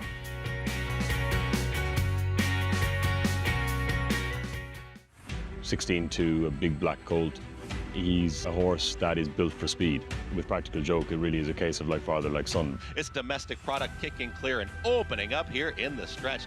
When he ran that speed figure of 106, we were under no illusions that we had a very exciting prospect on our hands. Domestic Product just in front. Domestic Product. When you see horses like that who are capable of replicating the success of their fathers, that have the look that Domestic Product does, it gives you great confidence.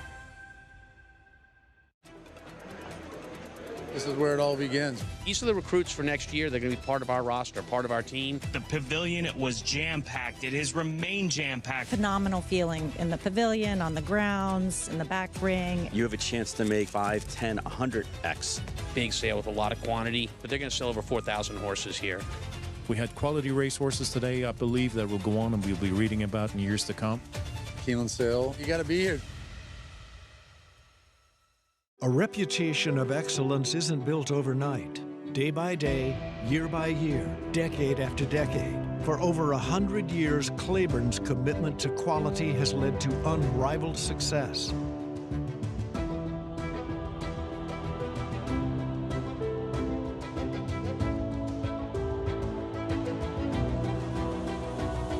Building on the past, building for the future.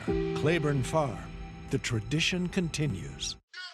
The official Belmont Stakes Barstool Sports Collection is here. Check out the hottest styles of the summer. Shop this limited drop before it's gone. Get yours at shop.naira.com. Tickets to A Day at the Track are on sale now. Reserve a table or secure seats for a historic summer at Saratoga Racecourse. Saratoga Summer begins with opening day on Friday, July 3rd and runs through Labor Day. Book now at naira.com/Saratoga.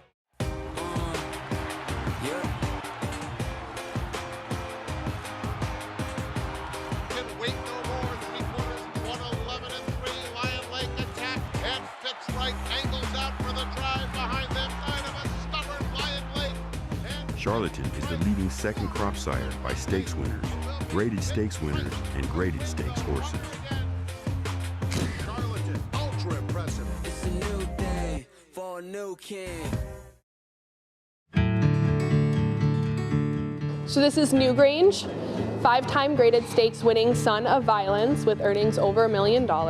As the only Son of Violence standing in New York, the first-year stallion of 2026 proved popular with the state's breeders.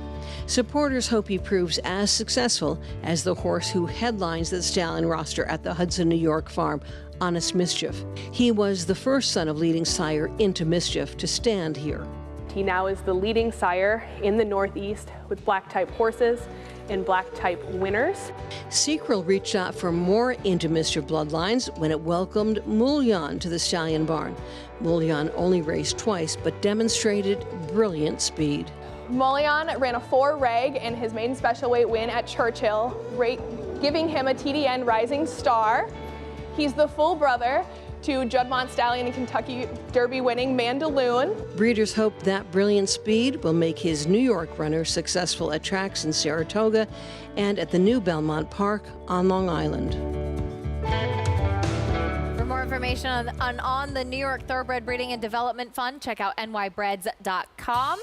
As we see, Honest Mischief has been a really fun New York stallion, and it took him a little bit of time to get going. I remember you and I having a conversation about it, Andy, and I said, there's too many good-looking ones. He has to be a decent stallion. Right. And now we see most of them on turf, actually. Well, I agree. He's about 14% with his turf sprinters. They've been good, and he was a talented horse. Yeah. He just wasn't quite as good as the best horses in that division, horses like Chancelot or that Greg Sacco horse that won the Hopeful and then won the Woody and beat Chancelot. Mind Control? Mind Control, right. He just wasn't quite as good as them, but he was pretty good. Yep. As we saw a daughter of Honest Mischief win the Cupicoy's Joy yesterday. She remains undefeated. She got an 80 by her speed figure for her performance. Carlos was right to enter on the turf. She's a better turf horse than dirt horse, and she's not a bad dirt horse, but she's okay, and there will be plenty of good opportunities for her going forward. Obviously, the competition not super strong in there, but she's all right, and she's undefeated for Carlos Martin, and she's a house horse, so we gotta root for the chairman, Mark Holliday. Absolutely, homebred for Mark and Cherry Holliday's at Blue Devil Racing, as she got the victory. Nice effort switching onto the turf. Yes, doing something for the first time. Like you said, there was a lot of unknowns in there, but she delivered. She still had to go out and actually do it. And she can handle all these surfaces, so that makes things, gives her opportunity. And she's okay. She's only run 3 times. It's a solid effort by her. We'll see where she goes from here, but there's no reason that she can't do very, very well. And that New York bred program, especially those stallion races, are sensational, and she can compete in all those races, turf or dirt. Absolutely. Hopefully synthetic. Yeah, exactly. A good point. And Richie, being by Honest Mischief and New York Stallion and with her breeding, she's eligible for a lot of fun races. She really is, and listening to Mark Holliday talk with Javier Castellano and Carlos Martin, her trainer, after the race, kind of figuring out if they thought she would stretch out. They brought up the Susie O'Kane, which I think is a mile or a mile and a 16th in Saratoga. She was certainly dominant yesterday. Looked like a winner every step of the way. You could see Javier down the backstretch just trying to talk her out of doing too much and going to the lead. And Javier even said, if I put my hands down and just let her, she would have went right to the lead. And I think the outcome would have been the same, but nice that she could, have that stalking kind of trip. And also for, the Holidays, a homebred, starting with their foundation, their very first mare. And this is the 3rd generation of that family. It's always fun winning, but talking to them and seeing the excitement level of planning the mating, raising the foal, going through the process of naming. They really obviously love and enjoy the game immensely. It's fun to see. Being a homebred makes it that much more special every time. There is the Blue Devil Racing Silks. So I know you always like when Mark names horses after Grateful Dead songs. Mark names a lot of horses after Dead song, no doubt about it. Yeah. Congratulations to the Holidays at Carlos Martin with the victory yesterday. We have one more race to go on the card. The Sunday finale from Belmont at the Big A will wrap up the day and the week. There's Ocean Atlantique trying to make it 3 in a row for trainer Joe Sharp. More on this tough 9-year-old and the rest of the field when we come back.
Welcome back to America's Day at the Races, brought to you in part by NYRA You can bet any track, anywhere, anytime. Get started at nyrabets.com or download the app today. We were just talking about some of the benefits of being a New York bred. Well, we have a really exciting series coming up for New York and Canadian bred 2-year-olds. The open enrollment is due June 19th for the Empire Trillium Series, and it's a fantastic series of stakes races between New York and Woodbine that I think should be really exciting. Yeah, a lot of synthetic races, some turf races at Woodbine as well, but taking advantage of the situation. Both tracks will have a Tapeta surface. Be racing on it in the winter here. A lot of horses coming from Woodbine, hopefully coming down here, and I love the partnership. There isn't enough tracks working together in this industry. In fact, there are a lot of tracks that seem to work against other racetracks, and that's not good for the industry, and I think that has been proven to be true. And seeing Woodbine and NYRA work together in this, I love seeing that, and I wish that we'd have more of that. And hopefully this is the kind of thing that'll breed more of that. And for these types of horses, you just get more stakes opportunities, which is awesome. You have 8 stakes at Belmont Park, 6 stakes at Woodbine if you nominate to that series. I know it's a series. We were at the 2-year-old sales, and my husband said we got to make sure we look at Ontario bred and New York breds and see if we can pick up some to run in that series. Well, I think it's great, and I think it's a great idea. I like that it's pulling off, but I also really love the cooperation. You love to see that in a game that does not have nearly enough. Let's meet the field for the nightcap, beginning with the number 1, Stardust. Is it Sardis? I was told it's Sardis for By this who? race. By what? I don't know. What? It's Sardis. I'm sure a it's a lie. restaurant on. All right. You know that. You I go to know plays that. more than anyone I know. There's Ocean Atlantique. The most consistent horse, the horse to beat. Classic Creation dropping class. If it's Sardis, I don't know what it means. Class Creation is probably better going longer. 12-1 right now. Next, somewhere out there, we will see the 4 Big Blue Line. I like Big Blue Line's been running against better horses, has run races fast enough, should be the speed in this race. I'm not saying I love him, but I don't know why he's this big a price, but maybe I'm totally misreading it. Went against Integration last time, going 1 mile and 3/16 as well. There is the number 5 Paros. Not a lot of success claiming on the turf for Gustavo Rodriguez for a horse that's best form's a little behind him, but he can be forward.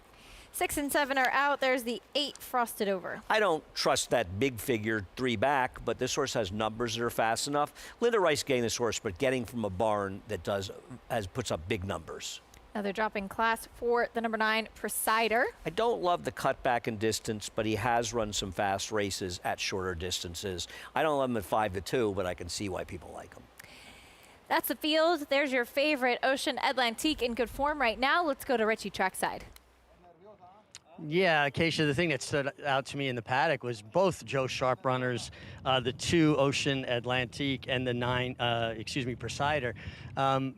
Just were outstanding from a physical perspective. They both just stood out. Now, Joe's horses tend to look really good, and these 2 not only look good physically, they also make a lot of sense on paper. Ocean Atlantique is just ultra consistent, basically shows up and gives you an effort every single time. And I like my horses the way I like my people, honest and hardworking. He obviously checks those boxes.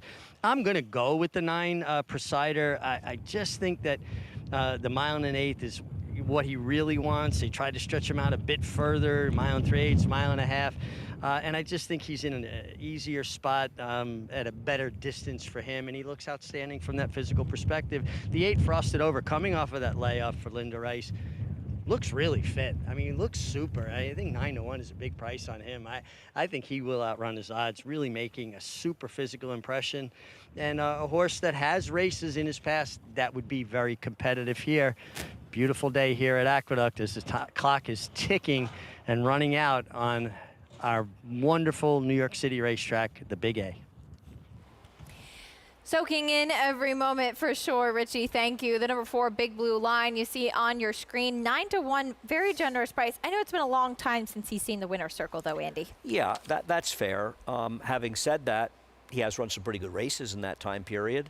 And last time out, he tried to wire the field against Integration, who came back and ran the Grade 1 Manhattan and Risk Tolerance.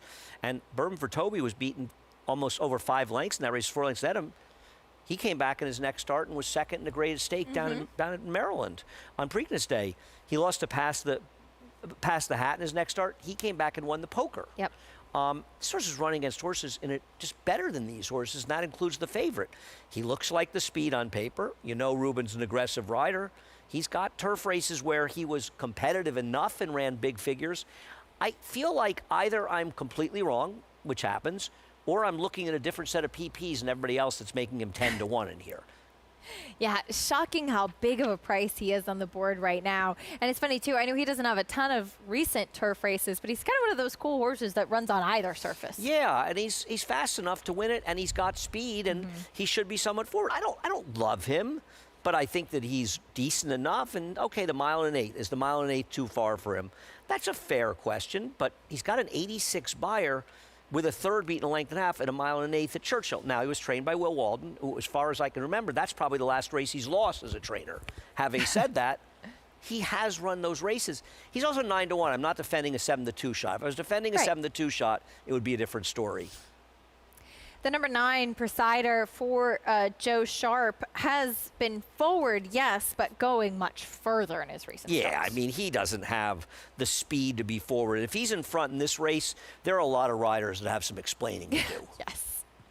That's a very good way to put it. He is a horse that's taking a drop in class, too, though. He's also been facing some good company. I know they tried the Elkhorn. It was a huge price 2 starts back. But is he a horse that could potentially turn things around in here? I mean, he's run better, shorter. Probably his best races were in those more marathon-type races. I don't I don't love him at 5-2, but absolutely could win this race. And listen, I'm not going to be shocked when Ocean Atlantique wins. I don't think he's a massive underlay at 6-5. He's not my cup of tea at 6-5, but I absolutely believe he's the horse to beat. He draws well. He shows up every time. And, you know, Manny got him in position in his last race. He should get a good trip in here. There's nothing not to like about him other than the fact that he's a short price. But I think I'd rather bet him at 7-5 than the 9 at 2-1. How's that? That's fair. That's a good way to put it. Ocean Atlantique trying to make it 3 wins in a row. Trying to make it 2 for 2 since being claimed by Joe Sharp. Ran in a comparable race last time out. He got the victory. He's a horse that been knocking around some decent company at a variety of tracks prior to that. 9-year-old tough gelding making start number 50 of his career, and what he is remarkably consistent. Joe Sharp, 6-5 and 2-1, so he's in a pretty good position in this race. He probably feels pretty good about this race. Good thing to be.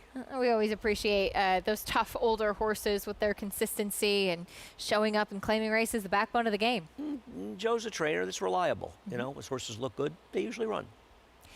And I think that's all you can ask from a trainer, you know? Absolutely. It's the difference in between the good trainers, obviously, and the less successful, a lot of them, you know, obviously talent in your barn, but it's nuance, it's small little things, it's the little things. I mean, their horses running around in circles, so it's the question of the little things you learn over time. But I think that's true for anybody in any occupation, right? Yes. I mean, as long as it's not something that's a physically demanding thing or something that you can't do, or rocket science that's above you, and that includes me. But in general, a lot of it is just understanding the things that separate sort of average from special. 7-5 on the number 2 Ocean Atlantique in race 9 on the turf. The nightcap from Belmont at the Big A. Chris Griffin has the call. Frosted Over. And Presider.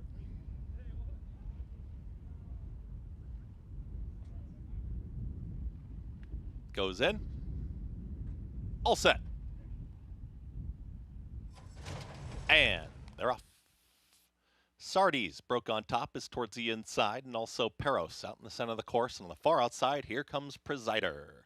Presider is now in front. It's Presider who's up by a half length. Now content to sit back in second. That's Peros tightly at the rail as the leader is well off the rail. Now crosses over. Presider, Edgard Zayas there in front. Right there in second is Peros, and just in behind them in third, that's Big Blue Line. At the rail in fourth is Sardes. Following them to the outside is Frosted Over. Towards the back end comes Ocean Atlantique, who was squeezed at the start, and the trailer, Classic Creation. 24.47 for the opening quarter mile, and now Peros has kicked on. Peros sees the lead, is up by 2.5, almost 3, and pumps up that margin. Peros is sprinting away. Presider's now in second, just to the outside here, Big Blue Line in third. Following them is Sardes, is in the fourth position towards the back end of the field. Moving forward, Ocean Atlantique is in behind horses. Outside of them comes Frosted Over. Classic Creation is the trailer. Dylan Davis asking for more as they went 48.27 for that half-mile time. Front-running Peros, trying to take him almost all the way now. It's Peros into the far turn. Peros still holding a comfortable enough margin. Big Blue Line fully in pursuit, and here comes Big Blue Line after the leader. Presider is quickly dropped out of it. Ocean Atlantique is trying to rally on in Sardes. From the back, Frosted Over and Classic Creation. Peros with a big lead at the top of the lane. It's Peros trying to hold them all off. Big Blue Line trying to pick things up. Sardes up on the outside. Ocean Atlantique. But Peros is still 6, almost 7 lengths clear. It is all Peros with the 16th left to go. Peros going to leave no doubt here in the finale. It's all Peros to win it. Big Blue Line, then came Ocean Atlantique and Classic Creation. Peros gets the win. First off the claim for Gustavo Rodriguez, and he got loose on the lead and just opened up. Well, credit Kendrick Carmouche. I mean, I don't understand what Ruben Silvera was frankly doing with the second place finisher who was faster than this horse, and I guess he was happy to sit second the whole way around the racetrack to him. Would he have beaten him? I don't know, but he had the speed, and Kendrick seized it and Ruben didn't. And the thing that Ruben does well is go to the lead. But Kendrick outrode him here. He outrode everybody here and put this horse in the lead, and he was able to dominate in a very slow pace on the front end. Tip a hat to Kendrick on a good ride on a horse that, whether or not he was best remains to be seen. This race was dominated up front, and I'm a little annoyed at myself for not having anything on the exacta because 11-1 on the four was an out-and-out joke. 6-1 on Paros. He was a generous price as well. His first win since December of 2024. Big Blue Line 11-1. As we've talked about plenty of times before the races, he's kind of a cool horse, Big Blue Line, that shows up no matter what surface he's on, but usually runs his best races when he's forward and a little unhurried early. Yeah, I don't understand. I mean, if you want to go and they outrun you, fine. He made no attempt to get to the front, but give credit to Kendrick. He seized control of this race when nobody else wanted. I mean, God's sakes, he outran Presider, the lead, who has no speed, and did no running. 5, 4, 2, 3. 6-1, biggest price thus far in the pick six sequence too, if you were alive going in to that final leg. Paros pulling the upset at 6-1 in the nightcap. We'll take a quick time out, bring you prices, and wrap up the day and the week. When we come back, stay with us on America's Day at the Races.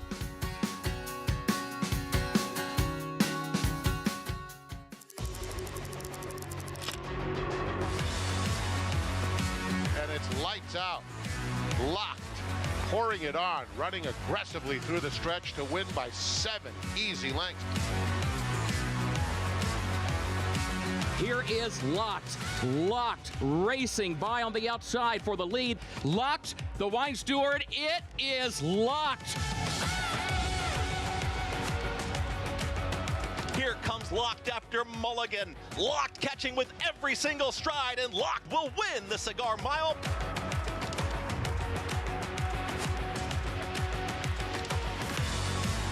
It's all about Locked, dominating the big cap, cruising home to an effortless 8-length romp.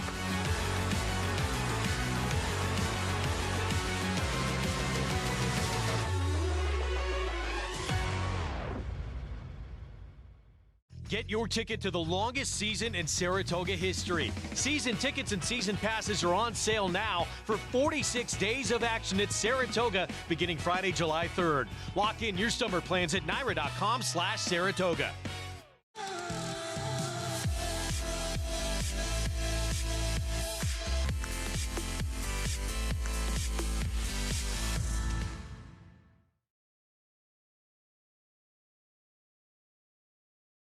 Perennial leading New York Sire Central Banker, sire of a $325,000 two-year-old colt in 2026, and the leading New York Sire of stakes horses again, including Hot Currency. Hot Currency up by 4, 5 widening lengths, approaching that final furlong. No catching a geared down, dominant winner of the 4-star Crook. Give it to Hot Currency. Central Banker, standing for $7,500 at McMahon of Saratoga Thoroughbreds. Racetrack Television Network brings you every race, from every track, on every screen, every day.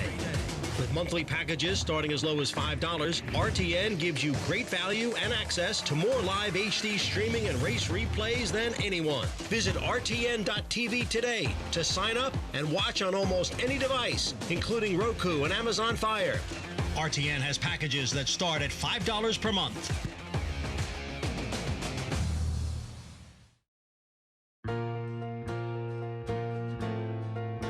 I think that really ever since I started coming to the racetrack, the horse that so many pros that had been around for years talked about with reverence was Dr. Fager. And the race that was talked about probably the most, and you and I came around the same time in the mid-'70s, was the 1967 Woodward, when Buck Passer, Damascus, and Dr. Fager all hooked up.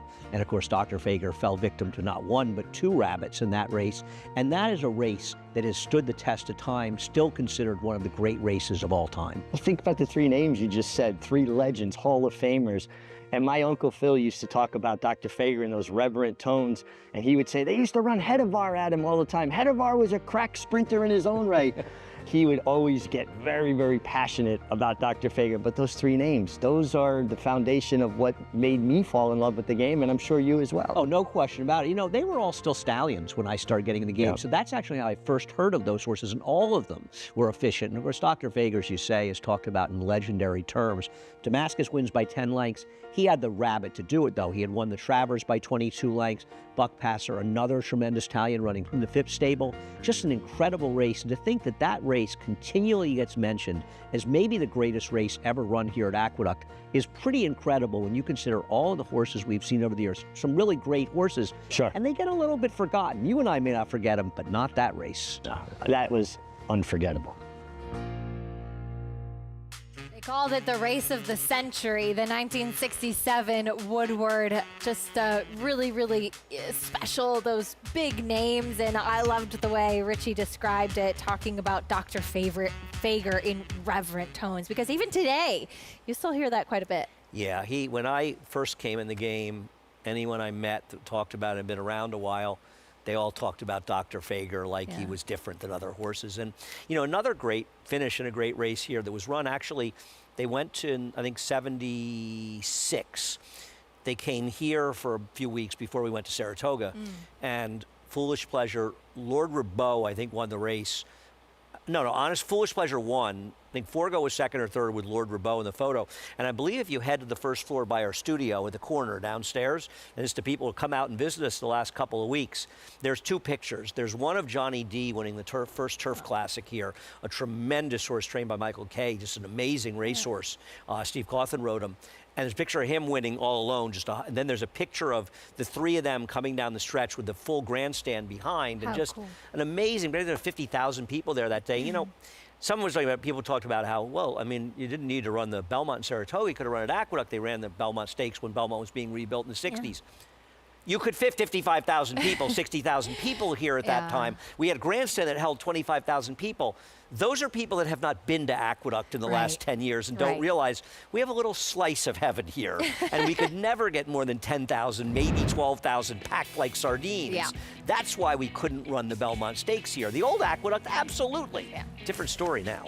Well, we will be saying farewell to the Big A. Bittersweet weekend, but we're going to have a lot of fun doing it. Closing weekend at Aqueduct, June 27th and June 28th, especially on the 28th. I know my dad is going to be one of the first in lines because he really wants the jar of Aqueduct dirt. It's a great, great farewell to Aqueduct. It's really First 1,000 special. people, the jar of dirt from the Big A's main track. And it'll be a sad weekend, but hopefully people come out and celebrate us. Don't be that person on the internet that knocks Aqueduct that never comes here. We had such a great crowd for Wood Memorial. The Huge final crowd. Wood here was really special. You see those prices, by the way. Paros, $1,540, biggest price in the sequence as far as that pick 6, and $1,500 in the payout. A lot of short prices, didn't pay that badly. Not too bad. Well, 1 week down, 2 more weeks to go at the Big A. It was a pleasure as always. I'll see you next week. I will see you on Thursday. Thank you very much for joining us on this Sunday edition of America's Day at the Races and all week. Today, trainer Rick Dutrow had himself a good afternoon. We saw Fast and Frisky winning race 2 earlier on the card. And in the 8th race, it was all Delightful Flame wiring the field off the bench for trainer Dave Duggan. Thanks for joining us. We will continue celebrating Aqueduct with a couple weeks left to go. We'll be back on Thursday on FS2 from 1 to 5. And how about New York? Go New York, go New York, go. Good night, everyone.